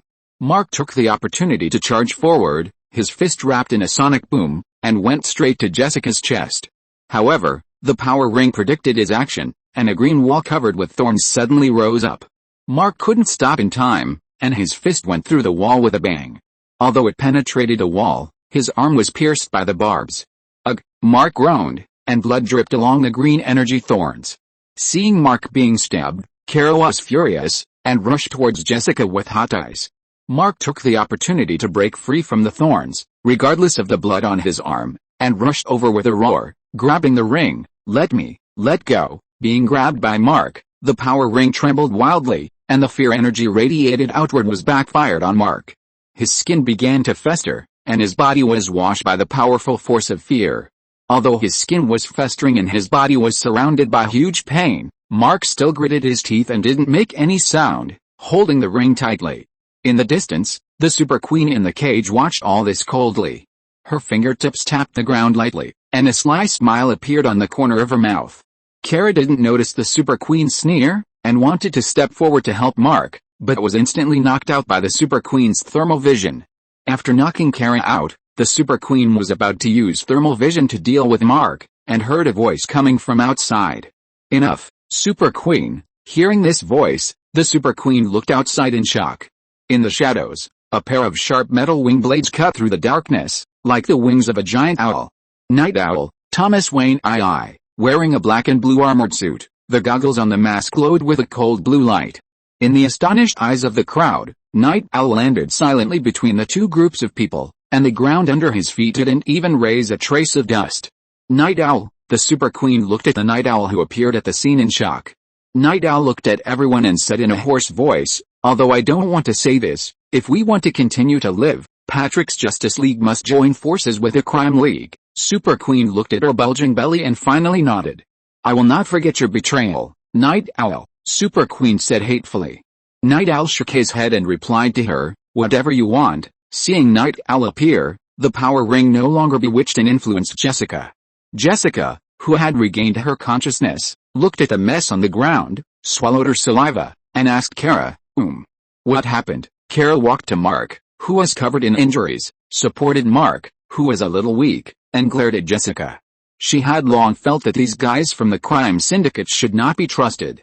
Even if Jessica was an Earthling, she should not be trusted with a power ring. Half an hour later, everyone from the Padrick Alliance gathered in a bar in Metropolis. Members include members of the FAR Justice League, members of the Justice Society of America, Courtney and stepfather Pat, and Night Owl, Super Queen, and Superman of the Crime Syndicate. In addition, all members of the Father Troubles are included, including Siri, Zatanna, Vixen, and Persephone. Jane Foster, who is recovering in Gotham, also joined. Raven looked at the many faces in Dad's bar, the bar Bruce gave to Peter. To be honest, she has never seen so many people gathered together. The last time there was such a lively scene, it should be the scene when everyone fought against Thanos together in the Marvel world, right? Thanos and Darkseid are really similar, and they both look a bit like chimpanzees. Raven couldn't help but think wildly. "Jane, for your safety, I think you'd better go back to the Marvel world," Peter frowned and said to Jane. After Darkseid invaded, Peter wanted to send Jane to the Marvel world. Unexpectedly, Jane said that she would not leave at this time. So during this period of time, she has been staying in Peter's bar and acting as a temporary bar owner. "No, I can't leave at this time, because now is a crucial moment for the world, I know." Jane glanced at the people who were discussing in a low voice, and said to Peter with a complicated expression, "I will accompany you and face it together." Peter sighed. "You don't have to do this." Jane smiled at Peter and held his hand. "Remember? On a night when everything was silent, the stars were shining, the night was charming, and the desolate desert was breezed. Kate, the professor and I were observing the night sky and doing astrophysics experiments. Suddenly, the experimental equipment found something abnormal. In the sky not far away, the clouds rolled like waves, and the dazzling light formed a huge column. I was so excited that I immediately drove the off-road vehicle towards the light column. That was our first meeting. It was an unforgettable memory for me. We experienced the Battle of Asgard together. I believe this time will be the same as last time," Jane said to Peter with certainty and trust in her tone. "I believe you, you will definitely win." "Thank you." Peter gently held Jane's hand and gently stroked her blonde hair. He glanced at a meteor hammer hanging on the wall of the bar and said to Jane, "Don't leave the bar during this time. This bar will protect you and Persephone." He left a meteor hammer here to protect the people in this bar. After saying a few words to Jane, Peter coughed and attracted everyone's attention. Diana looked at the intimacy between Peter and Jane, and her expression was a little sour. Pat Dugan, who was standing next to his daughter, looked at Mark on the left in surprise. Mark's uniform was covered in blood and his glasses were cracked. Not knowing the physical characteristics of Mark's Vitrum, he fell into deep doubt. "You are covered in blood, why don't you go to the hospital?" "Everyone," after attracting everyone's attention, Peter slowly said, "Night Owl told us before that the Anti-Monitor destroyed many worlds, including their world. until he met Darkseid's daughter Grey. Chapter 948 Superman's Self-Collapse. Grey told him that if he could kill the immortal god of Apocalypse, reality would break, the boundary between humans and gods would become blurred, some connections would break, and new connections would form. With this opportunity, the Anti-Monitor could get rid of the anti-life equation and gain freedom. Peter glanced at Mark, whose uniform was stained with a lot of blood, and continued, everything has come true. Greer holds the anti-life equation and her whereabouts are unknown. Mobius is in a corner of the Earth and threatens to destroy the Earth, and Greer holds the anti-life equation and is now one of the biggest threats. The difficulties we face are beyond imagination. After listening to Peter, Zeus stood up to express his position. No matter how difficult it is, Dad, I will kill them with my power, Zeus said with extraordinary confidence. Speedmaster coughed, stood up and said to Peter, give me the kryptonite, I can help you, because there was no kryptonite to aid at this time. Speedmaster's body was extremely weak. Green Lantern asked Batman, who was sitting on a Mobius chair next to him, should we really give him the kryptonite? This thing is like a drug to him. Bruce clasped his hands, supported his chin and said to Hal, theoretically, it's not ours, it's collected by the Godfather. He has been collecting kryptonite in the town since Azu was a child. I don't know how much kryptonite he has hidden now, Hal. He really wanted to ask the omniscient Bruce where Peter hid the kryptonite. He also wanted to collect some for emergency use. Seeing that Peter didn't agree with him, Speedmaster, who was hiding behind Night Owl, whispered to him, Night Owl, go talk to Peter and ask him to give me the kryptonite. Night Owl glanced back at him and whispered, patience, Speedmaster. Green Lantern Hal didn't believe that Speedmaster would change his ways. He walked straight to Night Owl and Speedmaster behind him and asked them, do you think we will believe that if we give you the kryptonite, you will help us? Night Owl looked into Hal's eyes and said to him in a serious tone, the Anti-Monitor destroyed my Gotham, Speedmaster said from the side, and my Metropolis. Super Queen added, my Paradise Island. Night Owl glanced at Peter and whispered, you want to save the Earth, and I want revenge, it's that simple. Wonder Woman stood up and said to Night Owl, how did you find him? He didn't believe in the abilities of these people. Night Owl glanced at the cyborg at the scene and said to Diana, I have contacted the grid, and he is now willing to cooperate with us. Without us, your chances of finding the Anti-Monitor will drop by 98.3 percentage points. The Power Ring attacked Kara and Mark. How can you make us believe you? Night Owl continued in a leisurely tone, it was just an accident. Wonder Woman, if you want to keep arguing with me, I can order the grid to send me to the other side of the Earth, or directly to another planet, so that you can waste time chasing us and let Mobius destroy your home. Okay, Peter interrupted the argument between Night Owl and Diana. Hearing Peter's voice, Night Owl also stopped arguing with Diana. He knew who was in charge of so many superheroes at the scene. If Peter was really annoyed, the other party would be much more difficult to deal with than Wonder Woman. And on the surface, Night Owl obeyed Peter's men. After Peter stopped the quarrel, he looked at Zoo. John, give him the kryptonite. Zoo pinched his waist and exhaled, then reluctantly handed a fist-sized piece of kryptonite to Speedmaster, and threatened Speedmaster, if you dare to cross the line, Speedmaster, I will twist your head off. The thin and emaciated Speedmaster timidly took the kryptonite from Zoo. Don't threaten me, my countryman, I will remember it, Speedmaster said with some fear. Looking at the kryptonite in his hand that was flashing with a green glow, tears flowed from Speedmaster's eyes. Yes, that's the smell, it smells so good. He immediately ate the kryptonite excitedly. With the help of Night Owl and Grid, Cyborg began to investigate the whereabouts of the Anti-Monitor.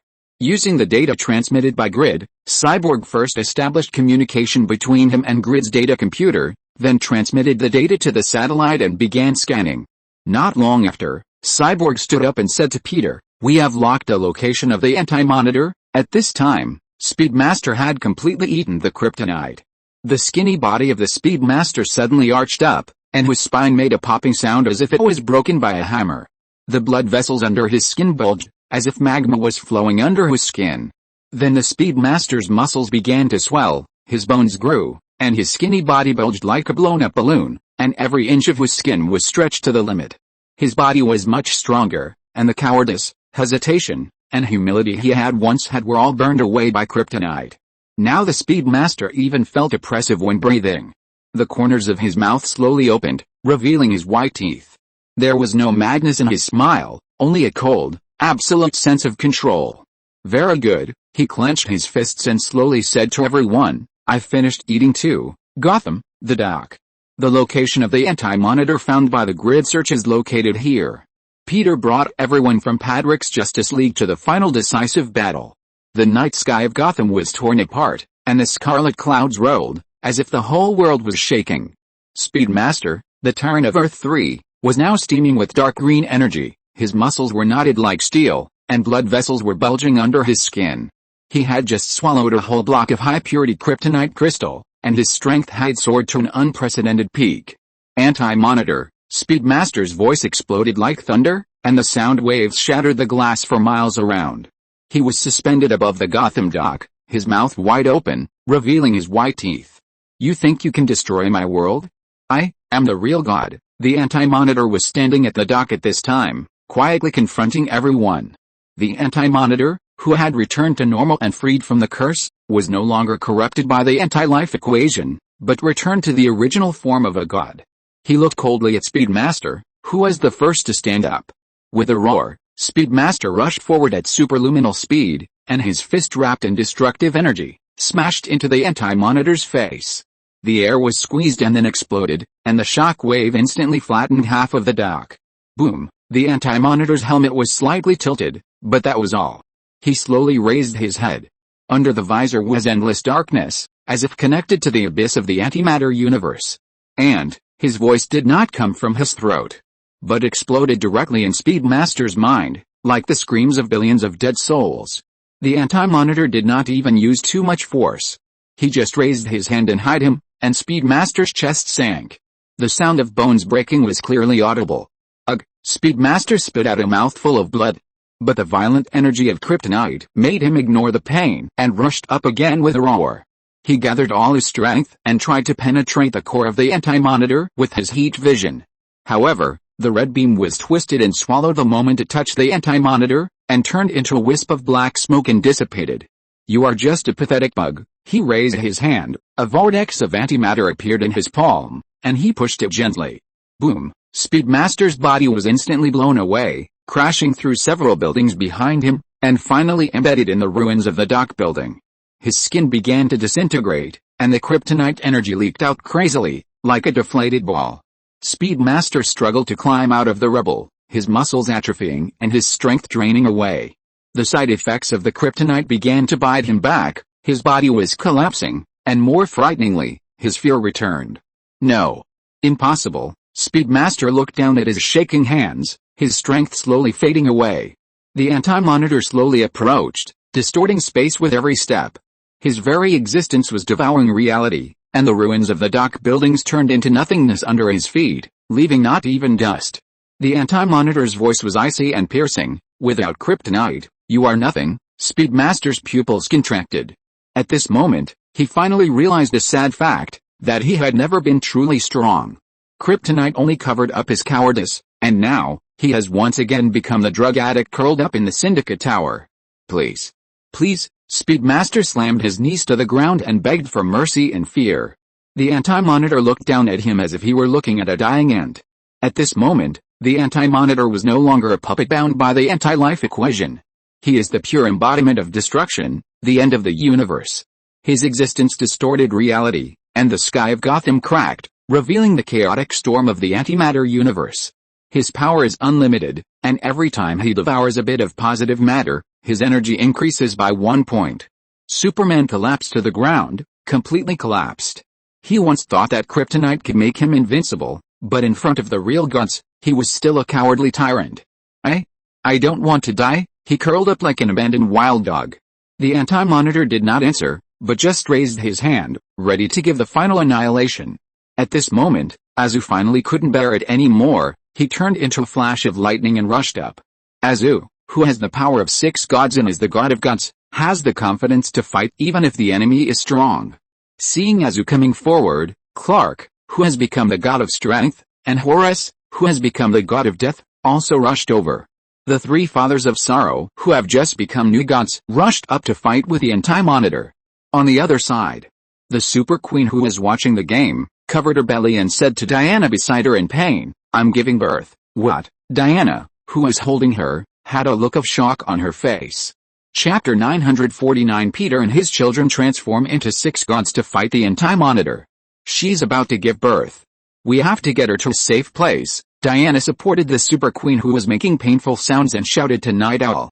Unexpectedly, Night Owl had no intention of helping the Super Queen give birth. Instead, he shook his head and said with a cold expression, "No, we are not going anywhere." What? Diana had not yet recovered from her shock. The Super Queen, who was about to give birth, cried out in pain. As the Super Queen screamed, every window near the Gotham Pier was shaking, and the ground under everyone's feet was also shaking. Diana angrily questioned Night Owl, "What are you doing? She is your teammate. Do you want to kill her?" Night Owl still said calmly, "Not to kill her, to obtain a weapon that can kill Mobius." "What weapon?" Diana asked puzzledly. Bruce, sitting on a Mobius chair, suddenly said to Diana, "I know." Bruce cast his eyes on the Super Queen, who was about to give birth, his eyes glowing blue, and he slowly said, "It's the baby." Baby? Diana was stunned when she heard Bruce say that the baby that the Super Queen was about to give birth to was a weapon. She asked Bruce in disbelief, "Why is the baby a weapon?" "Because of his father," Bruce explained to Diana and everyone, "because his real father is Alexander Luthor." On the other side, Clark, the god of strength, Horus, the god of death, and Zu, the god of guns, had already faced the Anti-Monitor. Zu took the lead. Boom! Thunder exploded in an instant, and Zu's figure turned into golden lightning, and he rushed to the Anti-Monitor in an instant, and his fist wrapped in divine power hit the opponent's armor. With a huge explosion, the space was instantly twisted at the impact point, and the shock wave overturned the entire dock, and the container was torn into pieces like paper. Facing Zu's attack, the Anti-Monitor did not move at all, but simply raised his palm to catch the punch. A torrent of antimatter erupted from his palm, and the shocked Zu was instantly knocked out. Seeing Zu's attack frustrated, Clark swooped down from the sky, his hot eyes piercing the Anti-Monitor's chest like the light of judgment. Boom! The Anti-Monitor's armor was melted through, but the wound was not flesh and blood, but endless darkness. He sneered, stretched out his hand to grab Clark's neck, and slammed it to the ground. Bang! With a dull explosion, Clark was slammed to the ground before he could react to the opponent's speed. The ground cracked under the impact, and the entire dock shook. Horus, who had integrated the concept of death, took advantage of the moment when Clark was knocked away and attacked the Anti-Monitor fiercely. The lightning claw in his hand drew a dark trajectory and slashed at the Anti-Monitor's neck. Wherever the lightning claw passed, reality was torn apart, revealing the chaos of an unknown space. The Anti-Monitor had no choice but to let go of Clark and raise his hand to block. The lightning claws collided with the antimatter shield, and a piercing scream erupted. With a loud bang, the space cracked like glass. Death? How ridiculous! The Anti-Monitor sneered at Horus. "I have long transcended life and death." With a roar, Clark rushed out from the ground, burning with divine flames all over his body, and hit the Anti-Monitor hard in the chest. Caught off guard, the Anti-Monitor was beaten back. At this time, Clark no longer relied on the abilities of the Kryptonians, but on pure divine power. Each punch was enough to shatter a planet, and each blow dented the Anti-Monitor's armor. The Anti-Monitor was finally enraged by Clark's strong attack. He spread his arms, and the space behind him was torn like a curtain, revealing the chaotic storm of the antimatter universe. Countless shadow demons emerged from it and pounced on the 3 people. The so-called shadow demons are the shadow versions of themselves created by the Anti-Monitor. The Anti-Monitor is powerful, with the ability to modify reality, manipulate energy, travel through time, and increase his power by devouring the universe. He used some of his devouring abilities to create a shadow version of himself, and absorbed these shadow demons to recharge himself.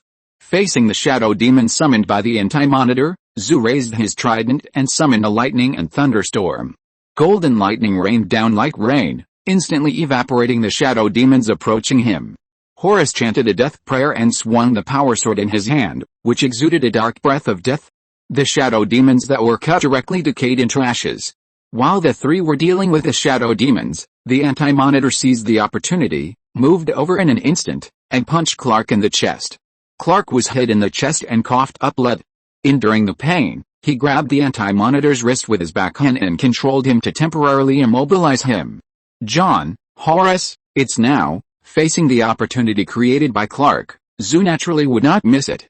He flew high into the sky and used the trident of Poseidon to summon thunder. thunder fell and slammed into the anti-monitor. Horus spread his wings of death, and his lightning claws turned into a black light, slashing at the anti-monitor's core. Seeing that he was controlled by Clark and could not move, the anti-monitor was furious, and antimatter energy burst out from his body, trying to break free from Clark's restraints. But Clark locked him tightly, and his divine blood burned out, but he still did not let go. "We may not be able to kill you." Clark's eyes gradually dimmed but his tone was firm, "but I will never allow you to harm this world." Boom! The three divine powers met in the anti-monitor's body, and the space collapsed completely. A huge explosion instantly swept the entire dock space, and the roar shook everyone's heart. Tom, Loki, and Star-Lord immediately built a barrier to resist the impact of the explosion for everyone. After the explosion disappeared, Sari looked at the scene of the explosion and shook and asked Peter, "Did he succeed?" "No, it's not enough." Peter shook his head with a serious expression. Before the dust completely dispersed, there was a roar in the air, and a powerful antimatter energy hit Clark. Clark, who was gradually exhausted, could only watch the antimatter energy hit him. At the critical moment, Peter moved in front of Clark in an instant and used the energy of the gods to build a silver shield. The shield only lasted for a moment before it was completely shattered. Peter also took this opportunity to take Clark away. At this time, the black energy on Clark's body surface had gradually dimmed. He was a little unable to support himself, and was hugged by Peter. "Your cell structure has reacted again, Clark." "Retreat." Observing that Clark's body was a little abnormal, he said to Clark, "You take a rest first, otherwise." "I know, Godfather." Clark panted slightly and said to Peter, "I know what happened. The solar energy of Apocalypse is eroding my cells and hurting my brain. I have to get rid of this power, so I want to let go and fight." Peter looked at Clark's firm expression and knew that he had made a decision, so he didn't continue to persuade him. Bang, bang, then two figures, one on the left and one on the right, landed behind Peter. Star-Lord and Raven, Peter's left and right guards, also rushed over. Raven stared at the anti-monitor with a bad look in her eyes and said to Peter, "Dad, let me help you." Star-Lord nodded heavily beside him, echoing Raven's words. Now Star-Lord was completely serious and didn't even take out his elemental gun. Star-Lord, with silver light shooting out of his eyes, turned into Star-Lord of the Celestial God at this time, and even his usual funny temperament disappeared. The anti-monitor looked at Peter and the people behind him, and a solemn expression appeared on his face. Peter in front of him and his children behind him made the anti-monitor feel a little daunted.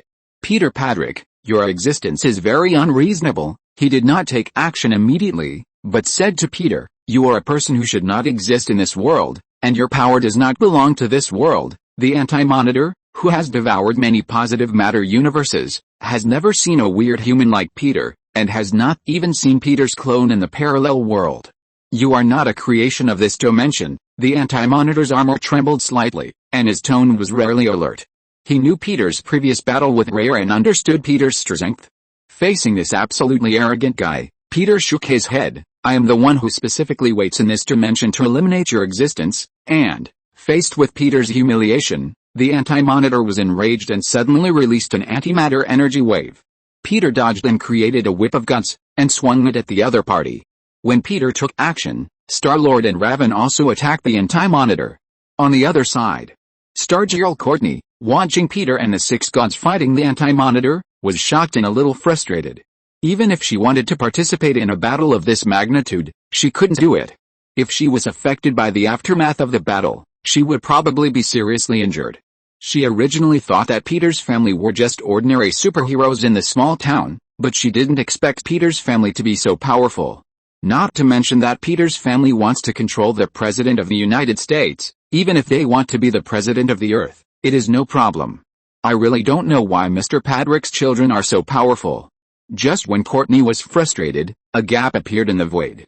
Everyone who felt the unusual breath turned to look at the gap in the void. As a result, they saw two women walking out of the gap. Greer and her mother Marina, holding a giant axe and with red eyes, walked out.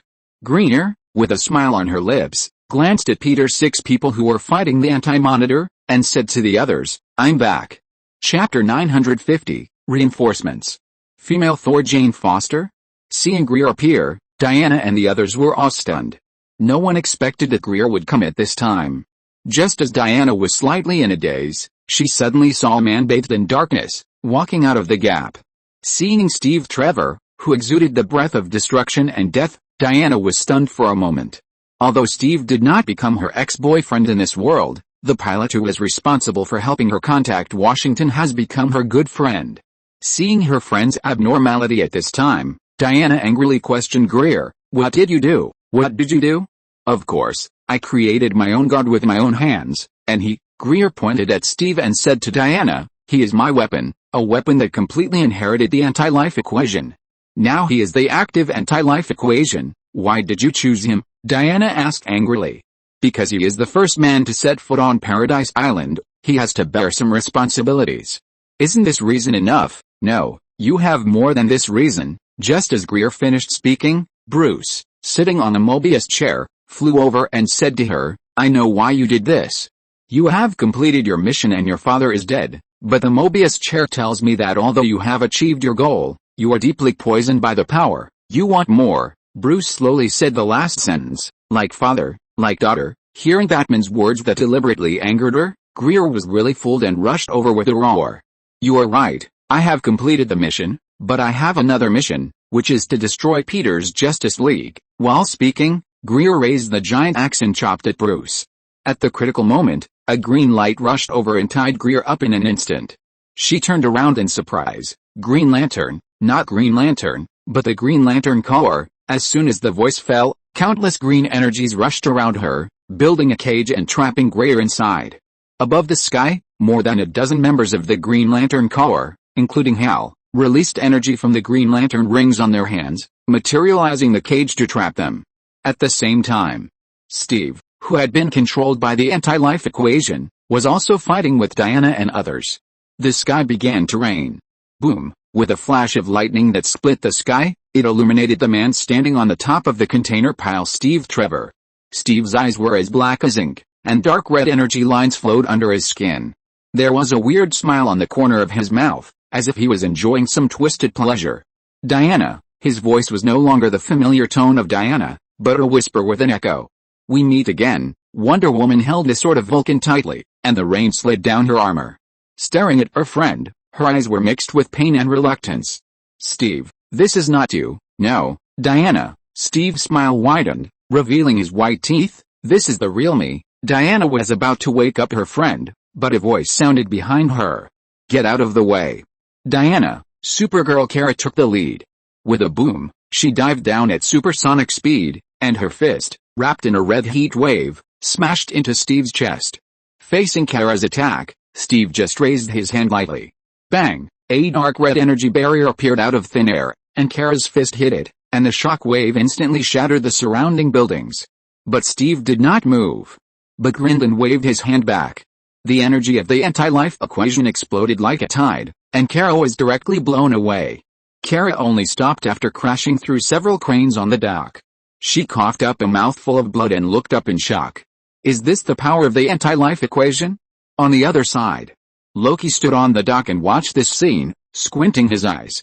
Interesting, he whispered to himself, how can a mortal bear this level of power? Although he was very interested in how Steve could withstand the anti-life equation, Loki knew that now was not the time to explore this. Seeing Kara being knocked away, he transformed into dozens of clones and shot magic beams at Steve from different angles at the same time. Steve sneered and raised his hand to clinch it. Crack! The space was distorted, and all the illusions were crushed in an instant, leaving only the real Loki, who was strangled by an invisible force and suspended in the air. Steve tilted his head and said to Loki in a sarcastic tone, "Your trick is too childish." Loki struggled, and a sneer suddenly appeared at the corner of his mouth. Really? The next second, his body suddenly turned into a ball of green smoke, and the real Loki had already appeared behind Steve, stabbing his back with a dagger. Dang! The dagger stabbed, but the equation rune appeared on the surface of Steve's skin, and the blade was bounced off. Stupid! Steve grabbed Loki's arm with his backhand and slammed him to the ground. Boom! Loki was embedded in the concrete, and gravel flew everywhere. Loki lay on the ground, looking at the sky, gasping and doubting his life. Why did I fall like this again? On the other side, Bayonetta seized the opportunity and fired with both guns, and the enchanted bullets poured down like a rainstorm.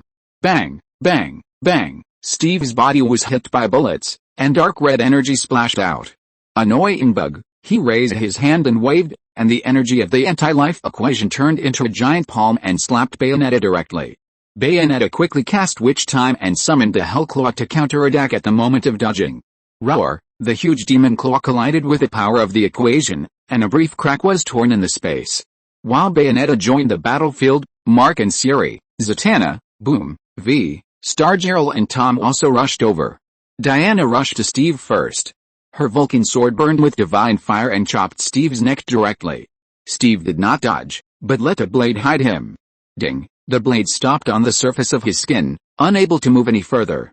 Diana! Steve shook his head at him. You can't kill me. Diana's eyes wavered for a moment, but the next second, she roared and burst out with divine power, and the lasso of truth wrapped around Steve's body like lightning. The golden light of the lasso of truth and the dark red energy of the equation fought fiercely, and Steve's face twisted for a moment, but soon returned to a sneer. Diana! Do you think this toy can work on me? He suddenly broke the lasso of truth and punched Diana in the abdomen. Puff! Diana spit out a mouthful of blood and fell to the ground. Before Steve could continue to move, Mark rushed over and punched the other man out. Kara stood up again, her eyes blazing red. With her heat vision bursting out at full force, Kara's red beam penetrated a rain curtain and hit Steve's chest directly. At the same time, Tom's magic circle unfolded on the ground, and dark black chains wrapped around Steve's legs. Bayonetta summoned the giant demon Madame Butterfly and smashed down with a huge fist. Boom! Several forces hit at the same time, and the flames of the explosion shot up into the sky. Everyone gasped and looked at where Steve was. When the smoke cleared, Steve was still standing, but the energy lines on his body began to flicker unsteadily. You really pissed me off. His body began to swell, his muscles twisted, and his skin cracked, revealing the equation energy surging underneath. Be careful, Bayo shouted to everyone while pulling the trigger. Diana struggled to stand up, wiped the blood from the corner of her mouth, and said to Steve, Steve, please, come back. Hearing Diana's words, Steve's movement suddenly stopped for a moment. Anna, his voice suddenly became weak, as if the real Steve was struggling. No, I can't control. The energy of the anti-life equation began to run wild, and Steve knelt on the ground in pain. Kill me. Diana, kill me, stop me. Steve painfully asked Diana to kill him quickly. No, you can get rid of the control of anti-life, we can drive it out, Diana panted and said to the other party. On the other side, trapped in the cage of Green Lantern energy, Greer did not panic. She looked at the dozen Green Lanterns above her head and shook her head. You are wrong, the cage can't trap me. Here, except for Mobius and Peter Patrick, no one can stop me at any step. With a boom, the Green Lantern energy burst out. The dozen Green Lanterns in the sky who were attacked by the Green Lantern rings were wiped out again, and fell from the sky with a crash. After dealing with the lanterns, she looked at Diana who was trying to wake up Steve. Have you had enough fun, Wonder Woman? With a sneer on her lips, Greer controlled Trevor who was kneeling on the ground, stood up suddenly, and shot the energy of the anti-life equation in her eyes at Diana. Due to the distance, everyone could not rescue at all, and could only watch Steve shoot the death ray at Diana. Boom! The rainstorm in Gotham Port was split by a golden lightning that tore through the sky. Amid the deafening thunder, a figure fell like a meteorite, and the shock wave evaporated the surrounding rain into mist. The dark red anti-life energy was forcibly dispersed, and Steve Trevor staggered back. There was astonishment in his eyes. In the smoke, a Thor's hammer wrapped with divine pattern slowly rose up, and the hammer reflected Jane Foster's cold face. Jane's silver-blue armor flowed with Asgard runes, her cloak fluttered in the storm, and tiny arcs of electricity danced at the ends of her hair. It looks like you need help. Jane's voice sounded unusually calm, but it made the entire battlefield silent. What is this? Wei looked at Jane in front of her with some disbelief. Isn't this Aunt Jane who was taken to Gotham by her father to treat breast cancer? Why can Aunt Jane, who was originally thin and a little sick, also transform into Thor and lift Thor's hammer? She, Boom, and Mark secretly tried to lift their father's Meow hammer, but they couldn't lift it. End of this chapter. Thank you very much for reaching the end. Don't forget to like. Looking for more exclusive content and immediate access? Subscribe to our Patreon. Remember, every like, subscription, or donation encourages us to continue. Thanks to everyone, see you in the next video.